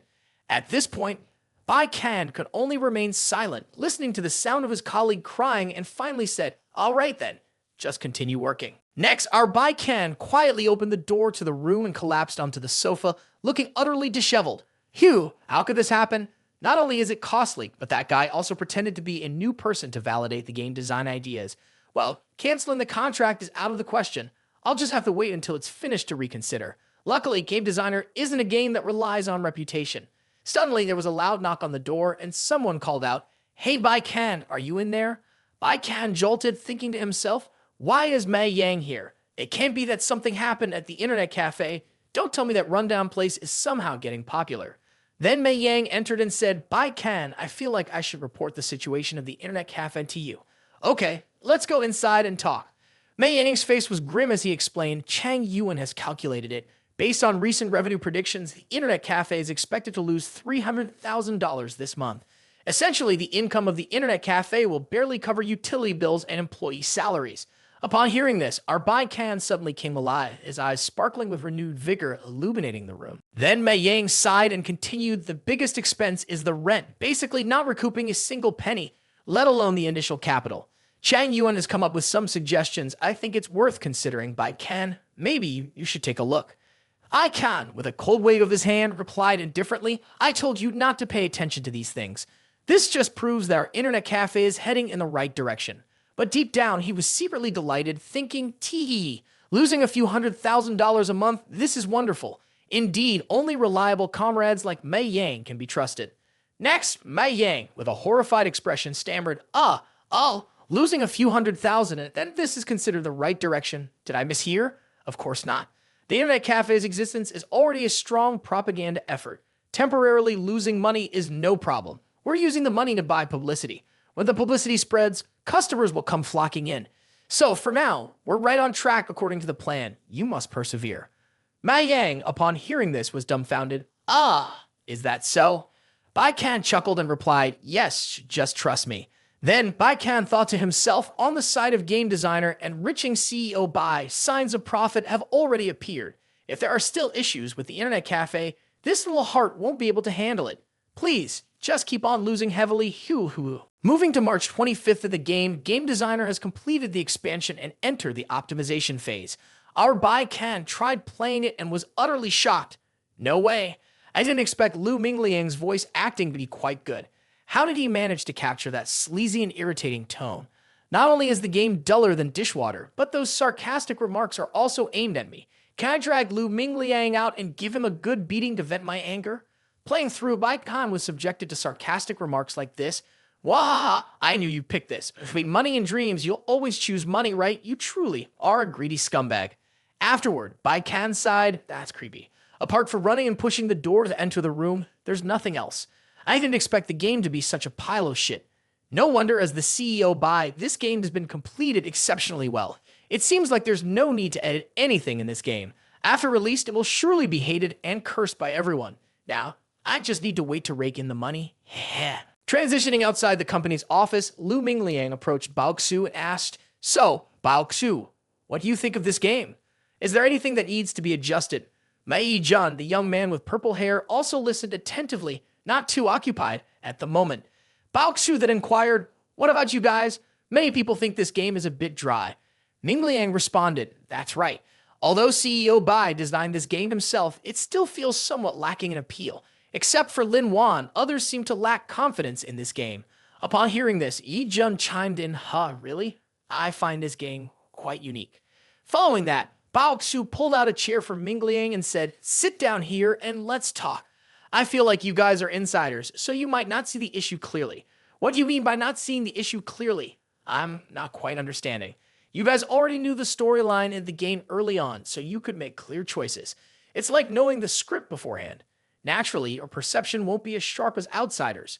In the role of an outsider, I find this game very interesting, very special. You, as a newcomer, probably have similar thoughts to mine, right? Yi Jun quickly responded, Exactly, I share the same thought. I've never seen a game like this before. Back when I was working at Shangyang Game Company, despite being exposed to many games, this one feels incredibly fresh. This game is truly unique. There's no competitor in its segment. Lu Mingliang, the glasses-wearing young man, listened in utter astonishment. Is that so? Then Yi Jun added, This game has no currency and yet carries such a huge risk. At Shangyang, they would never invest money like this, but it seems quite normal at Deng. Is this a unique approach? With the leader being innovative and the staff closely coordinated. Surprisingly, Bao Xu chimed in, but that doesn't necessarily mean this game can make money. I think this is a super creative move by CEO Bai. It could become an astonishing masterpiece, but it could also end up being a disaster, depending entirely on market feedback. Hearing this, Lu Mingliang was left puzzled. Then Bao Xu added, I feel like CEO Bai is still a very lonely person. Finding it peculiar, Mingliang inquired, CEO Bai is a very lonely person. Why do you think so? I always find CEO Bai to be very cheerful and optimistic. Do you remember the last company party? How was CEO Bai's state then? I think it was celebrating the successful research and development of War of the Sea. It seemed like CEO Bai sat quietly, deeply contemplating something without much appetite. Moreover, there was a heavy mood, as if planning for something next.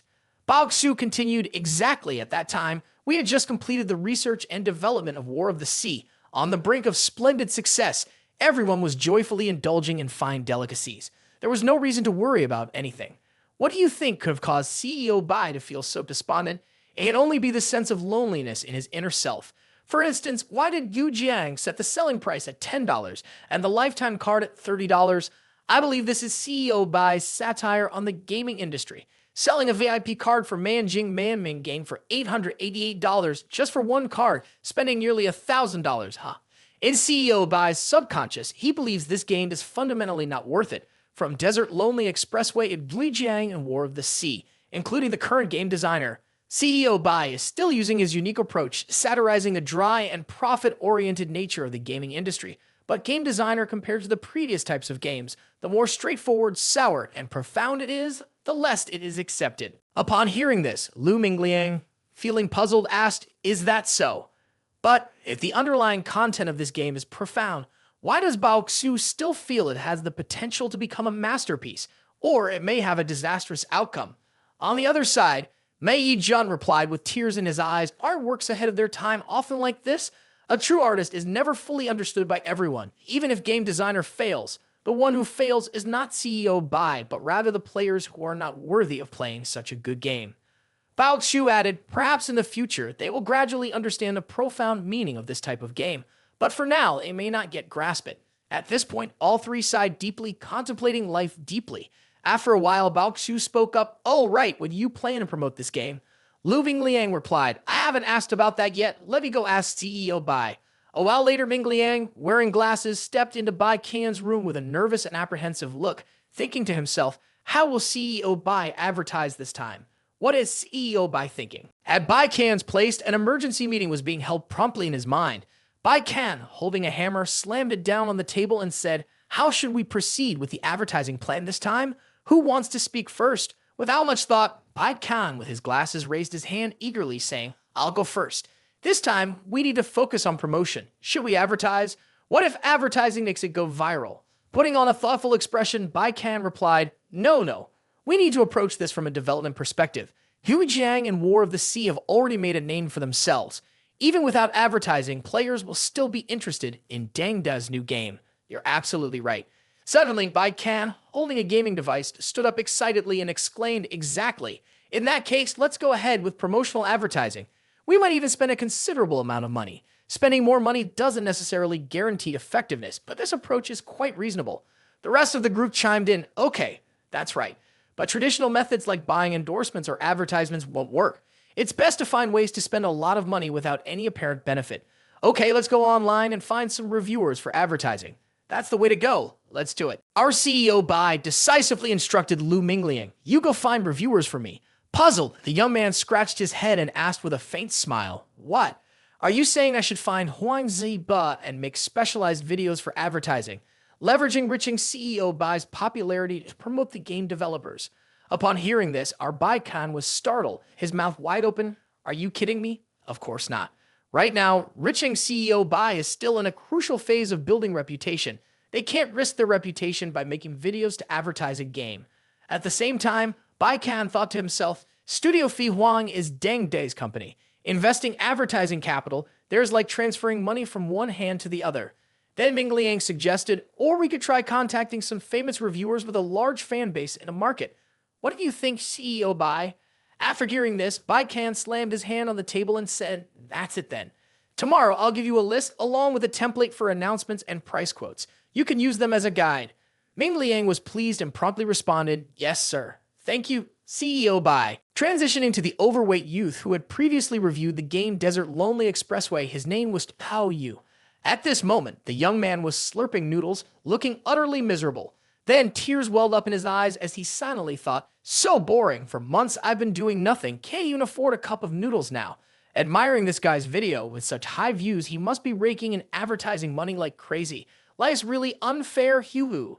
Suddenly, a message popped up. Hello, Xiao Yu, I'm Lu Mingliang, the executive director of Deng. I'd like to discuss a cooperation with you if you're available. The young man's eyes lit up like car headlights in the dark. Really? Cooperation? Of course, it's more than convenient. I'm about to starve to death here. Just waiting for this last bite of food. It's like the heavens have eyes. Then the conversation was envisioned as a grand courtroom drama.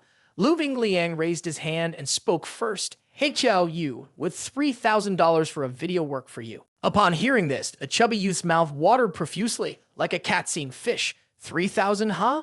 This company just made it big. 3 grand is enough to live for a whole month. Qiao Yu then replied cheerfully, no problem. Just tell me which videos you want to post. Okay, Lu Bingliang, here's the dialogue explanation for the video. The requirement is to perform the dialogue exactly as written, and the first condition is not to alter the lines.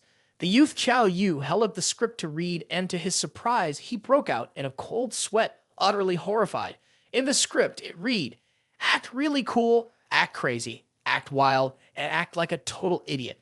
The more mentally challenged the character, the better. That's how you get more attention. After reading through, Qiao Yu cursed, you're kidding, right? You want me to act out this crappy script? Posting this online will surely make me utterly embarrassed. Lu Bingliang scratched his head and replied, in the video, you can keep your face hidden, but if it's visible, even better. Later, I'll send you some gameplay footage.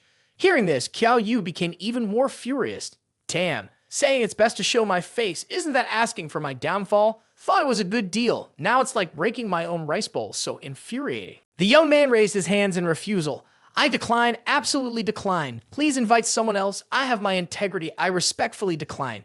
Just as he was about to leave, Lu Bingliang suddenly spoke up. What if I raise it to 4,000? Qiao Yu hesitated upon hearing this. 4,000, that's equivalent to a month's salary for an employee and a company. Following that, Qiao Yu reluctantly asked, could you let me try out your game? I'm sorry, a game is still in the testing phase, not playable yet. However, we can provide a lot of materials, enough for you to piece together a complete video. The young man took a deep breath upon hearing this, simultaneously thinking to himself, materials, dialogue, everything's prepared already. I just need to skim through the dialogue, put it into the video game, upload it, and earn $4,000. But once this video goes up, chances are the public will criticize it harshly, and I won't be able to face anyone. It's quite a predicament. Right? If I just placed it in the category of exposing trashy games, viewers might think it's satire. Adding an effect to the video. Qiao Yu responded, can I upload this video to the category of exposing trashy games? Lu Bingliang coldly replied, I'm sorry, absolutely not possible. I understand your concern, but rest assured, the category of exposing trashy games is my hottest section with significant influence. Views are guaranteed to be 10 times higher than the section featuring new game recommendations this month. A few months ago, I exposed a game called Desert Lonely Expressway. After the exposure, it went from being an obscure game to topping the charts. Within 2 weeks, it generated a revenue of $200,000. Oh, what was the name of that company again? Give me a moment, let me check. As he clicked to view, Qiao Yu was shocked, as if struck by lightning. I seen things. Could it really be such a coincidence? Meanwhile, Lu Bingliang chuckled, ha, so you've collaborated with our CEO Bei before. That's excellent then. Qiao Yu also replied awkwardly, indeed, that's a masterpiece of your esteemed company. I didn't expect that I and your company had successfully collaborated once before. At the same time, the chubby youth thought to himself, Duijiang and War of the Sea were both crafted by Deng. I wonder if he's still upset about our previous encounter. Then Ming Liang responded, please wait a moment, let me ask for CEO Bai's opinion. Upon hearing this, Qiao Yu was extremely startled. What? Just a few months ago, it was still a small independent game development company. Now it has become a wealthy CEO in the blink of an eye. How terrifying. CEO Bai, sounds like the owner of Deng. Could he be the one behind the game Desert Lonely Expressway? Oh no, I'm done for. Last time I exposed his game, he must be holding a grudge against me. Disaster. My career path is about to be ruined. Oh my goodness, why is luck so cruel? A while later, Lu Bingliang, with a bright smile, spoke up. I consulted CEO Bai's opinion. He's delighted to collaborate with you again. But he says this time the video must be posted in the section featuring new game recommendations of the month. The dialogue must not be altered, and it must not give the audience a satirical impression. It must be portrayed convincingly, originating from the character's innermost feelings. Upon hearing this, Qiao Yu felt like a thunderbolt had struck him, holding his head and crying out, oh heavens, this is it for me. CEO Bai is definitely holding a grudge. He surely wants to see me embarrassed. Hoo. Then Qiao Yu clasped his hands and bowed, replying, "I apologize, Mingliang. This request is truly too much for me. I'm afraid I won't be able to fulfill it. Please invite someone else." At the same time, Qiao Yu thought to himself, "I have no face left to collaborate with CEO Bei. I'd rather starve than face this." Oh no. Unexpectedly, Lu Mingliang raised his hand and said, 6,000 Qiao Yu. I consulted with CEO Bei earlier, and he said he could raise it to 6,000. Upon hearing this, Qiao Yu was horrified, holding his head and thinking to himself, "What? Could you please stop? This isn't about money, but if I can live for 2 months on 6,000 by being frugal." Then the determined young man replied, "This isn't about money. I said no, and that's final." Then Mingliang, with a cool demeanor, spoke confidently, "Qiao Yu, I asked CEO Bai again, and he said he could raise it to $10,000. As soon as he finished speaking, Qiao Yu lifted his head and was startled. What? What is this? Surprisingly, a huge pile of money fell down like a mountain, knocking the young man flat on the ground, utterly shocked. Then Mingliang added, "We know you're a reviewer who values reputation highly. If you truly don't accept, we won't force you." Suddenly, Qiao Yu slowly stood up, his face as dark as coal, saying, "Hold on, this isn't about money. CEO Bai is an old friend of mine, so this time I will definitely help. I give up with this guy's sudden change of heart. Well then, that's great. We'll send you more video materials." Qiao Yu immediately agreed with a nod.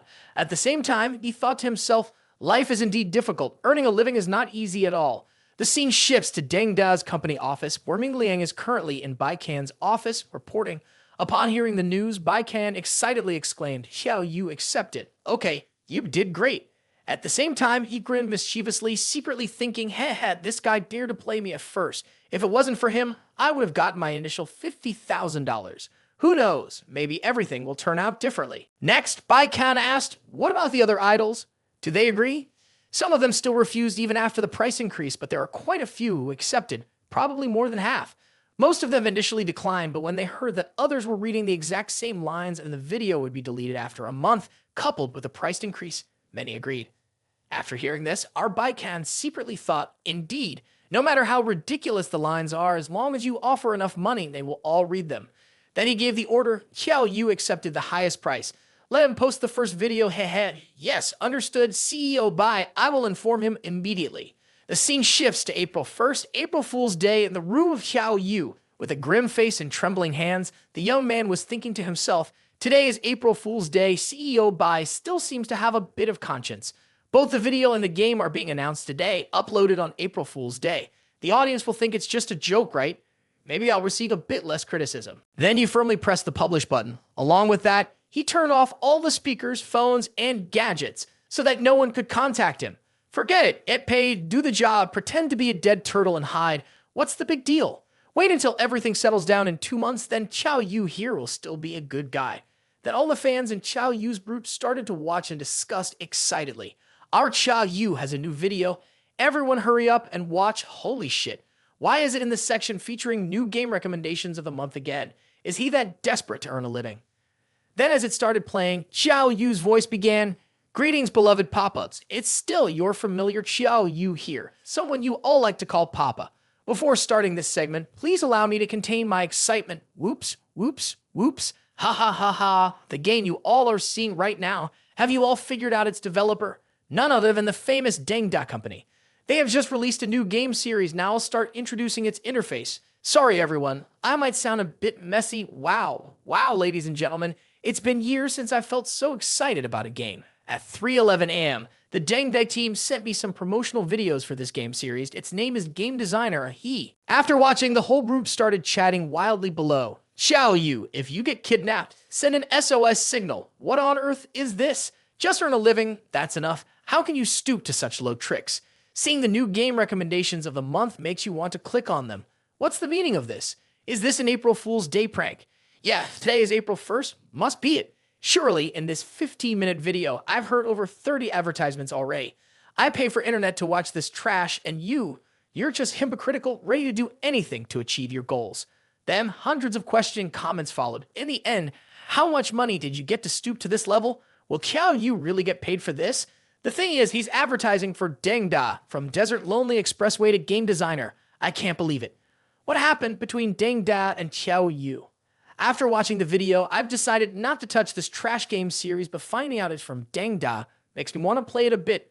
What should I do? Another person chimed in, absolutely not, no way am I playing it, shit, and yet you still want to eat it.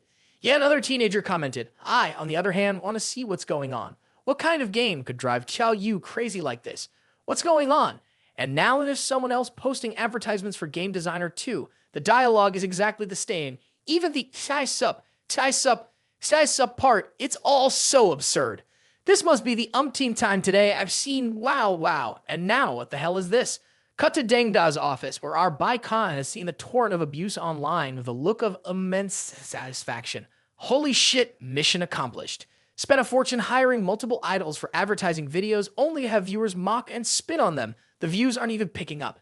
It's basically had zero promotional effect. This is so wonderful. Ha ha ha ha. Preparing explanations for them in advance was such a clever move. The plan is half successful now. Now we're selling the game for $28, which is the lowest price the system allows according to our internal calculations. So far, this game has had about $3 million in investment. If we price it at $28, we'll need to sell at least 110,000 copies to turn a profit. With the reputation being this bad, if there are a few masochists who like being mistreated and play this game, that's acceptable. But I doubt we'll even reach 110,000 of those, will we? The scene shifts to Qiao Yu's place. Right now, the hundreds of missed calls displayed on the phone screen are simply terrifying. After seeing them, he sighs deeply, feeling extremely despondent. Indeed, it's truly tedious. Making dirty money is indeed not peaceful at all. The games aren't fun to play, even instant noodles aren't tasty anymore. No, if I'm going to die today, it has to be clear. Even if Qiao Yu's illustrious life is ruined, at the very least, the situation of the culprit must be clarified, right? Saying so, the young man buys the game right away, then swiftly downloads it and opens it to play immediately. As soon as he enters, the young man feels extremely confused. Where is this? Then the game begins to explain, this is a story related to game development. You are a novice game designer, harboring a grand ideal to rescue the domestic gaming industry. Oak, I can definitely create an amazing game. Your job is simple. Create attention-grabbing games that astound passersby, earn the admiration of colleagues, receive media acclaim, achieve staggering sales figures, and earn money to research the next game this cycle. At this moment, a young man stands on the platform holding an enormous blazing golden cup to depict the game's storyline. Below, people are cheering wildly. I absolutely love this game. The hottest game of the year. I support Qiao Yu. Amazing. All right, let's put aside the exaggerated praises. These are all distant matters. Now, you only have one goal, which is to create a successful game that can survive in this fierce market. Arriving here, young Qiao Yu widened his eyes in utter surprise. How strange, this game doesn't seem bad at all. After playing for a while, the young man exclaimed, the interface of the game is top-notch, and the art style is professional VIP level. Initially, I despised the game's blunt language, but the more I play, the more I feel that this straightforwardness is the essence of the game. Moreover, what's especially remarkable is that I truly sense this game has revealed the emotions and daily life of its creators.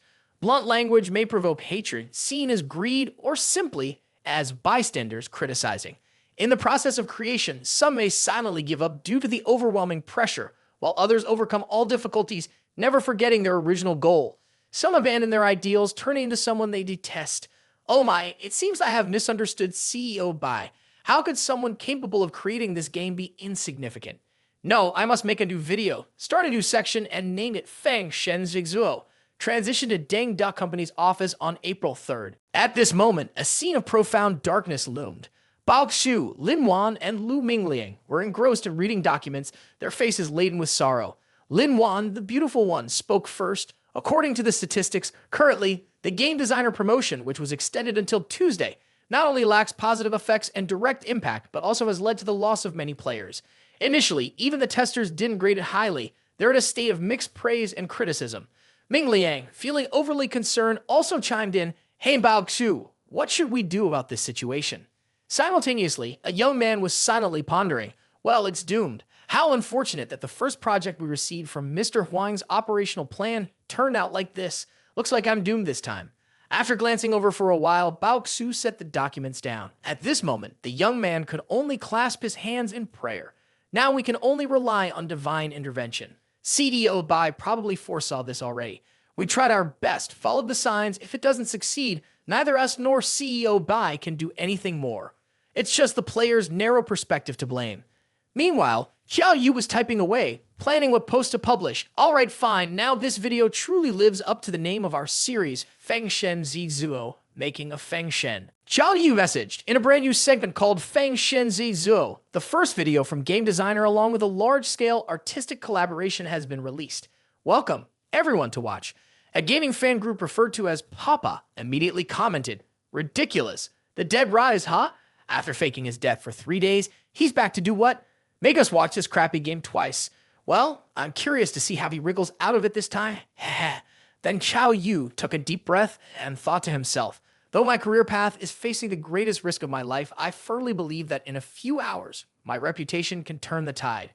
Next, the young man posted a video with the content, "Hello, everyone. It's still Xiao Yu here. Firstly, I'm deeply sorry to announce something. On April Fool's Day, we launched a large-scale artistic activity. The theme of this activity is, in the era of internet information, which is more likely to go viral, a short, harmful video or a high-quality million-dollar game with rich content. Through experimentation, we regret to present this result to you all, which is a harmful and silly video." After watching, the young man in shorts was utterly astonished. "I don't believe it. Is this an artistic endeavor? Where did this come from?" This artistic activity is entirely organized by Deng's team, aimed at exploring a rather profound theme. Myself and other reviewers uploaded videos, the content of which was very simple, using exaggerated language to flatter. Everyone's videos were uniform, even the dialogue explanations were identical. It's inherently worthless and meaningless, with content full of tricks to attract viewers. However, when too many people simultaneously upload this video, internet users still follow along, immediately forming a unique media trend.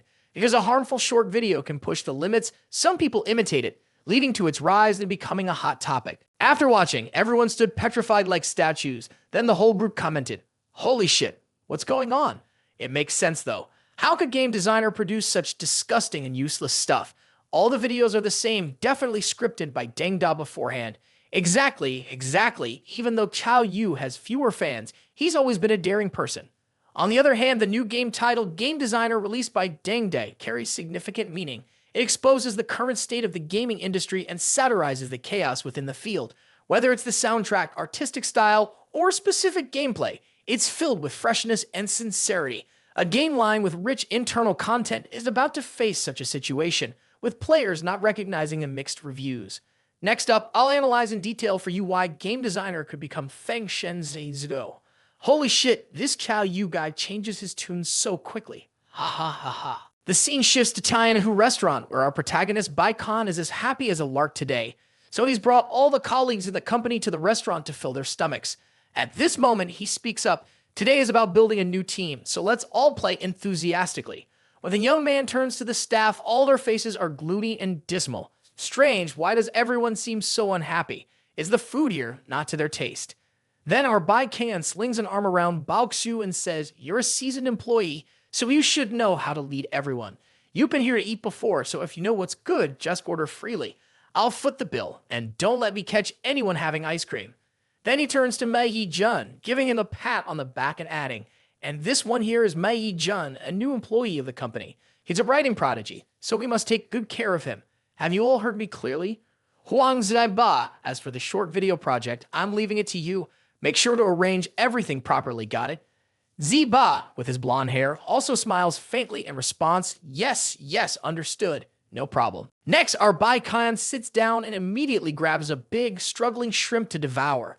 At the same time, he secretly thinks to himself, "It's been a while since I've felt this happy.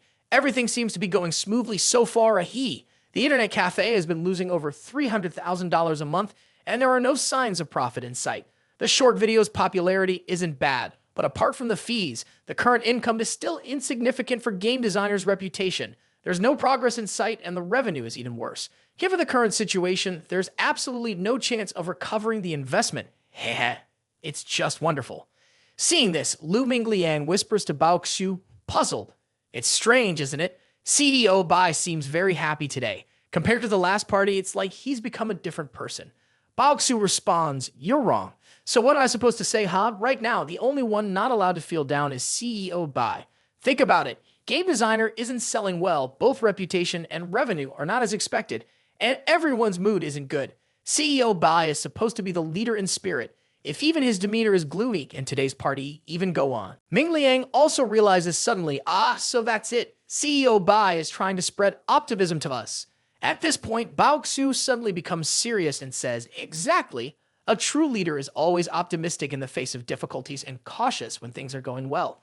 CEO Bei has always been like that. He's a realist, always grasping and calculating with real-world issues, but he's also an idealist, willing to work regardless of personal gain. As he speaks, Bao Xu's eyes well up with tears, and Lin Wan adds, that's right.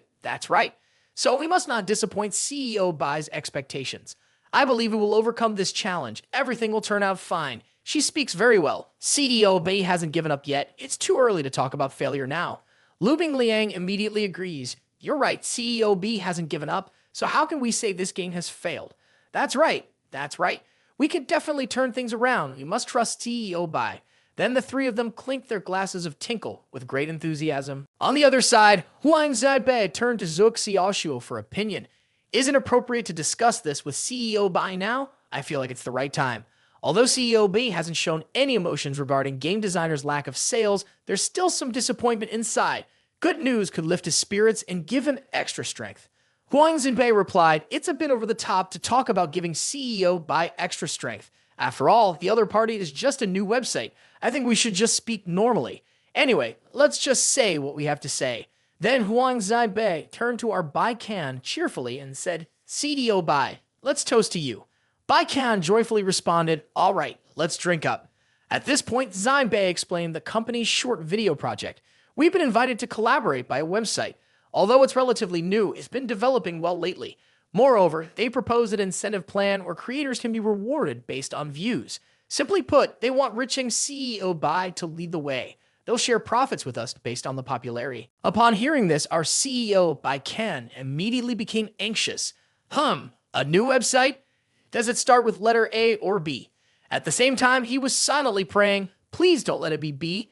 Zibao promptly replied, neither A nor B. It's a small website on Iceland, also known as Yiliozhan CEO Bai. Upon hearing this, our Bei Qian was utterly confused. He thought to himself, Yiliozhan on Iceland, I have never heard of it. Anyway, as long as it's not A or B, it's okay. Iceland, just hearing the name sounds chilly, heh. Then Bei Qian gave a thumbs up and said, both of you did very well, I'm very pleased. Both of them were pleased to hear this and responded, rest assured CEO Bai, who will certainly try harder. Surprisingly, at the other end of the table, the employees were discussing something enthusiastically. Are you serious? That's great, really great. Then it's a jackpot, ha ha ha. Mentioning our platform plus advertising on the homepage, we're about to be hot. Our CEO, Bei Qian, was completely taken aback, his mouth wide open like a fish out of water. Damn, what's going on here? Mentioning advertising on the homepage. Did I mishear something? Suddenly, Lu Mingliang, wearing glasses, rushed forward with his phone and exclaimed, CEO Bai, that's good news. At this moment, Bei Qian's face turned as dark as coal, silently thinking, oh my gosh, is there more to this? Please don't let it be what I think it is. Hoo, please no. Ming Liang continued, CEO Bai, your marketing strategy is really effective. Initially, he didn't understand, but everything is within your plan. Our Bei Qian felt as if lightning had struck him sideways, stiffening up. What plan? Are you kidding me? Universe? Oh no. Please don't say it's that. Next, Lu Bingliang said, I've noticed our recent revenue is increasing significantly, and our reputation is on the rise. I investigated further and found that some people truly understand the depth of the game you've created and the profound meaning behind the artistic style of our promotional activities. Finally, players are starting to grasp our game. Your efforts were not in vain, CEO Bai. Upon hearing this, our Bei Qian was completely surprised and couldn't comprehend what was happening. Artistic style promotional activities? Are they talking nonsense, or am I losing my mind? Where am I? Who am I? How could this be possible? Clearly, I haven't done anything, and what on earth is artistic style promotional activities? Then, Bei Qian calmed down and said, let's take it slow. Everyone, let's discuss this slowly. Next, Ming Liang handed him a video. CDO Bai, take a look yourself. Then he held it up to watch and thought to himself, Xiao Yu's video, why is it him? The content of the video talks about in this game, outspokenness represents the progressive mentality, and it alludes to outsiders or cheerleaders. The gaming environment creates an immersive feeling, while the outspokenness brings a sense of strangeness. This kind of sensation easily leads players to ponder. Playing this game, I felt an intense resonance. Why is that? Upon careful consideration, it's because both video production and game development share commonalities. Or to say, almost all cultural creators have such a mindset, which is loneliness. There's a saying that the mission of the expressive is to be distorted. Perhaps this is the underlying purpose that Deng hopes this game achieves. Maybe they also predicted that this game's revenue would be in the red and wouldn't recover its investment, but they hope to achieve one thing: to remain calm amidst this societal upheaval, to work patiently, and to think patiently. Where do we come from, and where are we going in this society full of pitfalls? How should we live, and what is ultimately worth pursuing? Watching this, Bei Qian's face turned as dark as coal, feeling utterly disheartened. Holy shit, did I really have such thoughts? How come I didn't realize? Down below, the audience comments, wow, is this what a large-scale artistic activity looks like? Are game studios all playing this game now? I'm sorry, son, Papa misunderstood you. I'll go like and share right away. Qiao Yu is truly a great artist. The mission of the expressive is indeed to be distorted. Hugo. I'm really crying now. Have you cried yet? I never thought that game designer games could carry such profound meanings. I will definitely give it a try. Inwardly, Bei Qian was crying like a dog. Damn, what on earth is this? Qiao Yu was treated like a dog and now suddenly becomes an artist. Talk about swimming against the current. Not only is he not an ordinary breadwinner anymore, but he's also an artist making a living. It's just infuriating. Plus, I can't explain it in any way. Even if I did, players wouldn't believe it. They might even interpret it as the actions of an artist. Over here, Lu Bingliang was smiling inwardly, thinking, indeed, CEO Bei always silently bears too much. Encountering someone who truly understands like Qiao Yu, it's hard to avoid stirring him up a bit. Suddenly, Bao Xu leaned in to whisper another piece of news. Hey, CEO Bei, the good news doesn't stop there. Upon hearing this, our Bei Qian was utterly horrified, silently thinking, you're kidding, right? Is there even worse news? Ming Liang then said, yes, earlier EXO just posted praise for game designer, directly pinning it to the top of their website. This game designer game, both in terms of content and gameplay, is very popular. They're even planning to nominate our game for more awards in the future. The two of them formed a new heart-shaped gesture. CDO Bei, our reputation is really on the rise. CDO Bei, I love you. After hearing this, our Bei Qian leaned back in his chair, as if seeking transcendental relaxation, that he gave a smile that couldn't be more insipid. Yeah, well done. At this moment, the two chuckled mischievously, thinking to themselves, CDO Bei is truly a big shot. Even with such happy news, he can remain so calm. But initially, the enthusiastic faces of the two young men responded, yes, CDO Bei, we understand. Bao Xu, let's go, let's continue drinking. Bao Xu also replied, all right, tonight we won't leave until we're drunk. All right, I'll ask for bottoms up. Feel free, everyone. Then Zai Bei downed his drink in one gulp, impressively finishing 100%. The crowd around applauded admiringly. Wow. Huang is so cool. Meanwhile, Bei Qian was seething inwardly, thinking, how could this happen? I just gave Qiao Yu a little money and he ended up making 2 videos. Buy one, get one free. It's infuriating. And now official even pinned a praise post. Am I going to waste my efforts again? Cut to April 14th. Everyone was happily filming. Zhou Xiao Aoshua said, cut. We're done filming. That officially wraps up the 3rd season of Riching CEO Bei. Thanks for all your hard work. CEO Bai's acting is getting better and better. We'll be bothering you again for the 4th season. After hearing this, Bei Qian silently thought to himself, why would I have time to worry about the 4th season? Right now, I'm already tired of this game designer thing. Currently, the revenue is continuously increasing. It seems like it's already reached $100,000. Does this mean the game is going to make big profits again? How illogical is that? No matter how nonsensical the game is, why is it always so popular? Bei Qian was so furious that he almost burst a blood vessel. Unexpectedly, Lu Bingliang enthusiastically stepped forward and said, hey, Huang, what are you planning to do next? Shooting the 4th season, huh? It's not certain yet. Next, we'll consider 2 aspects.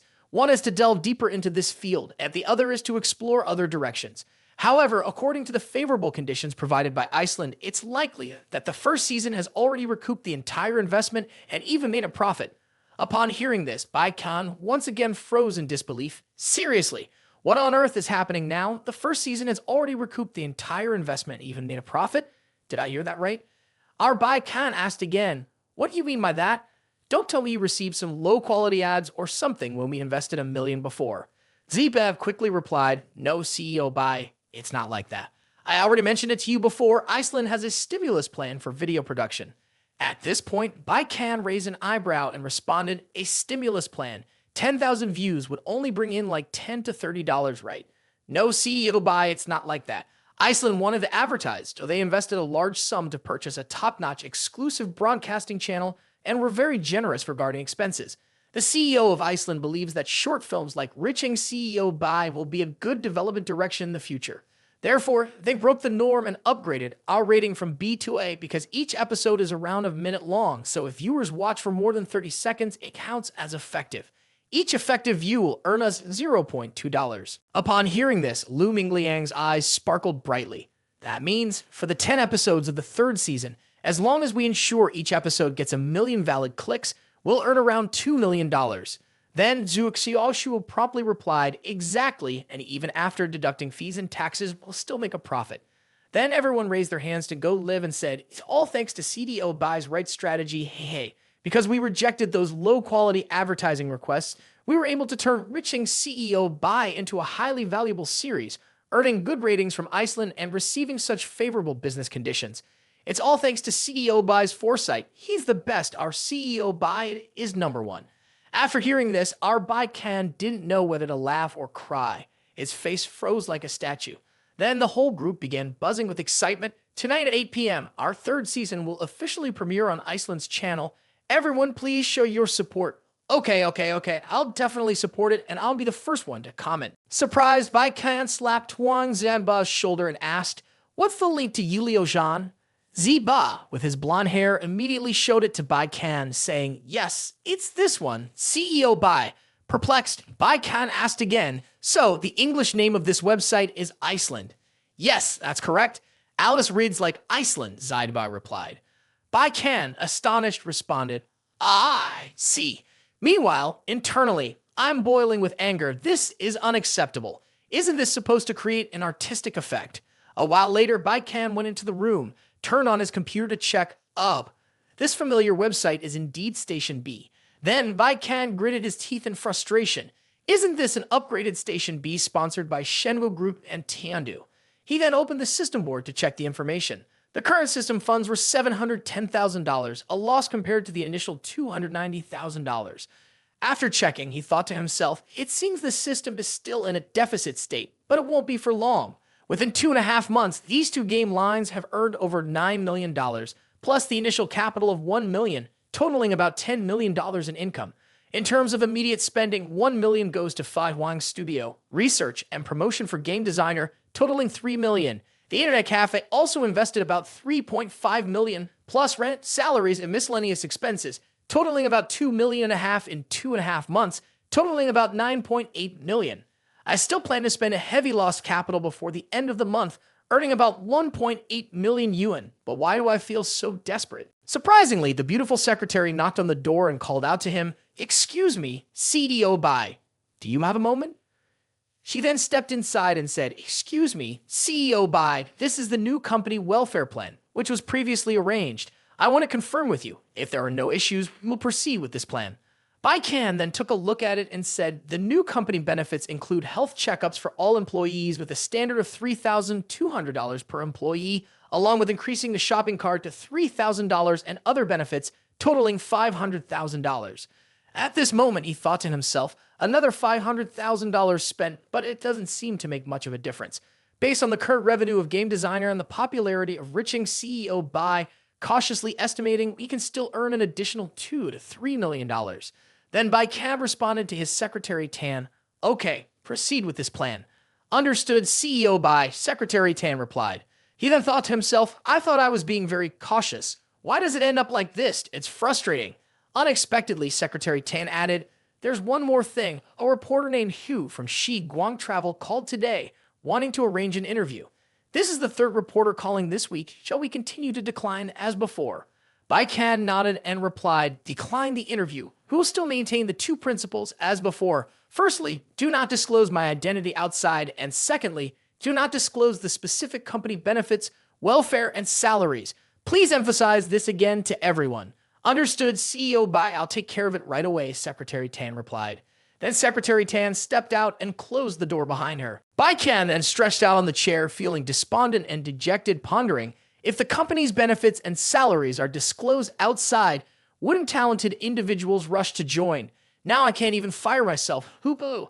I have to keep the fact that I've started a company hidden from my parents for now, and fame brings with it controversies. If others take notice, it will be very inconvenient. After a brief moment of reflection, let's consider it as taking $5,000 out of my own pocket to provide benefits for the employees. I am indeed a good boss. This time there's no loss of capital, and next time I'll continue to strive. However, I must surely draw on painful lessons, learn more, and clarify why game designers succeeded, or investigate if there are any major flaws in game designer so that I can continue to excel in the future. Then he tucked away to see within this game line you would play as a game designer, and your goal is to overcome all obstacles, find the most successful game crafting methods, become a famous creator, or go bankrupt. All up to you to decide. The highlight of this game line lies in helping players distinctly feel the hesitation and deliberation before two decisions, which is both clever and realistic experience within the inner world of a game designer. But if it's just that, then this game line can only be said to be a good simulation line. Compared to those traditional game lines, besides a slightly more sophisticated game interface, there are no special advantages. This game line may be famous because it always goes hand in hand with players' outspokenness. This is also the bright spot of the game. Game Designer has a total advantage score of 9.0, with the black comet style, along with the outspokenness that makes players want to be creatively free, helping players deeply engage with the industry, stimulating thinking. However, the downside is that sometimes it will deliberately limit the player, but this is only a part of the game content, summarizing using the black comet style to conduct an in-depth analysis of the gaming industry, bringing players a new interactive experience. After finishing reading, Bei Qian buried his head in contemplation. Oh dear, how disappointing. Aren't you supposed to be professional reviewers? Why is the only downside just a part of the game content? With such a review, others might think we bribed them to watch. Maybe we should check out player reviews. Players are so picky, they'll probably find a lot more flaws, won't they? Below, one comment reads, "This style is truly amazing. It turns a dry topic into something interesting and vivid. Indeed, from Kiao Yu to here, it's truly a classic Black Comet work. I'm enthusiastically giving it 5 stars. Not giving it 5 stars means you don't understand this game at all." Another comment says, "This outspokenness is so great. I don't really want to design games. I just enjoy this outspokenness." Another person comments, "$28 is really thoughtful. Surely we'll recover the investment. I bought 3 copies, 2 to give away.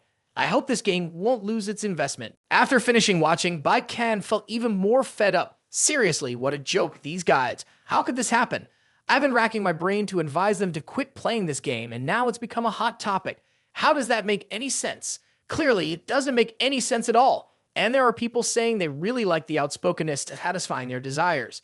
Tomorrow, I'll let Lu Mingliang debut as a fictional idol with a ridiculous style and boring gameplay. Even the outspokenness that people hate will become the center of attention.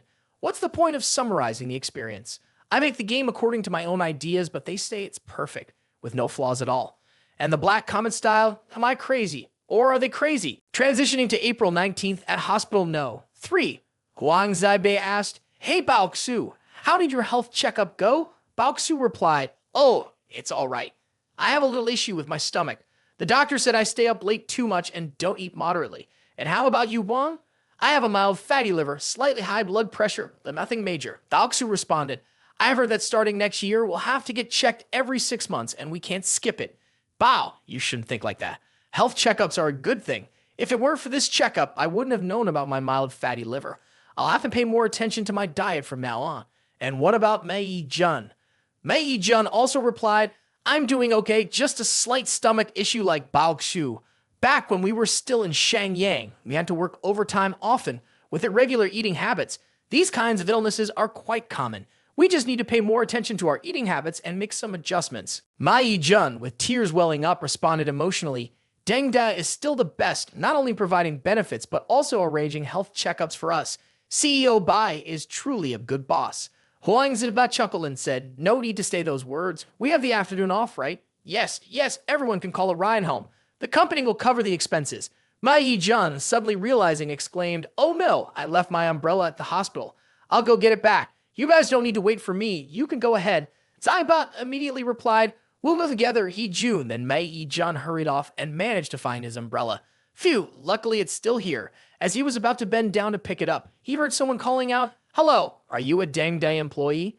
Mei Jun turned around to see a charming girl with short hair saying, "Hi, I'm Hu Yu, a reporter from Dulu Shiguang. We're planning to write an interview related to the Deng game recently. Would you be willing to participate?" Surprised, the young man asked, "How do you know I'm a Deng Day employee?" Hu Yu smiled mischievously and replied, "I have a friend working at the hospital. She mentioned that Deng Day employees would come for health checkups today, so I hurried over here." After hearing this, Mei Jun waved his hand and turned away coldly, saying, "I'm sorry, but our company has a policy of not disclosing the identity of the boss, as well as not revealing specific benefits and salaries, so I hope you can find someone else." Suddenly, Hu Yu grabbed his sleeve and spoke loudly, "Wait, you don't need to disclose the boss's identity, nor do you need to reveal the benefits and salaries. You can answer in a vague manner. You're too dedicated to your profession. Is it really necessary?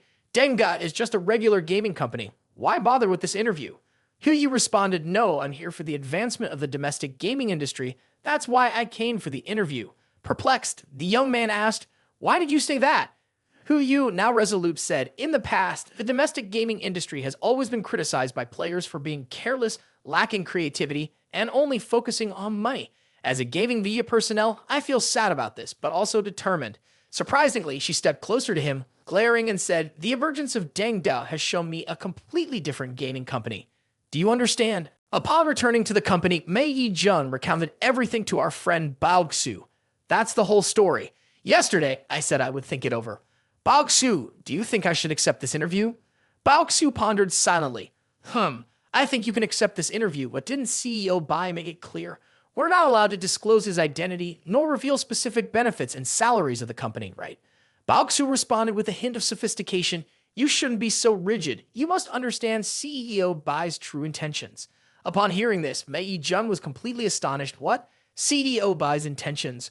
Right? Why doesn't CEO Bai allow us to disclose his true identity? Because CEO Bai is humble. He's a charismatic game developer. If he were to reveal his identity, players might not focus on the game anymore, but on him. He doesn't want players to become mindless fans, but hopes they can escape his charisma and evaluate the game objectively and fairly." At this point, Mei Jun felt puzzled and asked again, "Then why doesn't CEO Bai allow us to disclose the benefits and salaries of the company?" "In my opinion, CEO Bai is concerned about the domestic gaming industry. We all know that the current benefits and salaries at Dengda are very rare. Other companies are far behind. Do you think if our salaries were disclosed, what would happen?" Mei Jun responded, "In that case, wouldn't it be a good thing if talented individuals flocked to Dengda?" Bao Xu further explained, "Rushing things might lead to failure. If Deng Da's extravagant benefits and salaries were disclosed now, it would undoubtedly affect employees of other companies, subsequently impacting the overall environment of the domestic gaming industry. That would backfire. Now I understand. Looking at the bigger picture, the entire gaming industry will gradually progress due to Deng Da's influence, but it's still too early. We must take things one step at a time." Bao Xu then gestured, Exactly. So you should accept this interview." Mei Jun, puzzled, responded, "Ha! What do you mean?" CEO Bai only said not to disclose Dengda's benefits and salaries, but apart from these, Dengda still has many other impressive aspects. As a gaming company, we need to attract talented individuals, and I don't think CEO Bai would overlook this point. Mei Jun, feeling delighted, exclaimed, "I understand now, Bao Xu. I must ensure to conduct this interview exceptionally well." Transitioning to Bei Qian's room, he is currently checking the system. The current capital is 2,130,000, the profits totaling 1,130,000. He looks visibly bored. According to the plan, we should have reached the goal of breaking even, but who would have thought that the game designer would start making such huge profits? And to surpass my predicted timeline by a week, I expected to earn an additional $1 million, meaning the system's assets are probably around $3 million. After deducting the initial $1 million investment, it can be converted into $2,000. Placing the empty coffee cup down, he trembles like a leaf and then slumps down on the sofa, feeling despondent. In 3 months, over $20,000, averaging around $7,000 a month is not bad, but compared to that $2 million figure, it's truly heartbreaking. Hugu. Suddenly, there's a knock on the door. Mr. CEO Bai, it's Wang Ziba. Upon entering, Ziba looks excited as he says, "CEO Bai, I've come to deliver some good news." Upon hearing this, Bai Qian is wide-eyed with surprise. "Really? Again?" Then Ziba, with blonde hair, begins to explain, "Riching CEO Bai Season 3 just aired on Iceland Island for 3 episodes and already reached 1 million views. According to the agreement, Iceland Island will pay us over 530,000, which has already been transferred to the account. When all 10 episodes are aired, the amount will triple or quadruple. CEO Bei, I'll transfer this amount to Deng's account for you to distribute. Bei Qian at this point wears a smile that couldn't be more genuine. Raising his empty coffee cup in response, he says, "Let's not rush with the money matters, let's take our time." Huang Zhebel on the other side seems a bit confused. Apparently, CEO Bai's cup seems to be empty. That's odd. Then Bei Qian lifts the cup, taking a sip, while contemplating. Last week's broadcast garnered 530,000 views, and this week's airing of 4 episodes amounts to around 700,000, meaning before the payment, Fei Huang Studio will pocket around 1 million too. Fei Huang Studio represents the entire capital of the company. If we transfer all the money to Deng's account, this payment will convert to about 10,000 in personal assets. However, for the next installment, if we convert to $10,000 now, it means adding $1 million every month. No, absolutely can't do that. Then Bei Qian continues, you'll divide Fei Huang Studio's profits into 4/5, keeping 10% for the studio's daily operations and future use. You and Zubik Xiaoxiu, as those in charge, will each take 10%, while the other core employees will take 10%. The remaining 20% will be reinvested. Upon hearing this, Huang Zimba is dumbfounded. Huh? Why return 20%? CEO Bei, this doesn't seem quite right. Absolutely not. At the same time, Blonde Zai is silently using CEO Bei as too generous, 2 initiators, each with 10%, core staff 10%. This is more like a bonus for Fei Huang Studio, exceeding the company's distribution quota. Meanwhile, our protagonist CEO Bei is inwardly crying, his face dark and visibly frustrated. If it weren't for the system restrictions, I wouldn't even bother with this 20%. Huang Zimbe responds, but. Before he could finish, Bei Qian raises his hand to cut him off. No buts about it, this decision stands, and furthermore, all employees must receive a raise with full pay. Zai Bei transitions from one surprise to another, utterly bewildered, but with no other choice, he responds, yes, understood, CEO Bei. Is there anything else you need? Internally, Bei Qian is itching to smack the young man a few times to relieve his frustration. Simultaneously, Bei Qian curses inwardly, go quickly, trying to trick me twice. I still have to smile and praise you. Just thinking about it makes me want to explode for real. That's right, CEO Bei. We're currently preparing to start filming the 4th season. How do you feel about that? Bei Qian replies, I won't participate in the acting anymore. The first 3 seasons were because I saw you guys just starting out, so I joined to help. At the same time, he silently thinks, trying to lure me into filming the 4th season, dreaming. Never, absolutely never.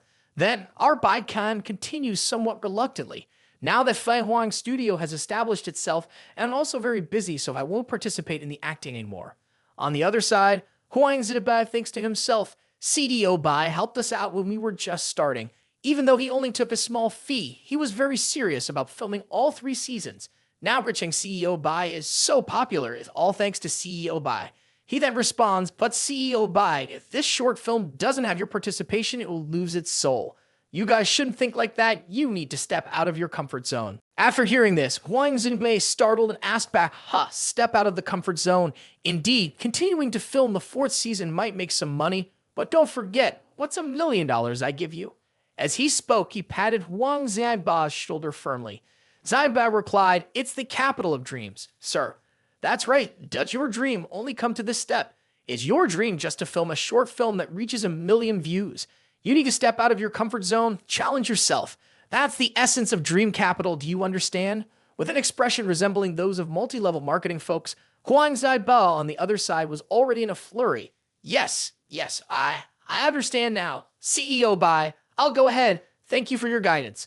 Then, with a determined look, Zhebel walked out. I understand now. I will definitely not disappoint CEO Bei. In the room, our Bei Qian sat back in relief, exhaling lightly. Phew, lucky. That guy believes in me now. Finally, it's resolved. If we film another 4th season, the earnings from each season won't just be $2 million. I wouldn't be able to handle it anymore. While loosening up and relaxing, suddenly there was a knock on the door, disrupting the tranquility. Bei Qian, his face flushing with anger, said, again, coming all at once like this. It turned out to be his secretary, Tan, about to report on work matters. Yes, CEO Bei, the health checkup report is here. It has been handed over exactly as you instructed. Please take a look at it. Bei Qian replied, okay, very good, just leave it on the table. Oh, Secretary Tan, could you briefly explain the results of this health checkup? Secretary Tan continued, yes, overall, the results of this health checkup are very good. About 70% of our company's employees have mild health symptoms, the common issues being related to digestion, mild fatty liver, overweight, high blood pressure, and blood lipids. Some individuals have more serious issues and require medication for treatment. The most serious case is Zhu Ming, who has a benign tumor and needs surgery, but fundamentally, there is no danger. Upon hearing this, he startled and thought to himself, surgery. Then he asked, how much does this surgery cost? Secretary Tan was also silently pondering, oh my, is CEO Bei concerned about the employees' health issues? Will it affect work? He truly is a kind-hearted boss. Then she added, the average age of our company's employees is under 27 years old and their health is generally very good. Although there are some minor issues, a slight adjustment will suffice and won't affect their work. After hearing this, he immediately questioned the system. Hey, system, what is the standard for occupational accident compensation? The system responded, work-related disabilities can be considered occupational accidents, and the portion outside of medical insurance can be fully reimbursed. Cases of serious injury and disability related to work will be rewarded according to legal regulations. After reading this, he thought to himself, any injury related to work can be considered an occupational accident. Well, like muscle strain in the back, herniated discs, and gastrointestinal issues can all be considered occupational accidents.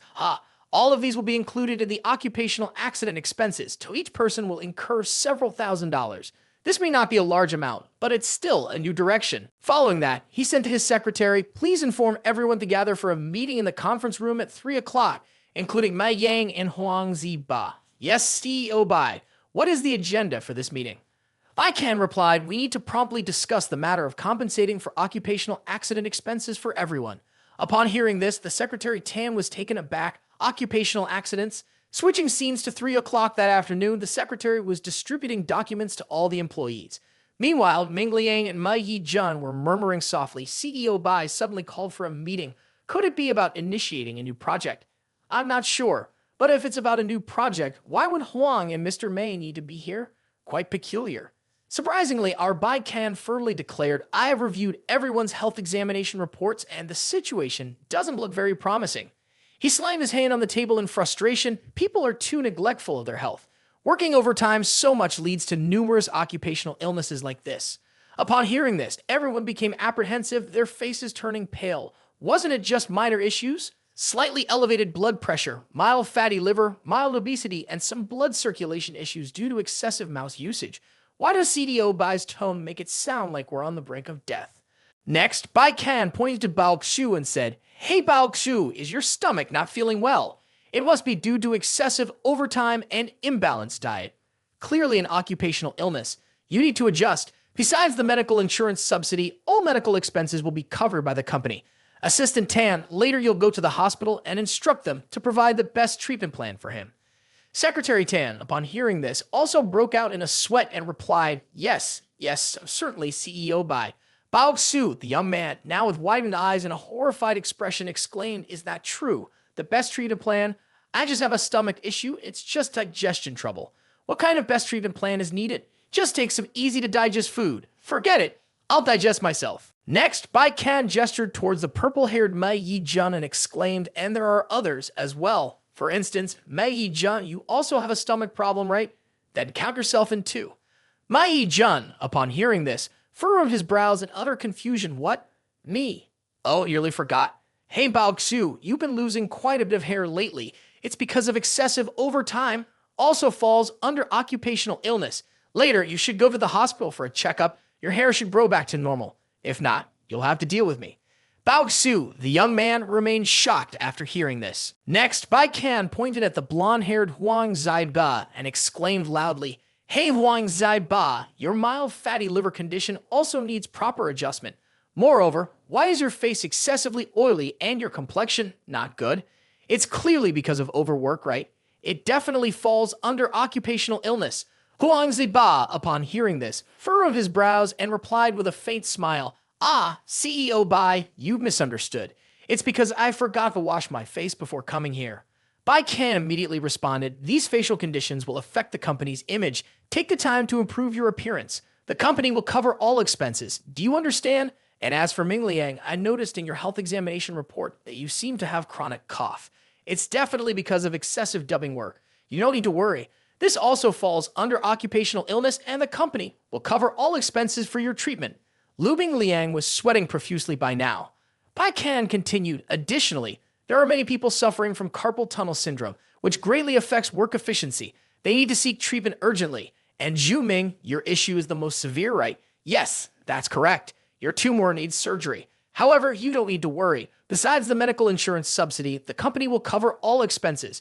Your illness is also caused by overexertion at work. We'll arrange for your treatment in a few days. You must recover quickly, understood. The whole staff appeared deeply concerned upon hearing, Zhu Ming, do you have a tumor? Why didn't you tell us earlier? How could you bear this burden alone?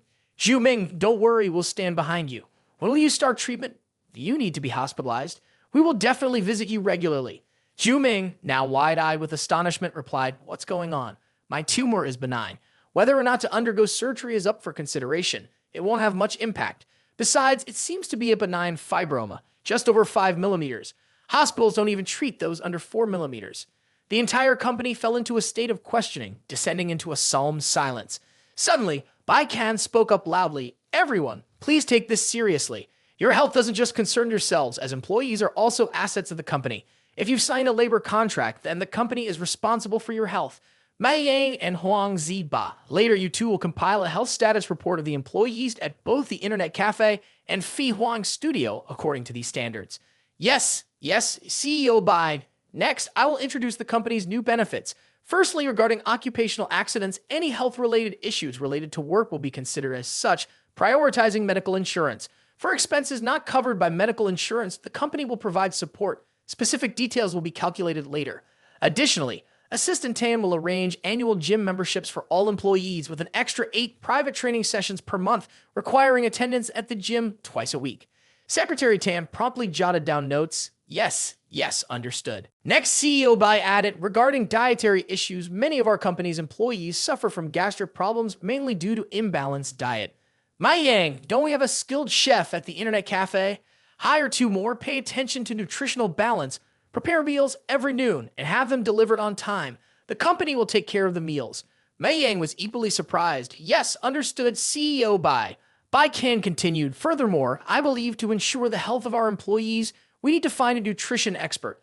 Assistant Tan, please take note, and then find a suitable candidate. Upon hearing this, Secretary Tan broke into a sweat and replied, yes, understood, CEO Bai. Everything's settled.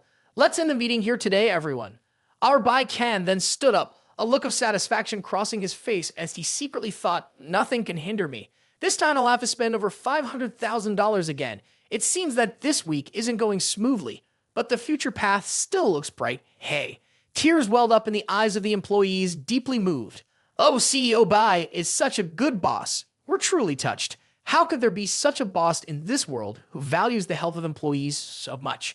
Truly, there's nothing more beautiful. Bei Qian clenched his fists, his face filled with determination, thinking to himself, I haven't performed really well in tomorrow's interview. I must let CEO Bai and Deng's spirit spread to everyone. After our Bei Qian finished speaking, another hidden talent was recruited.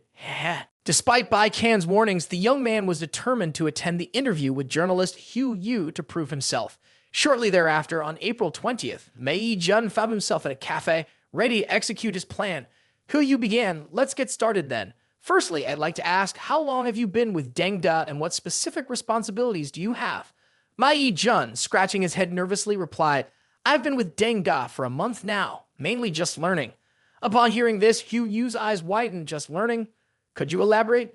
Deng specializes in high-level design work. Newcomers usually aren't allowed to participate, only to learn. The journalist diligently scribbled notes, thinking to herself, every day, I'm under immense pressure learning CEO Bai's game design concepts and understanding the illusions he hints at. It's embarrassing to admit, but even now, I still rely on my seniors to teach me to truly grasp CEO Bai's intentions. His words may seem simple, but they contain the depths of an endless ocean. Upon hearing this, Hu Yu asked again, oh, I see. Well then, let's talk about the recent trend of hot game design. This genre has been incorporating artistic promotional activities. Is this something your company had planned beforehand? Bei Qian replied coldly, no, in fact, none of us knew anything. It was CEO Bai who decided on the artistic promotional activities beforehand but kept it hidden from everyone. It's embarrassing to admit, in reality, we didn't contribute anything. Hu Yu burst into laughter, her eyes sparkling. She then eagerly asked, "Could you elaborate more on your CEO Bei?" Meanwhile, she thought to herself, "If I'm not mistaken, this is a treasure trove company and a rare gem of a boss." Bei Qian looked towards the sun as he spoke. CEO Bai is a design genius. Sometimes he'll outline a few simple directions and we'll follow them, thus creating outstanding games like War of the Sea, for example. Sometimes he'll personally research, refine every detail, and polish it to its optimum, like in the case of Game Designer. Furthermore, CEO Bai possesses a unique charm. Both master painter Ruan Guangjian and idol reviewer Qiao Yu are acquaintances of CEO Bai, and their friendship isn't tainted by money. CEO Bai is a solitary genius. His ideals transcend the era, so he's often misunderstood by others, but he doesn't mind, continually surpassing himself. At this moment, journalist Hu Yu also silently thought, "Oh my," even though his words are full of praise. This is an anonymous interview. Even if these words reach CEO Bai's ears, he won't know they came from Mei Jun, therefore. These are truly Mei Jun's thoughts. Such harmony between boss and employee I've never seen before. What a beautiful relationship it is. She then asked further, "Previously, when the short film reaching CEO Bai became popular, it seems some materials from Deng were used. Could you please elaborate on the cooperative relationship between the two parties?" Mei Jun promptly replied, "Yes, indeed. These materials could be produced by Studio Fei Huan, which is a subsidiary of Deng."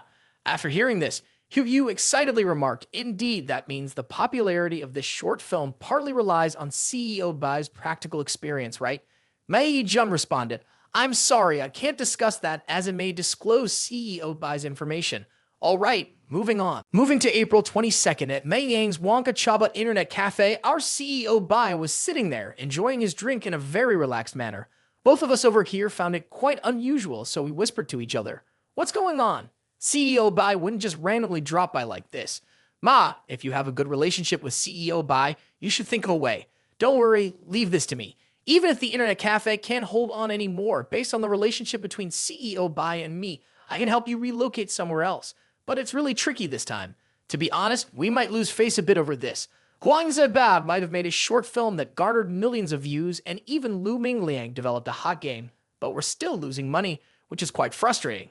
Chang Yuan with orange hair chimed in, "Ma, I'm not trying to shift blame, but we've also come up with ideas. It's just that CEO Bai didn't agree." Mei Yang quickly replied, "You're mistaken. Look at Huang Ziba. Although I always feel he's not much better than me, he did exceptionally well this time. CEO Bai didn't allow them to use low-quality advertising to make a profit, so they tried to promote their videos on various online platforms to seek opportunities. By the third season, they secure an exclusive screening deal on Iceland Island, so they've recouped their investment." On our side, Chang Yuan bowed his head in remorse and said, "Brother Ma is right. It seems like I'm truly avoiding responsibility. We are truly at fault." At the same time, Chang Yuan was deeply worried, thinking to himself, "The internet cafe is continuously losing money. CEO Bai will surely find a way to rectify this, and by then, he will reprimand and discipline the employees. Mei Yang has such a good relationship with CEO Bai, so he'll be fine. It's only me who will bear the brunt. I'll be the one to suffer." Suddenly, our Mei Yang strode forward confidently and said loudly, "CEO Bai, I know this situation is difficult for you, but you entrusted the internet cafe to me for management, so the losses naturally fall on my shoulders. I can resign proactively this time, but Chang Yuan is a capable employee. You must continue to value and retain him." Bei Qian was taken aback, his eyes wide with confusion. What's going on? Then Mei Yang bowed his head to apologize sincerely. "CEO Bai, the internet cafe's losses are my responsibility. I understand this very well. Although we have a good brotherly relationship, the company cannot afford to suffer losses because of me. Please criticize me for it." Our Bei Qian was taken aback, gaping in surprise before hastily responding, Stop, Mei Yang, what are you saying? Among everyone, I have the utmost confidence in you. You all certainly haven't disappointed me. Let me tell you, although the internet cafe is currently experiencing losses, your positions within the company are more important than the other two places combined. Chang Yuan, you come here too." At the same time, he thought to himself, "I used to think Bao Xu and Huang Ziba were worth valuing, but now I find one is knave and the other plays tricks." Chang Yun approached, scratching his head in confusion, and asked, CEO Bai, what's going on?" Then Bei Qian said earnestly, "Currently, you two are the most valued individuals here, do you understand?" The two of them looked at each other in a daze, utterly puzzled. Then Bei Qian thought to himself, "Upon careful consideration, ever since I took over the founding system of Deng, the only place that has been losing money is this internet cafe." Perceiving the confusion, Mei Yang asked again, "What do you mean by that, CEO Bai? We still don't understand." Our Bei Qian took a deep sip, draining his glass, then proceeded to explain, "You both have done very well. Persistence is key to success. Next month, I will go to other places in Jingzhou to open internet cafes. You need to prepare well. Previously, it was just a rehearsal. The main act is yet to come." Mei Yang and Chang Yuan on this side listened in bewilderment, looking even more clueless. Our Bei Qian's face now showed determination as he thought to himself, "The internet cafe loses $300,000 every month, and we can't even recover $3 million in capital. So what if there were 10 internet cafes? Wouldn't we be losing even more? Heh, I am indeed very smart." Then he reached out to Mei Yang, pressing like, and said, "Remember, I always entrust my hopes in you, and that hasn't changed." Mei Yang was deeply moved, tears welling up in his eyes as he even made a heart shake with his hand, saying, "CEO Bai, for you to still trust me like this, even though things have come to this point, I am truly touched, Ahugu." Our CEO Bai then exclaimed boldly, "If we're losing 300,000 every month, so what? It's just a small amount. Currently, Deng is growing, and hoarding so much money won't generate more money on its own. We just need to use it wisely. As always, the internet cafe holds the most important position in Deng because I value it. That's why I dare to entrust it to you too. Now, forget about the losses, just work with peace of mind.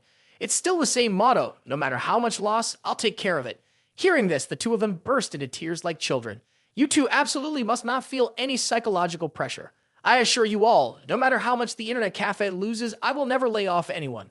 This time, all the employees in the cafe will get a 30% salary increase. I hope everyone continues to be enthusiastic, serving each customer well. Next month, I will open another internet cafe in Jingzhou, and by then, everyone will have the opportunity to be a cafe owner." The whole staff at this point cheered with joy, shouting, "Oh yeah," several times. "Thank you, CEO Bai. CEO Bai is the best. CEO Bai is amazing. Okay, I'm heading home now. You've got the internet cafe." I feel very reassured. After hearing this, Mei Yang had some thoughts in his mind. "CEO Bai, you can rest assured, I will definitely come up with a plan, absolutely not letting Huang Zaibi outshine me. Today, I'll sing a few more songs, trying to attract customers to buy drinks. We will definitely not let CEO Bai down." A while later, Bei Qian stepped up to the car, thinking to himself, "Today's visit should be enough. The internet cafe probably won't have any issues now." Saying that will probably make them try even harder, but it's useless. The direction was wrong from the start. No matter how hard we try, it won't make any difference. The prices and location of the internet cafe have already driven away a large part of the customers. Waiting until next month when I open another cafe, I'll just continue to lose money. Things won't get any better. Suddenly, he was startled to see that over here, a whole bunch of dozens of them were focused on their computers, looking at something very dangerous. Bei Qian broke into a cold sweat, falling into deep contemplation. This doesn't feel right. Why are Huang Zaiba and Zhou Xiaoshuo here? This is not good at all. I've missed something important. The game designer is trending. Riching CEO Bai is trending, and I'm still losing money at the internet cafe. There shouldn't be any problems. What could be worse news? Save me, I'm really haunted. Next, Bao Xiu quickly noticed and exclaimed, "CEO Bai is back, everyone. CEO Bai. I can't believe how swiftly he's turned the tables. Truly admirable, down-to-earth strategies." The others chimed in, "Absolutely, couldn't agree more. Who would have thought a casual remark from CEO Bai could hold such profound implications, skillfully maneuvering the situation? Indeed, no one can outwit CEO Bai. Over here, our Bei Qian was sweating profusely, feeling as if he had just taken a shower. Oh my gosh, what's next?" Then Bao Xiu promptly showed him a news article on his phone. "Sir, take a look at this article. It discusses the mysterious approach to Deng Game Company, suggesting it's the paradise of the domestic gaming industry." After reading it, he felt somewhat relieved. Thank goodness there's no mention of my identity or the company's benefits and privileges. So, what's the purpose of this article? Are they just celebrating? Unexpectedly, Bao Xiu in his yellow shirt pressed the like button and added, CEO Bai, deliberately concealing your true identity and Dengda's benefits and privileges is truly a brilliant strategic move." Then, two others joined in. The game designer has gained a good reputation in the domestic gaming industry due to artistic promotional activities and superlative game quality. Riching CEO Bai's video project has also garnered significant attention on the short film list and is attracting more viewers. Then the three of them, with sparkling eyes, gleefully exclaimed, "But we couldn't have imagined. All of this is part of CEO Bai's strategy." Upon hearing this, his face turned as dark as coal, utterly puzzled. And to add insult to injury, they continued, the game designer and enriching CEO Bei, they have the two blazing fires. With just a flicker from CEO Bei, he can turn them into a raging inferno. The more they burn, the stronger they become. At this moment, our Bei Qian felt another pang of pain, losing another quarter of his lifeblood. Lu Wingliang continued, this small flame is indeed a brilliant strategic move. After this article was published, both players and short film enthusiasts started taking an interest in our company. I'm eager to visit CDO Bai's company just like everyone else. Your agony increases twofold, losing half of your lifeblood. The Deng That Game theme is trending on Instagram and Facebook. A large number of passersby are being drawn in, some to the game, others to the films. In the past 2 days, the game's popularity has been rising. Even Desert Lonely Expressway is gaining traction again. Meanwhile, the short films are booming, with each episode averaging 200,000 to 300,000 views. Bei Qian was now pale, his blood draining from his face, feeling a chill creeping over him. Ahu, my career is not yet realized. Still not yet. Next, Ming Liang chimed in. Nowadays, many people are wondering if the owner of Deng Dat is just like CEO Bei in the short film, waiting for the day when CEO Bai's true identity is revealed. Then the internet will surely erupt again.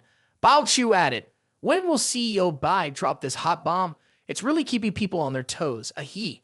Meanwhile, our Bei Qian was horrified, thinking to himself, what's going on here? I was ready to retire for 1,000 years, and now they're digging me up again. This is outrageous, utterly outrageous, Hugh. Then Zhuxi Oshu pulled out a camera saying, today is a good day. Shall we take some commemorative photos? The whole group enthusiastically agreed, great idea, yes, yes. Let's take a family photo, come on. Everyone gather around, CEO Bei, stand in the middle, please. Then Zhuxi Oshu got into position saying, okay, everyone smile on the count of 3. Let's all say congratulations, ready, smile. At that moment, everyone's faces lit up. Surprisingly, Zhuxi Oshu also noticed, what's up with CEO Bai's smile? It seems to carry a hint of melancholy. Our Bei Qian immediately convened an emergency meeting in his mind. The 5 of them were now deeply troubled, sighing heavily. They thought they had reached the depths of despair. Riching CEO Bei was making money and game designer was making money. There seemed to be no end to the money in the system. What could be worse? The answer was still there because an interview had sparked public interest in Deng Da, boosting all of Deng Da's games at once. Suddenly, Bei Qian slammed a hammer down on a table. All right, everyone cheer up. Life is full of ups and downs. Think ahead. Besides, this time the money in the system won't run out anytime soon. Now let's try to earn a bit more, and we can transfer it into our personal assets. Bei Qian adjusted his glasses and continued, that being said, it's all quite absurd. Are we really that talented that everything we do goes smoothly, and we can just do this and that and succeed? It's impossible. We need to understand our own capabilities. That's right. The deadline for the next installment is approaching, so we need to quickly think about what our next steps should be. Bei Qian, holding a gaming device, also chimed in, the issue of luck is undoubtedly still present. Additionally, I feel the key lies in the distinctiveness of our game, right? Differentiation, you say? On one hand, we go against the typical preferences of gamers, and we're especially prepared with tricks. On the other hand, besides spending money, we're also a high-quality artistic resource, increasing salaries and offering more benefits. The positive attitude of the employees is also enhanced because of this. Bei Qian, now holding a hammer, suddenly understood, that's it.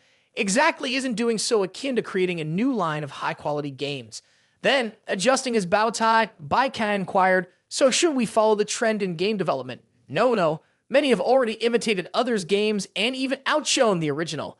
The group sighed heavily after listening. Then the 5 of them raised their hands and discussed haphazardly. No, we must take some time to clarify this issue, and first of all, we need to stop releasing new games immediately. We can't take any more risks.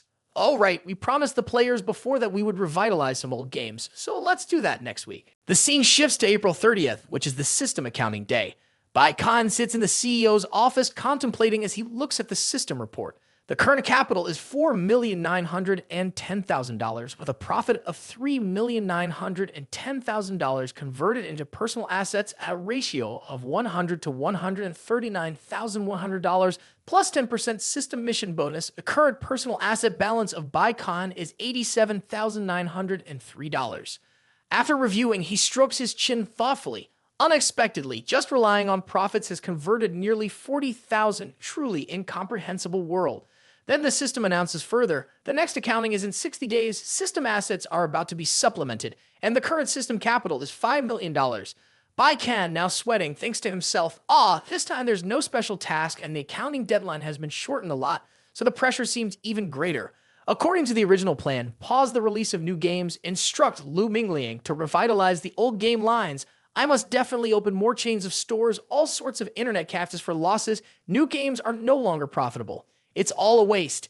After contemplating, he opens the office door and announces loudly, "Hey everyone, get ready. In a moment, gather in the conference room. We'll have a meeting." The group, upon hearing this, cheerfully exclaims, "Oh yeah, CEO Bai is so quick to create another new game. We truly admire him. Hee hee hee." At this moment, CEO Bai called 500 employees together, each one feeling tense, unsure of what would happen next. Meanwhile, Bei Qian silently contemplated. This month, the initial capital of the system is $5 million with a 2-month accounting period. Currently, Du Jiang earns $600,000 per month. The game designer earns about $1,700,000 monthly. War of the Sea earns $3.5 million per month. All games are making tremendous profits except for the struggling internet cafe project, which loses $300,000 each month. Although the loss figure is trivial, this is still my initial success. Additionally, including rent, employee salaries, and various benefits combined, the expenses amount to about $1 million per month. This means the amount I need to spend for the next 2 months is $4.5 million times 2, plus the $5 million from the system, totaling $14 million. Holy shit. This amount of money may last me a lifetime. Opening an internet cafe costs about $3 million, which means I have to open at least 4 cafes. Just thinking about it makes me feel exhausted. After a moment, our Bei Qian calmly spoke up, "Sorry for keeping everyone waiting. All right, let's begin." Suddenly, Bei Qian remembered, "Almost forgot, this time we need to revamp old games for players. It's certain to bring in additional income. We must find a way to reduce profits." Then our CEO Bei continued, "First, let's briefly discuss the selection of the most outstanding employee. In the future, we'll have fixed biannual votes for outstanding employees scheduled for 1/2 and 1/8. The top outstanding employee will receive $1 million, while the second will be rewarded with a paid vacation." Hearing this, Bao Xu felt a bit anxious recalling the recent vacation.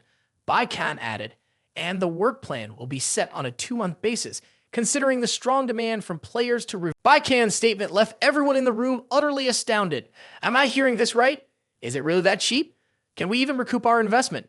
Over on the other side, 2 individuals were whispering to each other. Yuan Hua of Wujiang and the game designer were personally crafted by the venerable Ruan Guangjian. Regardless of how good the relationship between CEO Bai and Ruan Guangjian is, clear calculations must be made. The new epic-grade weapon set of War of the Sea is limited to only 500 copies per month. So, does that mean the maximum earnings per month would only be 200,000? Then the whole team of core employees with excited and enthusiastic faces burst out in laughter and joy. Indeed, only CEO Bai could make such resolute decisions. On the other hand, our Bei Qian wore a dark expression, torn between tears and laughter, inwardly lamenting, "This is already the lowest price allowed by the system, and I even want it for free. Hoo. Suddenly, our Bei Qian stood up and announced, "All right, Lu Mingliang will be in charge of organizing the tasks." Everyone is dismissed. Shortly after, CEO Bai emerged from the executive office, silently contemplating, "I need to visit Mei Yang's place, try to secure a location, open a shop, and start renovations before May 1st. Surprisingly, Mei Jun called him back. "Hey, CEO Bai, and I have a word with you." "Sure, come to my office and we'll talk," he replied. Then the 2 men entered the room and began their conversation. "Mei Jun, please have a seat." "What's the matter?" "Well, CEO Bai, it's like this. I have a friend who's been facing some difficulties lately." Upon hearing this, our Bei Qian chuckled and said cheerfully, "Is this friend of yours none other than yourself? No worries, whatever difficulties you're facing, just tell me straight. I'll approve 3 days of paid leave for you to handle it, and you can return to work once it's resolved." Mei Jun, with violet hair, startled, responded, No, CEO Bai, you've misunderstood. It's really my friend. As you know, both Huang Zaiba and I used to work at Shangyang. After Huang Zaiba left because we were short of an operations director, we hired someone to replace him. Recently, he's also become unemployed, so he came to ask if I could help him find a job. After hearing this, our Bei Qian silently thought to himself, "Unemployed, huh? Not resigned then." Perplexed, he asked, "Why did your friend resign?" He Jun promptly replied, "CEO Bai, he can resign, he got laid off. Shenyang, the gaming company, is on the verge of collapse." This revelation startled Bei Qian. What? Shenyang, such a prominent gaming company, is collapsing. Simultaneously, Bei Qian felt a pang of envy. Truly admirable. Why couldn't I have such luck? Bei Qian then began to elucidate. In fact, signs were there early on. Starting from last October, many employees from Shenyang were discreetly seeking job opportunities elsewhere. As far as I know, chief designer Lao Liu had been wanting to switch jobs, but unfortunately hadn't found the opportunity. Later, upon seeing Hu Kailin from War of the Sea selling swords in-game for $888, which was very well received, Lao Liu also organized a similar event selling swords for $888. However, it backfired horribly, with players vehemently criticizing the move, resulting not only in no profit, but also tarnishing the company's reputation. Activity dwindled, and consequently, earnings plummeted. Now they can't even pay their employees. Last week, the company's owner called everyone to urge them to quickly find other employment. Listening to this, our Bei Qian was absolutely shocked. Holy shit, am I involved in this too? Admiration to the max, look at them. Wanting to make a loss is one thing, but making a single blow directly bankrupts it all. Wait a minute, why should I admire? I just need to buy back that company. Yes, why admire the CEO of Shenyang Game Company? Becoming the CEO of Shenyang directly is awesome. Surely bankruptcy will be a thing of the past. Ha ha ha ha. I am indeed a genius. A company already in deficit. I'll just buy it back directly. Then I'll also go bankrupt following the trend. Heh. Next, Jun laughed heartily and said, CEO Bei, I know our Deng team demands strictness regarding employees. I just hope you can give my friend here a chance for him to come for a trial interview. Bei Qian, putting down his teacup, happily replied, rest assured, your friend won't be unemployed. After hearing this, Jun was ecstatic. Really, CEO Bei? At the same time, the cheerful young man thought to himself, CEO Bai's intention is that even if he doesn't beat Deng Da's requirements, he'll still introduce another job for him. He's truly an angelic boss. Thank you, CEO Bei. I really appreciate it. I'll go to work now. Bei Qian then responded, you don't need to worry about this anymore. Oh, by the way, have your assistant, Tan, come to me? Of course, CEO Bei. I'll go right away, the young man replied. At this moment, the young man thought to himself, CEO Bei is really righteous. Is he arranging the interview right away? This is absolutely wonderful. A moment later, Secretary Tan arrived. Our Bei Qian then said, in a while, take the opportunity to survey the Shenyang Game Company, then report the detailed situation to me. Oh, you can also disclose some information to the owner there, saying that we have an intention to acquire the company. Secretary Tan nodded in response. Yes, CEO Bei, however. From what I know, this company isn't doing very well. Upon hearing this, Bei Qian waved his hand with a wry smile and said, I don't pay attention to the present, but rather its potential in the future. At this point, Secretary Tan's eyes sparkled as she replied, yes, CEO Bai's vision is definitely not wrong. The longer the survey takes, I think the more thorough the understanding will be.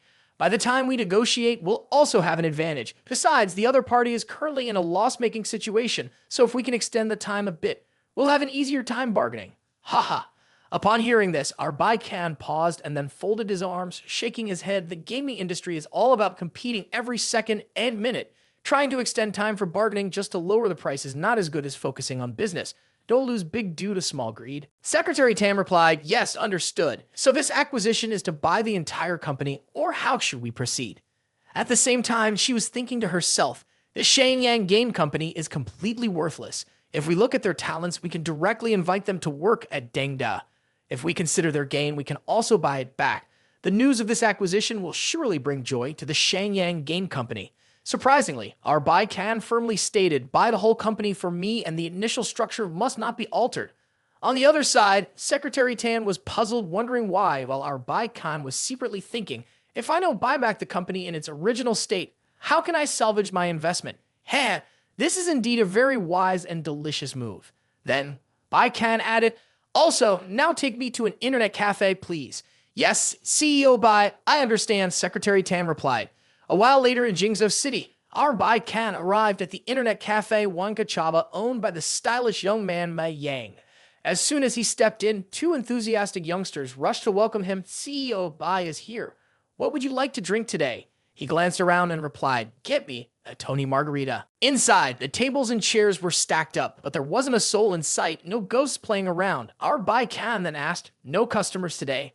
On the other side, Mei Yang nervously replied, yes, CEO Bei. I don't know what happened today either. Maybe because the holiday is approaching a he. Sitting on the sofa, Bei Qian chuckled and said, all right, let's close directly then. We'll finish early today. Chang Yuan, make a drink for everyone, and the company will cover the bill.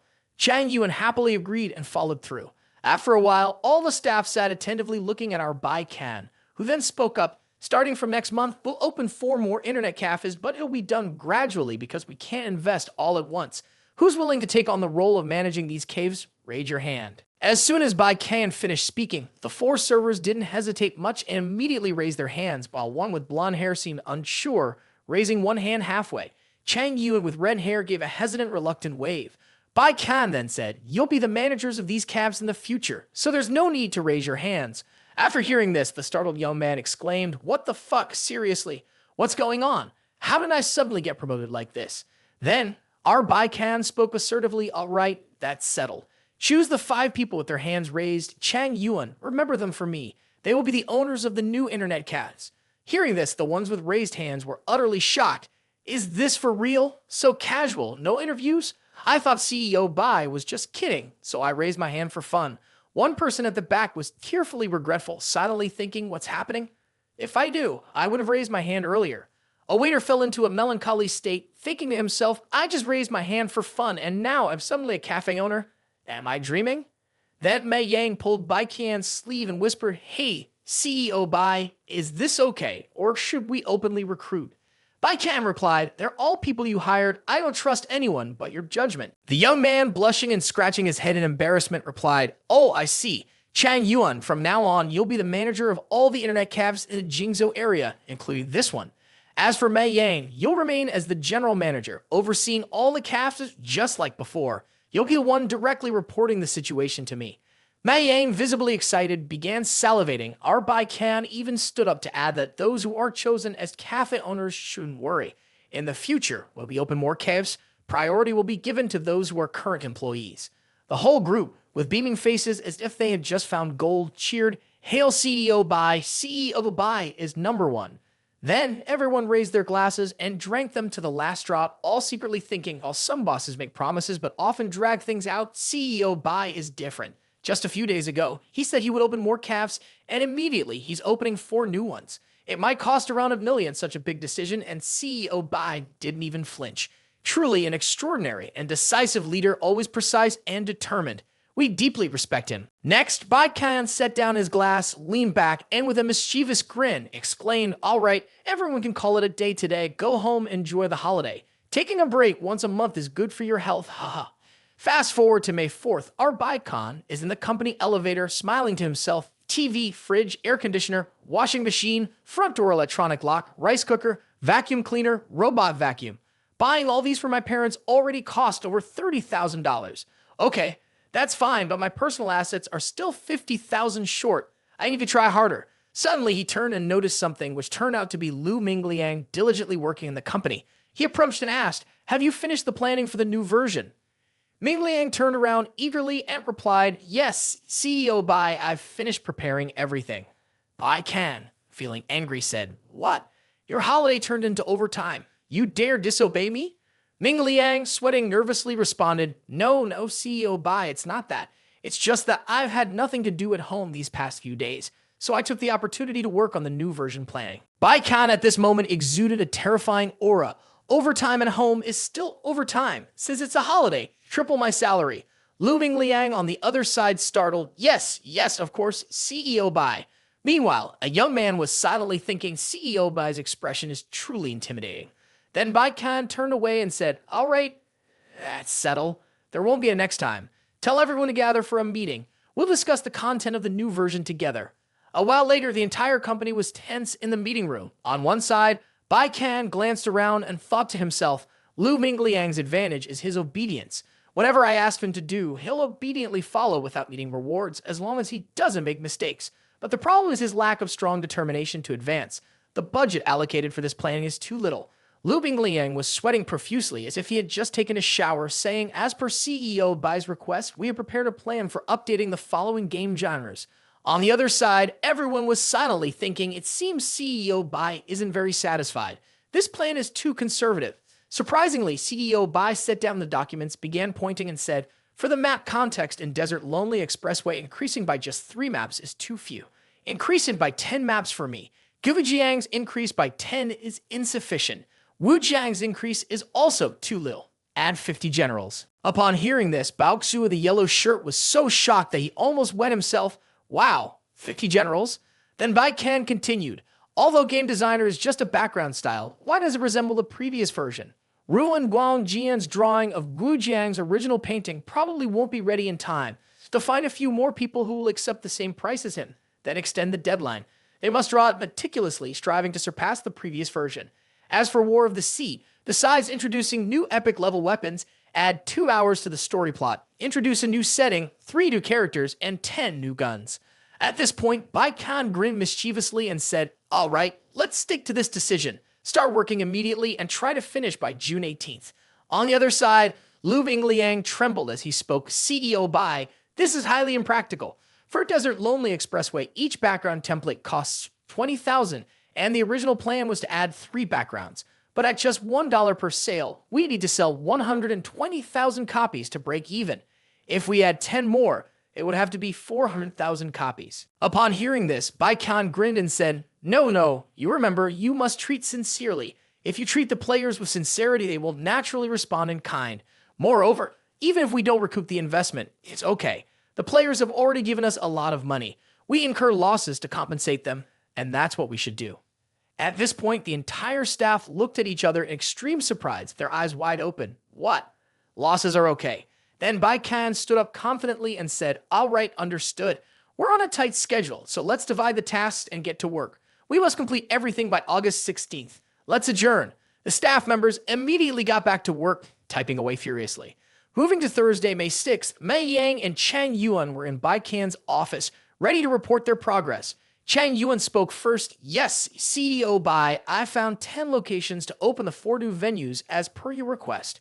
Mei Yang and I have completed the preparations. Here's the first location, this place, the south gate of Handong University. Very close to the male dormitories, and across from there is a high-end area. Our internet cafe environment is good, with high-quality computers. Students are very concerned about their study environment, so we'll definitely attract the fewer day. This is my first recommended location." Listening to this, Bei Qian's face remained impassive as he pondered silently. "I naturally know this place. It's right across the street from the office that Tan, my assistant, rented for me. If I choose this location, I'll have to figure out what to do if I happen to make money." On the other side, Chang Yuan noticed the tension on Bei Qian's face and exchanged glances with him, signaling to change the location. Mei Yang immediately understood, swiftly adjusted the settings, and Chang Yuan continued, "This is the ground floor of the largest shopping center in Jingzhou. The downside is the high rent, but after some research, I found that there are very few resting places in the shopping center. Many men come here with their girlfriends or wives, and when they get tired, they look for a place to sit. If we open a cyber cafe here, when these people are tired from wandering around, they will come to our cafe for coffee, and they will definitely spend generously." Upon hearing this, Bei Qian coldly remarked, "Okay, continue." Chang Yuan broke into a cold sweat, signaling to Mei Yang to switch to another slide, while inwardly trembling spent, "What now? Why is CEO Bai so expressionless? Is he dissatisfied with everything? I'm really clueless. Oh, I forgot, I only have a few solid ideas for my own research. The rest are just random selections to meet CEO Bai's quantity requirements. I'm definitely in trouble this time." Following that, the perplexed young man tried to explain the last few options were just nonsensical ramblings. Upon hearing this, Bei Qian was greatly pleased. "Very good, very good. The locations you've chosen are all quite satisfactory. Well done." Meanwhile, Chang Yun was overjoyed. "Excellent, excellent. CEO Bai is satisfied now." Following that, Bei Qian chuckled and said, "I find the last 4 locations you introduced quite decent." The young man with orange hair listened, stiffened, not understanding what was happening right away. "Ha! The last 4 locations? Did I choose them randomly just to meet the quantity requirement? Is there any misunderstanding?" Then Chang Yuan broke into a cold sweat and said, "CEO Bai, well, these 4 places aren't bad either, but they probably aren't as good as the first 3. He furrowed his brows, thinking to himself, "What should I do now? I can't directly say that these 4 places aren't suitable. I just listed them to meet the quantity requirement." Our Bei Qian replied, "On the contrary, I think these 4 places are quite good. I believe our cyber cafe needs to offer customers a new and exciting experience to make them feel adventurous and pleasantly surprised when they unexpectedly find it, ideally located in a bustling area. No, too noisy already, totally unsuitable for our cyber cafe's positioning. Our basic principle is tranquility, comfort. If we open in a bustling area like other cafes, making the atmosphere chaotic, it'll be no different from a market. which won't do. Such lack of finesse will tarnish Deng Da's image. After hearing this, the young man with orange hair was so shocked that his eyes nearly popped out as he thought to himself, really? Tarnishing Deng Da's image? That's a huge offense. I can't handle this. Then Bei Qian continued, all four of these places are very good, quiet and comfortable, perfect for relaxing and pondering life for our customers. Chang Yuan went from one surprise to another. Why make customers ponder life? They should be thinking about how to spend money properly. Why such oddities? Unable to bear it any longer, the young man was about to voice his opinion when our CEO Bai interrupted loudly. You guys did okay this time. Just finalize these 4 locations. Look for places with a bit of sophistication in design. If a place is too simple, just skip it for now. If you're sure on funds, find Tan, my assistant, for assistance. Chang Yuan signaled Mei Yang with a raised eyebrow. Mei Yang, maybe you should try advising CEO Bai again. The young man in the yellow shirt immediately caught on. He enthusiastically said, okay, got it, CEO Bai. We'll get to work right away, it won't be a problem. This trip is over. Chang Yuan on the other side was struck dumbfounded, his eyes wide in incomprehension. Are you for real? I winked at him, that wasn't the idea. This trip is definitely doomed. Then our CDO Bai happily remarked, very good. Then it's up to you guys. Keep it up, keep it up. At the same time, he was grinning mischievously in his thoughts. Try to make even more losses than the main store, that's very reasonable. If the main store loses 1, the auxiliary store should lose 10, ha ha ha ha. Sometime later at the Deng company office, the stunning secretary Tan pushed the door open unexpectedly and said, excuse me, CEO Bai, I've gathered some documents from the Shangyang Game Company. Would you like to take a look? Of course, you've done a great job. Bai Qian agreed, and she began to present. The Shangyang Game Company is a private company with a total of 52 employees. Currently, Shangyang has 2 game lines. One is called Fengli Doxia, which is a community development game, while the other is Rexujang, a Guhan game. Reviewing the documents, Bei Qian thought to himself, they're really making some nonsense games. It's true what they say, you have to look at the sky, look at someone's name. Fengli Doxia, just hearing the name sounds suspicious. Then Secretary Tan continued, currently, Fengli Doxia is about to enter a long-term inactive state with revenues under 50,000. Rexujang is the economic backbone of the Shangyang Game Company, but recently, there have been some incidents and it seems that revenue is plummeting uncontrollably.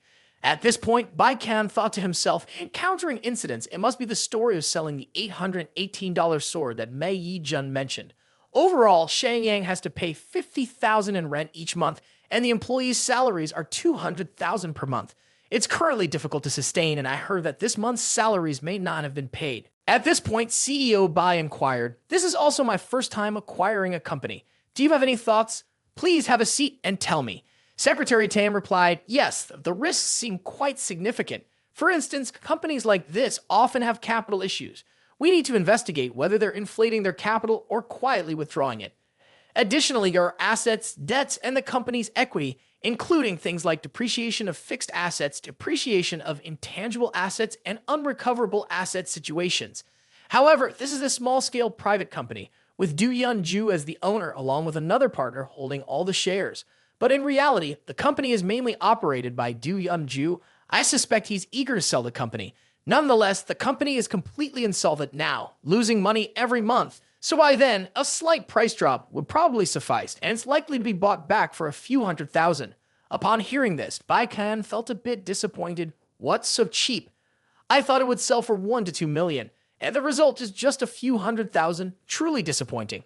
Of course, CEO Bai, Du Yunju himself has already made a lot of profit. If this pile of ruins can fetch a few $100,000 more, he probably wouldn't even wish for it. Why would he dare to raise the price? If no one buys, all assets will be liquidated. I heard Du Yunju even told employees to take their work computers home to offset their salaries. Upon hearing this, Bei Qian startled and thought to himself, on one hand, he avoids having to sell office computers, and on the other hand, he can address the issue of employees' salaries.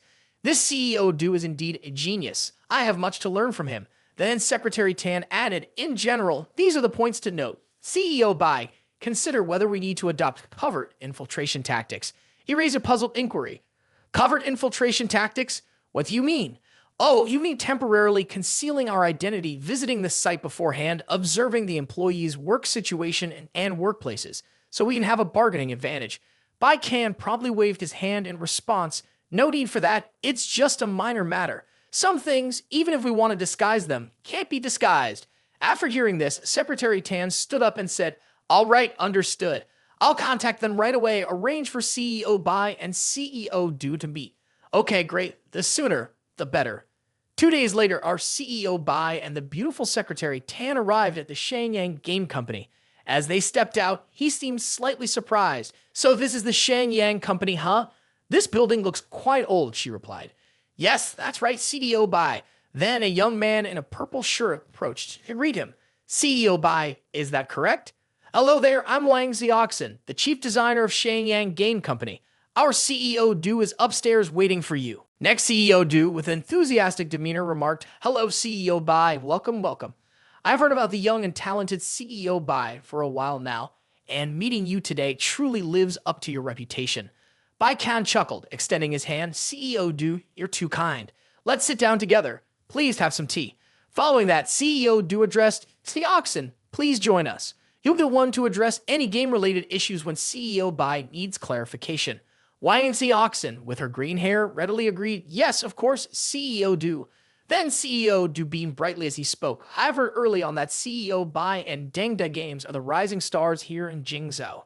Every game crafted is highly sought after, and there are even videos trending on hot searches. Truly admirable." Bei Qian waved his hand in response. "Oh, it's nothing really. Actually, I also greatly admire CEO Du." At this point, the elder CEO Du paused abruptly. "What? Admire me for what?" Quick-wittedly, Bai Qian responded, "Oh well, admiring CEO Du for your inherent talent." Simultaneously, internally, he was breaking into a cold sweat, thinking, "If I slip up and say I admire him for his losses, it'll be a disaster." CEO Du at this point chuckled gleefully and said, "CEO Bai really knows how to joke, ha ha ha. To be honest, the business of our company is not doing well, and as the owner, I bear the greatest responsibility. If CDOB can truly help Shenyang Game Company revive, then giving the company to you wouldn't be an issue for me. However, firstly, this company is a joint venture with a friend of mine, and both of us have invested a lot of passion into it. Secondly, the employees in the company are like family to me, and I also hope to find a shelter for them. In general, that's the situation. I'll offer a friendly price, 1 million. How do you feel about that?" At this moment, Bai Qian asked, "I remember the head designer used to be a Mr. Liu. Where is he now?" After hearing this, the two individuals exchanged a bewildered look. "Oh, Mr. Lao Liu, he resigned a few days ago. Probably found a new job." Surprisingly, CEO Du patted Xiaoxin on the back and said, "CEO Bai, rest assured, Xiaoxin has always been an excellent employee of ours with great work capabilities, has been promoted to head designer. He can definitely replace Lao Liu's position or even perform better than Lao Liu." After hearing that, Bai Qian felt a bit bored and thought to himself, "Really? Resigned, huh? Quite regrettable indeed. The company hasn't even changed hands yet and it's already incomplete. However, if CEO Du has said that this employee is competent and understands the project well, then he definitely shouldn't be allowed to be the head designer. What if he's even better than Lao Liu?" Bai Qian then asked again, "Can I try out the 2 game titles of your esteemed company?" "Of course, Xiaoxin. Go get the computer here for CEO Bai to experience our games." Xiaoxin agreed and complied. Following that, our Bai Qian rubbed his chin and thought to himself, "Seems like CEO Du doesn't play his own company's games regularly. Isn't that dull? Look at how the owner neglects the company, not caring at all, and naturally, the company will suffer losses. Admirable, isn't it?" A while later, Xiaoxin brought the computer and said, "CEO Bai, this is our first game, Fengli Eudoxia." As it opened up, it showed an image of a tattered girl, quite inviting indeed. At this moment, Bai Qian silently pondered, "What is this? This game is clearly a bait and switch, just a regular online game with a few pretty girls added in. Overall, it's all pretty bad, just to seeing the players utter rubbish. No wonder it's about to shut down." After I asked again, Xiaoxin startledly replied, "Yes, indeed, CEO Bai. Let me open it for you." As it opened up, it was a game that looked utterly dull. Is this the type of game where if you dare to come, then come and hit me? This interface, Strat, it feels like I'm back in the Stone Age. Now I understand why I'm not losing money anymore. My imagination is just too poor. My taste in games must have been elevated by classic masterpieces long ago. Even if I intentionally crafted trash games, I would only think of some expensive game that was heavily criticized in the market in the past. I remember that expensive game was quite daring in the market and even luckily made a profit. The CEO Du on the other side saw the young man silent and thought to himself nervously, "Not good, I messed up, making CEO Bai play this trashy game. is really making things difficult for him. CEO Bai is a genius game designer. If CEO Bai doesn't like these two game titles, then I'm ruined. Surprisingly, Bei Qian responded, "It's not bad, I quite enjoy it." CEO Du at this moment was stunned and couldn't understand at all. What? Really? CDO Bai is truly admirable, struggling to even say 3 words about this type of game. Not bad at all, very admirable indeed. Meanwhile, our Bei Qian was silently thinking, "This is so bad that I really can't do it indeed. Matters of losses should still be left to the experts." Next, he turned and nodded to signal his secretary, Tan. She continued, "CEO Du, as far as I know, your company still owes employees 1 month's salary. These 2 game titles, one is about to cease operations and the other one has incurred losses.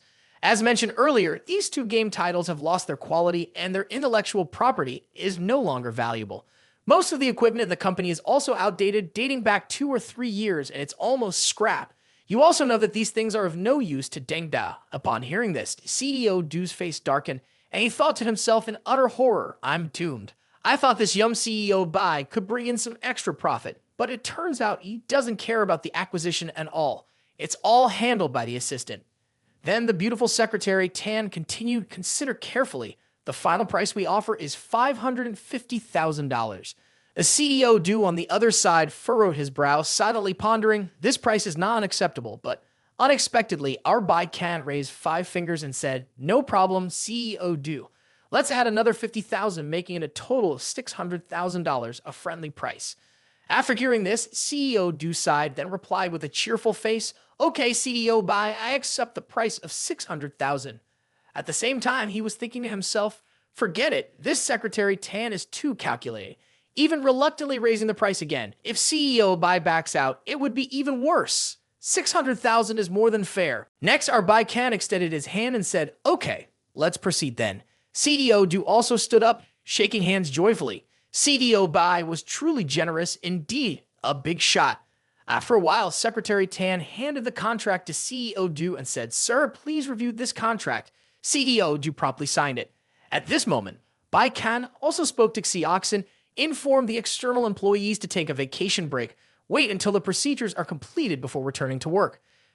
Next Monday, the 5th of October. Today is Wednesday, so 4 days should be enough to complete the procedures. Upon hearing this, Xiaoxin happily replied, "Yes, CEO Bai, I will inform everyone right away." Meanwhile, Bei Qian sat down to drink tea, silently contemplating, it's just right to let the employees rest, get acquainted with Deng Da's working environment beforehand. In the future, Shenyang Game Company will be Deng Da's subsidiary, so the policies and benefits must align with the parent company. A while later in Jingzhou City, Bei Qian was sitting in the car when suddenly the phone rang. "Yes, CEO Bai, this is Huang Ziba. I want to report to you about the next work plan for Fei Huang's studio," came the voice from the other end. Upon hearing this, Bei Qian paused with extreme caution. "All right, go ahead. Originally, director Chu and I were planning to continue filming a new short film, following the footsteps of Riching CEO Bai, exploring the deepest contrast and reversals, combining current hot topics and delving into a series of celebrity roles." At this point, our CEO Bai was struck dumb, utterly horrified. "Oh, it's that one, isn't it? This isn't Wan Wanxiang Budao, is it? I've said from the beginning that we won't do it." Then Huang Ziba continued, "However, CEO Bai's words the other day have made me realize I feel that I should step out of my comfort zone, continue pursuing my dream. So after discussing, director Chu and I decided to film a documentary that we've never done before." After hearing that, Bei Qian wiped his sweat and breathed a sigh of relief. "Phew, lucky break. I thought it was going to turn into a disaster. With the current funds of Fei Huang's studio, we wouldn't be able to produce any documentary film." Then he replied with a smile, "You've done well. I support you all. Thank you, CEO Bai, for your support." Next, Bei Qian spoke to the driver Tan. "Hey, Assistant Tan, how's things going with Shenyang Game Company?" "Well, the negotiations went smoothly today. It's planned for Monday that you can visit there again to meet with new employees and organize their work." Perplexed, he asked again, "Monday, huh?" "Do I really need to go again?" She replied, "Of course you do. The boss's presence is very important for the company. I think CEO Bai needs to show up and say a few words. Otherwise, it will be difficult to control the employees of Shenyang Game Company if they are left to work freely." Our CEO Bai nodded and said, "All right, let's go to the Shenyang Game Company together on Monday." Moving to May 10th at the Shenyang Game Company, the employees were chatting excitedly. Each of them was enthusiastic, saying, "Though it's said to be an acquisition, Deng has turned it into his own, treating us like his own flesh and blood." Indeed, I was feeling down, not knowing what to do, but unexpectedly, fate intervened. However, no matter what, we're following Deng. Life's ups and downs are truly stimulating. On the other side, Sioxin was anxiously holding his head, pondering, should I tell CEO Bai when he arrives? I truly can't handle the role of chief designer. I only accepted it because Lao Lu left and I felt compelled. I still think I should talk to CEO Bai to bring in some experienced designers so I can feel more comfortable working as a subordinate, right? At the same time, a young man behind them was typing a message. It turns out this was Mei Yijun's close friend who asked, "How's Yi Zhao doing lately? Has Deng Dao's HR called you?" Jay Shou chuckled lightly in response, "Not yet. I haven't received any notifications. It's impossible. Last time, I spoke to CEO Bai about your situation, and he assured me he wouldn't let you become unemployed. Could it be that he's been too busy lately and forgot?" Upon hearing this, Yi Zhao scratched his head and chuckled, responding, "CEO Bai has indeed acquired Shenyang Game Company. I wonder what his intentions are." The young man listening couldn't help but interject with a puzzled expression, "What the hell? Does that mean CEO Bai is ensuring this guy doesn't lose his job? That's shocking." Or perhaps CEO Bai sees himself and Huang Zaibai as outstanding talents and assumes other employees of Shenyang will be just as exceptional. Hence, he directly buys the entire company. No, what am I thinking? That can't be. Yi Zhao added, "Brother Ma, I'm going to duck out first. CEO Bai might arrive here shortly." Mei Yijun was completely baffled at this point. Shortly after, our CEO Bai stepped in, leaving all the employees stunned and surprised. Is that CEO Bai? Although young, there's something about his demeanor that exudes authority and uniqueness. He truly is an outstanding figure. You have to witness it firsthand to understand that this is the bearing of a genuine leader. CEO Du, at most, is just a newly wealthy person. Observing the surroundings, Bei Qian spoke up, "Everyone's here. Let's begin the meeting." After hearing this, the excited employees internally mused, "A truly talented designer must be like this." A while later, in the meeting room of Shenyang Game Company, the entire company packed in like a swarm of ants, all tensely staring at our CEO Bai. Simultaneously, he thought to himself, Shenyang Game Company is indeed flourishing. Even the chairs are too cramped to sit comfortably. When there's capital available, I must renovate the company. It's also a good way to spend money before the fiscal year ends. Afterwards, our Bei Qian spoke up, "Time is running short, I'll keep it brief. Who is Yi Zhao?" The young man, upon hearing his name, froze in place. Jai Shou immediately stood up and exclaimed loudly, "CEO Bai, it's me." Simultaneously, the young man pondered to himself, "What's going on? Why is my name the first thing mentioned in this meeting? Is he about to dismiss me?" Our Bei Qian chuckled mischievously and said, "Sit down and listen. Wang Xiaoxin, managing both operations and design is crucial. Handling both roles simultaneously might hinder efficiency. From now on, Yi Zhao will be the chief designer at Shenyang Gaming Company, while Wang Xiaoxin will collaborate with him." The green-haired youth was taken aback, then smiled brightly in response, "Yes, CDO Bai." He was also thinking to himself, "Thank goodness, thank goodness." So CEO Bai really has a discerning eye. On the other hand, our Bei Qian kept questioning, unable to comprehend what's going on. The scenario isn't quite right. I intended for Wang Xiaoxin to step down gracefully. His reaction shouldn't be one of shock and dismay, followed by pleading confusion and misery, but it's absent. Instead, there's a hint of joy. Others' reactions should be more normal. They're all gossiping, almost like it's a civil war. Perhaps that's it, but it's not enough. We need to pour more fuel to completely ruin the company. Next, our CEO Bai transformed into a king in the court and decreed, "Hey, Yi Zhao, each month, you'll have the privilege to arbitrarily dismiss someone from their position. Whoever you want to dismiss, just send me a text." The young man was dumbfounded. What? What? Arbitrary dismissals? Is this Shangfang Baojian? Meanwhile, Bai Qian was silently contemplating. Empowering someone who lacks support, promoting them to chief designer will surely stir up trouble, gradually causing discontent among the people and leaving behind a mess that can't be resolved. This scenario is brilliant. The genius is none other than our Bei Qian. Then he added, "Furthermore, Shenyang Gaming Company will implement two plans. Firstly, to improve our current game lines, waive all fees for players, keeping only one, and how to waive and retain will be decided by Yi Zhao." The young man on this side was once again startled, but reluctantly agreed, "Yes, CEO Bai." Bei Qian continued, "Secondly, everyone will individually design a new game project and draft it. I'll select one to develop as a new game project for Shenyang. At this point, Wang Xiaoxin was wide-eyed with astonishment, and Bei Qian concluded, "Any issues?" The young man Zhai Zhou was about to speak up, but our Bei Qian didn't bother and concluded, "All right, very good. Let's adjourn." All the employees now felt a sense of gloom. Oh, CEO Bai said it would be a simple few things, but are these really just a few things? Was the meeting just now? Sometime later, in the offices of Shenyang Company, a man turned to speak in a hushed tone. What's going on? Wang has only been the chief designer for a few days. How come he's been demoted already? Yi Jiazhao is the least competent among us, isn't he? Is it seriously company policy to fire people for no reason? Keep it down a bit. If anyone hears us, we'll get fired. Following this, Wang Xiaoxin held a glass of water and thought quietly. Looking at CEO Bai gifting Shangfeng Baojian to Yi Zizhao, it seems CEO Bai won't be coming here for a long time. Yi Zizhao is his representative. Now that Yi Zizhao is the chief designer, everyone's work plan will be directed by him. You have to hang in there. At this moment, the young man Yi Zizhao looked gloomy, not understanding what was happening. He immediately messaged his close friend Ma Yijun. "Brother Ma, there's something I don't know how to say to you. But with you here, whatever difficulties arise, we'll face them together, brother." Jiazhou scratched his head and sighed. Today at the meeting, CEO Bai announced that I'm appointed as the chief designer of Shenyang. Yi Jun, upon hearing this, once again raised his eyebrows in disbelief. Unbelievable. What the hell? Is this for real? What does this mean? Initially, when Huang Ziba and I endured hardships together, as soon as we transferred to the company, he swiftly rose to the top, getting promoted to chief designer. Then, when it changed to me and Yi Zhao enduring together, and Shenyang got acquired by CEO Bai, Yi Zhao just blinked and became the chief designer. Am I just unlucky? All the comrades who endured with me have become chief designers. Why is it that I never stumble upon anything good? Truly incomprehensible. Suddenly, Yi Zhao gave a faint smile and said, "Brother Ma, I'm under a lot of pressure right now. I've never been a design team leader before. Could you help me talk to CEO Bai to change this decision?" Yi Jun, upon hearing this, thought to himself, "You're getting benefits and yet acting like this? Given the position of a design team leader, you're not willing to take it." Then Yi Jun typed and replied, "Well, goodbye then.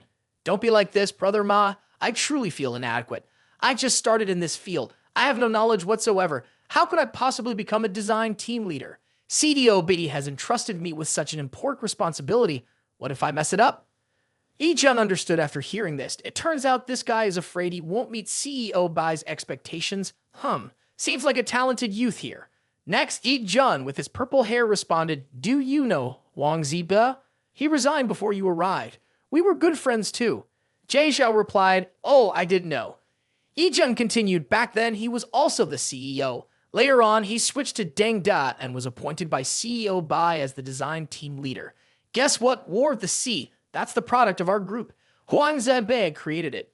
Upon hearing this, Zhai Zhou opened his mouth wide and said, "Is that so? How could?" Then Yi Jun pointed decisively and said, "Up to now, CEOB has appointed many people, just starting out. Everyone didn't understand CEO Bai's intentions at first, but quickly they realized that CEO Bai is very talented. In fact, they have bright spots that others cannot see." Upon hearing this, Zhai Zhou felt like he had an epiphany. Wow. So that's the bright spot. This unconventional promotion isn't the first time. So CEO Bai must have seen some potential in me? Oh, but how come I didn't realize it myself? Do I really have such capability? Next, Yi Jun pointed enthusiastically. "So, basically, you don't need to worry. If CEO Bai sees that you can do it, then you surely can." Ji Zhou, upon hearing this, clasped his hands together as if receiving some formidable strength, thanking Brother Ma for his guidance. "I understand now." Meanwhile, he fantasized exactly CEO Bai wouldn't arbitrarily promote me and give me such great authority. If CDO Bai grants me such power, it implies he believes in my abilities. If I fear, wouldn't I disappoint CEO Bai's trust? Now that I'm an outstanding employee of Deng, I must demonstrate my exceptional abilities. As he spoke, he typed frantically, showing an intense fervor. Suddenly, Wang Xiaoxin approached and spoke up. "Yi Zhao, CEO Bai mentioned cutting down on game loading costs. Have you considered it?" "Mr. Wang, I have an idea." Yi Zhao replied, "The quality of these two game lines is well known to everyone. They have many issues, some of which we're not even sure how to fix. But CEO Bai gave us a brilliant hint, and that's to focus on game loading." Wang Xiaoxin, upon hearing this, responded, "But you also know how challenging this task is. If we cut down on loading fees, Wouldn't it essentially mean shutting down this gaming company in the market? Game loading is intricately linked to the entire game economy. We need to ensure that someone who deposits $500 can outperform someone who deposits $10, and someone who deposits $100 can outperform someone who deposits $30. We need a well-thought-out plan for the loading denominations in the game, so that each denomination can correspondingly enhance, changing the deposited amount significantly within the value system. This means differentiating the game ecosystem and players in various ways. Any issues could potentially disrupt the game's numerical system. It's like trying to save the world of Bei Qian. Ti Zhao, sweating profusely, responded, "It's true. If we produce game loading, there needs to be criteria to differentiate players' strategies. If not by money, then only time and luck remain. But if differentiation relies solely on time and luck, then the game will become the domain of the studio and gamers. It's no different than creating a whole new game. It's not practical." At this point, both sighed deeply in frustration. Surprisingly, Ti Zhao suddenly brightened up, coming up with something. "Hey Wang, I have another idea. What if we give everyone the opportunity to play the role of the wealthy? How about that? Playing the role of the wealthy, what do you think?" Ti Zhao immediately raised 3 fingers and said, "Of course, we can divide it into 3 tiers to enhance the gaming experience. The first tier is the wealthy players who deposit a lot of money. They have the highest combat power, enjoying the thrill of a 10 strike. The second tier is the organizers who have plenty of time and are very active, responsible for managing the guild and recruiting more members, enjoying the satisfaction of commanding others. The third tier is the regular players, and will differentiate these 3 experiences based on 2 factors, money and time. Time remains constant, so the status of organizers and regular players won't change. Only the experience of the wealthy players will change because the game loading has been reduced. By reducing game loading, overall, the combat power of players is maintained at a nearly equal level. However, in Zanguo, we can randomly select a few players to play the role of the wealthy, and these players will directly receive strong combat power that usually only the wealthy have. We can create a system where all players start accumulating from a probability of 0%, randomly drawing, and if someone is drawn, their probability resets to 0, starting again from scratch." After hearing this, Wang Xiaoxin's eyes sparkled. "Great idea. The specific probability increase depends on various factors such as activity and contribution in the game. We can use it as an incentive factor for online players to participate in activities." Ti Zhao also confidently responded, "Exactly. By doing so, we not only ensure the original gaming environment, but also allow players to experience the joy of being wealthy one by one, while also fulfilling CEO Bai's requirements." Xiaoxin, the guy with green hair, immediately agreed, "Very good, very good. I think so too. Okay, I'll create a data model later. Or maybe we should have a meeting first to briefly introduce this idea to everyone." Next, Ti Zhao stood up confidently and exclaimed, "Everyone, let's gather in the meeting room to discuss game adjustments." At the same time, he also sent a message to our beloved CEO Bei Qian. "Dear CEO Bei, I apologize for bothering you, but I have an issue with some settings that I need your advice on. Judging from the current discussion results, reducing game loading may cause dissatisfaction among many wealthy players. It's possible they might even demand refunds and quit the game. I'm not sure how to address this issue." After reading, Bei Qian murmured to himself, "Refund, huh? It's the law of karma. If Du Yunju takes the money, then they should seek Du Yunju. What's that got to do with me? As for quitting the game, that's great. Always eager to give money to Deng Da. No chance. Quit the game and let me get rich quickly. Heh. Or those wealthy players can immediately switch to free-to-play players, or they can stop playing this game altogether. The sooner the bankruptcy. Ha ha ha ha." Switching scenes to the Shangyang Game Company meeting room, Ti Zhao was sweating profusely with extreme tension. Suddenly, he received a message from CEO Bai. "Got it.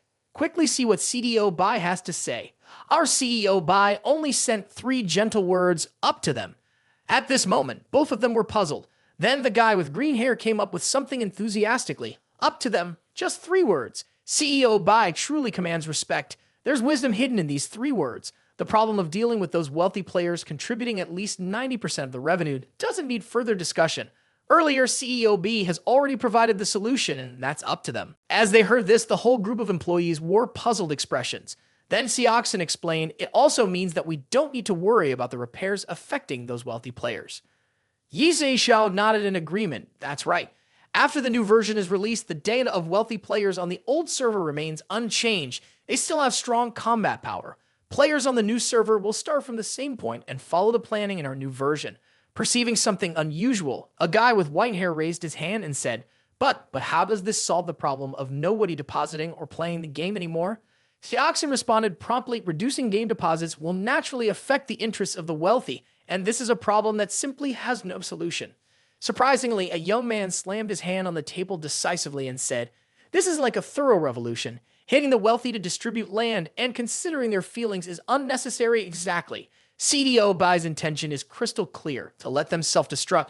We've been pondering over this for a long time, and CDOB has just solved it in one fell swoop. CDO Bai is like a hero wielding a sword to break all previous constraints. This is the difference in caliber. However, it's easier said than done. Besides CDO Bai, who else has such authority?" Then Yi Xiao decisively concluded, "All right, the final issue has been resolved. Let's officially get to work." Stepping outside, the young man pondered silently in his mind, "I must fully understand the ideas that CEO Bai has put forward so that these two game lines can be revitalized."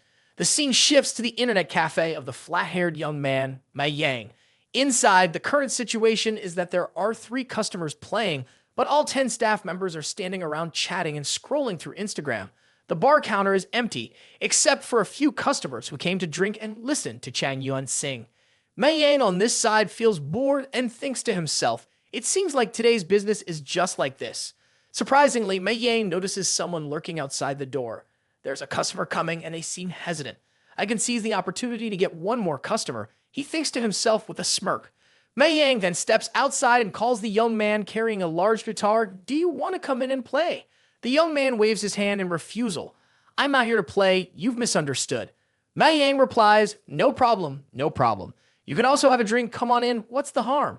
The young man with white hair responds, I want to ask, are you hiring resident singers here? I feel like I sing better than that person, so I want to come and see." After listening, Mei Yang stroked his chin and thought to himself, "Speaking of which, Chang Yuan is already the area manager now. Singing like this every day isn't quite right. Hiring another singer might be a good idea." Then Mei Yang replied, "All right, come in first, let's talk inside. What's your name?" The young man laughed and replied, "Oh, I'm Shen Lei. Please come up on stage and sing, don't be nervous." The handsome artist followed suit. Perplexed, Chang Yuan asked, "Brother Ma, who is he?" "Oh, Shen Lei, here to apply as a resident singer. I think if he sings well, we should let him perform on stage, so you can have more rest." Then Shen Lei took to the stage and immediately performed a piece, singing while playing the guitar, "We don't talk anymore, we don't talk anymore." The customers in the cafe were suddenly surprised by his excellent singing voice. Following that, Mei Yang said, "Seems like no one sings as well as you do." Chang Yuan laughed and said, "Brother Ma, he sings much better than me." Why couldn't I feel that? Chang Yuan continued, "A good singing voice can move the listeners. If he sings bolero with this voice, it would be absolutely wonderful. Don't believe me? Look at the reactions of everyone." At this point, the customers in the cafe cheered and applauded enthusiastically, saying, "Brother Ma, where did you find such a talented person?" Mei Yang chuckled lightly in response. He said that standing outside and hearing you sing, he felt that he definitely sings better than you. That's why he gathered up the courage to apply. I feel like this credit should go to you." Upon hearing this, the young man with orange hair felt like a knife had stabbed him in the heart, deducting 1,000 morale points. "What? He thinks he sings better than me. Brother Ma, I changed my mind. Please don't hire him." Mei Yang smiled brightly like a flower and replied, "A he. Nope, can't do." Switching scenes to Tuesday, May 18th at the Sangyang Game Company, Xiaoxin entered and said, "Are you all ready?" "There's not much to prepare. We fixed all the areas that needed fixing.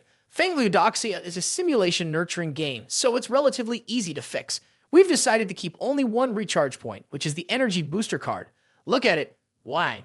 Wang Xiaoxin, looking serious, examined the details. Then Yi Xiao began to explain, "We've decided to retain only the energy booster card recharge point. The price of the energy booster card will gradually increase, with each person being able to recharge up to 100 ingots per day, equivalent to $10. Xiaoxin inquired, "So, is there any other issue?" Yi Xiao sighed in response, "There's no issue per se, but I'm not very reassured, Wang. It seems like you've revamped the entire data system of the game and added the selective system, but because there have been too many modifications, we can't reference the successful experiences of other games, so I'm a bit worried." Zhao furrowed his brow in concern and replied, "Exactly, Wang. With your extensive experience, do you think it's all right?" Upon hearing this, Wang Xiaoxin smiled inwardly and thought to himself, so he's worried about this. Xiaoxin then said, "Yi Zhao, now that you're the chief designer, you have to make these decisions yourself. You can't ask others. Remember the game designer, In fact, everyone's opinions are just a form of expression. Apart from bothering you, they don't really have any effect. At this moment, Jai Zhou also realized with a start, oh, you're right, I have to find my own way. Tioxin then stood up, patted him on the shoulder, and said, being uncertain is normal.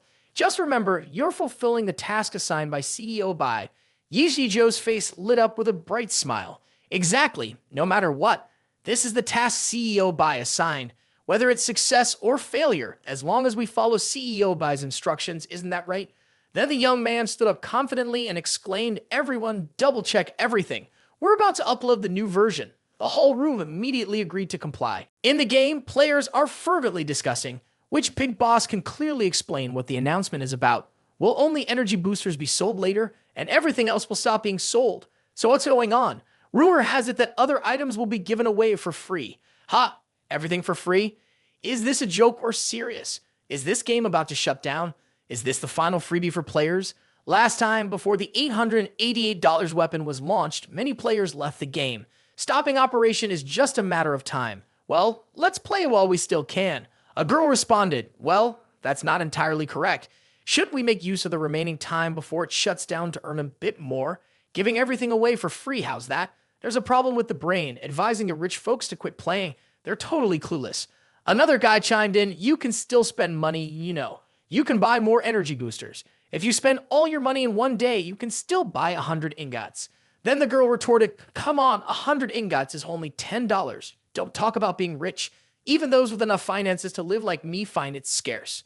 Can't even top up for the game? Ridiculous. I have a question. When a new server opens, does everyone start from scratch? Spending $10 a day already gets Zamlu Dingfeng? That's strange. But if it's like what the announcement says, it's not right. So how do we play Zhang Gu then?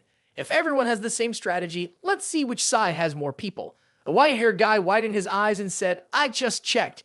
It seems they've added a selection system based on the number of players on both sides to balance combat power, and they randomly select 2 players to play the roles of superheroes. After listening, the girl exclaimed in surprise, so you mean if I get selected, I'll experience the feeling of a 10-on-1 battle in Guhan?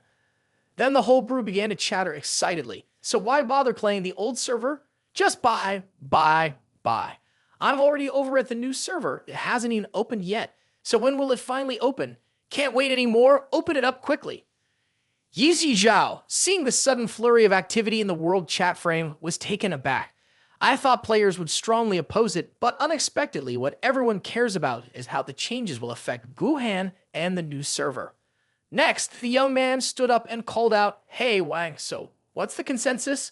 Ti Zhao eagerly replied, seems like everyone is really keen on opening the new server. Shall we give it a try? Sioxin chuckled and replied, no problem at all. Too good, too good. I'll get it done right away. Jai Zhao, feeling joyful at this moment, thought to himself, all right, the new server is open. The virtual accounts are created. Let's see what the players have to say. Hopefully, it won't be too disastrous. Then he opened the world chat channel to read, wow, the new server is finally open. Damn, couldn't get in. Why are they so fast? It's really frustrating. Is there a guild? Another person messaged, comrades, come over here. The guild is still growing harmoniously and passionately, led by the wealthy, with unbeatable strategies specializing in guiding the old folks. Welcome everyone to join our guild. Together we'll lead you through. Another person also replied, is this copied from an advertisement? Now there are no more wealthy people. How can they lead? Why aren't there any more wealthy people? The wealthy people we know all said that once they join the guild, they'll cover all the daily energy boost pills. So count me in. Let's all join together. After watching Yi Zhou's eyes widened in amazement. So many people are playing our game. Then standing up eagerly, he exclaimed, great, too many players are causing the game system to be overloaded. Oh, the server is full already, huh, Wang? Please quickly open another new server. Wang Sioxin, feeling delighted, raised his hand and replied, okay, I'll do it right away. Now, every server that reaches full capacity will automatically open another one. At the same time, another young man with an excited expression thought to himself, this is truly shocking. I didn't expect players to be so enthusiastic about the new server like this. Could it be that this update really is effective? It's truly amazing. Then, Yi Zhao stood up and announced loudly, everyone split up and observe the situation on each server. It's best to open a new guild as well, blend into their group chats, and see how both the wealthy and regular players respond to this new version. The whole company eagerly followed suit. A group of them were messaging, "Quick, recruit people for the World Channel. Today, you must reach level 20 for sure. Our guild needs to prepare for Guhan as soon as possible. Have any of you former players return to the game? Take advantage and pull them over here. I'll go ask for the old group chats. Take the opportunity to recruit a dozen or so experienced players." Yes, I'll do it right away. The more people we bring in, the better. At this moment, Yiji Zhou gleefully thought to himself, the game Rexu Zhange was originally on the verge of collapse. Lao Liu and Du Yunju, for the sake of revenue, had exhausted the last drops of the game's lifeblood.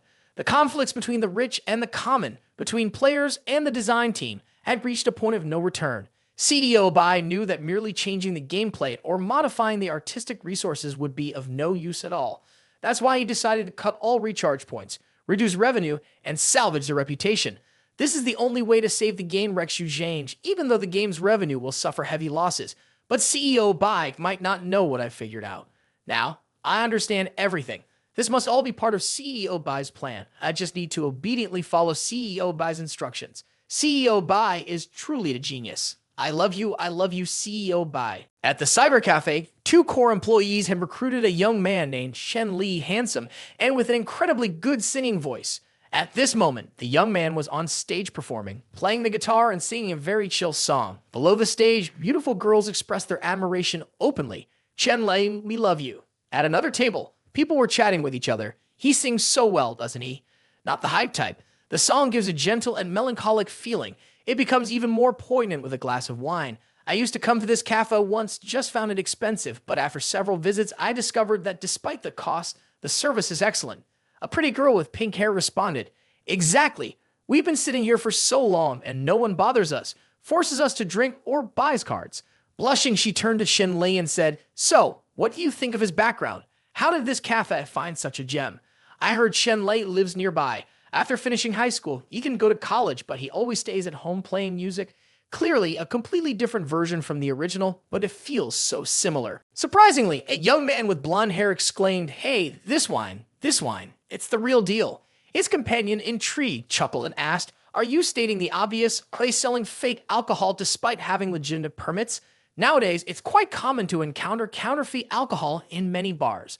Bottles priced at several hundred yuan with cheap liquor inside are still selling well, especially those used in making good cocktails." Another young man nodded in agreement. "Absolutely, strictly speaking, those aren't exactly fake, just cheap stuff." The brunette girl then inquired, "Can you guys tell the difference when you drink it?" At this point, the 2 young men exchanged amused looks and replied, "Of course, while both the several hundred yuan wine and the one priced at 1 to 200 yuan are real, their tastes differ. Those knowledgeable about wine will discern the distinction." This is truly fascinating. I'll invite some friends over another time. Later on, Mei Yang enthusiastically said to Chang Yuan, "This week, having Shen Lai sing was a much better choice. It had a greater impact." Chang Yuan, upon hearing this, chuckled with a hint of pain. "Brother Ma, out of the kindness of this wine, could you please stop stabbing me in the heart?" Next, Mei Yang inquired, "What do you think? How much should we pay Chen Lei?" "Brother Ma, typically singers resident in bars are paid around $3,000 a month, of course. That's for those without much renown. The specific amount still depends on the singer's reputation, skill level, and how much the owner is willing to invest. Considering Shen Li's expertise, I believe $4,000 to $5,000 wouldn't be unreasonable, perhaps even a bit on the low side." Mei Yang then turned to Shen Lei and said, $4,000 to $5,000, huh? It's not that I'm reluctant to spend, but I also feel that Shen Li deserves more, mainly because the internet cafe is still in its infancy. What do you think? How about we pay him a basic salary of $1,500 a month plus commission? Chang Yuan, also perplexed, asked, "Where would the commission come from?" "Oh, right, we could deduct it from the alcohol sales. Later on, we can clarify this with customers. During performances, half of the alcohol revenue will go to Chen Lei." Upon hearing this, the young man with orange hair was utterly surprised. "Brother Ma, splitting it 50-50 seems a bit excessive, but it's all right. We wouldn't sell that much alcohol anyway." Then Chang Yuan replied, "So, I have a suggestion. Let's create a new menu. After the price of each drink, we'll put it in parentheses. Inside those parentheses will be the commission we're giving to Chen Lei. For example, for the Iceland cocktail, we sell it for $60, assuming the cost is $40, which leaves a profit of $20. Splitting it in half for Chen Li would be $10. So directly after the $60 price of the Iceland cocktail, we'll write 10, so everyone knows the commission being given to Chen Li is $10. After hearing this, Mei Yang in his yellow shirt slammed his hand on the table in excitement. Great idea, great idea. I really like this idea. Let's go with it. A while later, with Chen Lei exhausted from singing, grabbed a bottle of water, Mei Yang approached and said, "Hey Chen Lei, do you think your salary is fair?" Gently replied, "Oh, it's great. What's up, Brother Ma?" "Oh, if you think it's too little, I can chip in a bit more." Gently then added, "Sure, let's add a bit more, Brother Ma." Mei Yang frowned a bit and said, "You're too honest, all right. Let's make it $1,800 a month for you plus commission. When you're on stage, remind people to buy more drinks, you know." Chen Li was a bit surprised. "Okay, Brother Ma, that's embarrassing. How about I just take $1,500? Please don't make me go on stage to talk." Upon hearing this, Mei Yang waved his hand. "Forget it. Just keep singing. You'll still get $1,800 a month. Don't worry about anything else." The next day, Chang Yuan, with his blonde hair, took the stage and announced, "Hello everyone, I'm the manager of this establishment. My name is Chang. Thank you all for your continuous support. Today, I'm here to announce that the Internet Cafe will provide special benefits for resident singers. Starting from today, during Shen Li's 4-hour singing session from 7 till 11, we will share half of the alcohol sales profit with him as commission. Regarding the commission distribution, generally, if you enjoy the singer, you're encouraged to order more drinks. This is the most tangible form of support. Thank you, everyone." Upon hearing this, the customers in the cafe immediately started buzzing with excitement, sharing alcohol sales profit with the singer. How generous. And they're splitting a half and half. "Can I sing now? Great, count me in. I'll have a drink, please." "Me too, me too." Following that, the customers ordered a lot more drinks, and the servers kept busy serving drinks nonstop. The two young men on the other side of the room had faces filled with satisfaction. "All right, that's good. Finish your drinks." Since the Internet Cafe started operating until now, this is the first time it's been so busy. There's a bright future ahead, ha ha, ha ha. After a while, when it was time to close, the customers left happily, the place buzzing like a beehive, and the serving staff lined up to bid farewell. "Thank you for your support. Thank you very, very much. Take care on your way home, and we look forward to seeing you again next time." Inside, the two young men were calculating the disappointing revenue with extreme sadness. "We sold so much alcohol, but why do we have so little money?" Chang Yuan responded with a faint smile. "This is quite normal, Brother Ma. Indeed, we sold a lot of alcohol, but our number of customers is too low. We only have so many seats. Even if every seat is filled, some people still have to stand. Selling over 100 drinks in one night only earns us a few hundred to $1,000. After deducting half for Chen Li's commission, we only make $20,000 to $30,000 a month." Mei Yang, with his hair standing up like lightning, was furious. "What do you mean? We only make $20,000 to $30,000, and we have to give Chen Lei $20,000 to $30,000. Brother Ma, are you just talking nonsense? Didn't you say we're splitting the profit 50-50s for Chen Lei?" Mei Yang's face fell, filled with regret. "I regret it now. How about we don't split half with Chen Lei anymore? Can we split 5% instead, or even 1%? Chang Yuan, with a knowing smile, replied, "Brother Ma, once you've said something, it's hard to change your mind overnight. We wouldn't want to come across as kicking someone out, would we?" At this moment, tears welled up in Mei Yang's eyes, filled with pain. "But I don't have that much money, Brother Ma. It's really unnecessary. If we give Chen Li more, people will praise us a bit more. When our reputation spreads and we have more customers, it'll be easier for us. Now that we've sold more alcohol, let's observe more, but let's not do anything harmful to others." Mei Yang, frustrated, held his head in his hands. "I really can't take back my words. Disappointing CEO Bai's expectations. It's so painful. What should we do now?" Unexpectedly, the enraged young man slammed his hand down on the table, his eyes blazing with anger as he exclaimed, "No, I can't silently suffer like this.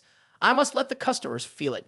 Chang Yuan, always sharp as a fox, responded, "But how can we make the customers feel it? Let's install a screen here. When customers order drinks, a message will appear with the table number, the drink ordered, and how much commission Shen Li will receive. There will also be a message of thanks and a display of the total commission Shen Li receives that evening. I'm willing to invest so much in Chen Lei. I'm determined not to bear it alone. I want all customers to know the effort I'd put in." Chang Yuan nodded approvingly, raising his finger to like the idea, and said cheerfully, "No problem, I'll get it done tomorrow." The scene shifts to the next morning, inside CEO Bei Qian's office, where a young man is continuously sneezing. "Strange, why do I keep sneezing so much today? Is the air conditioning too low?"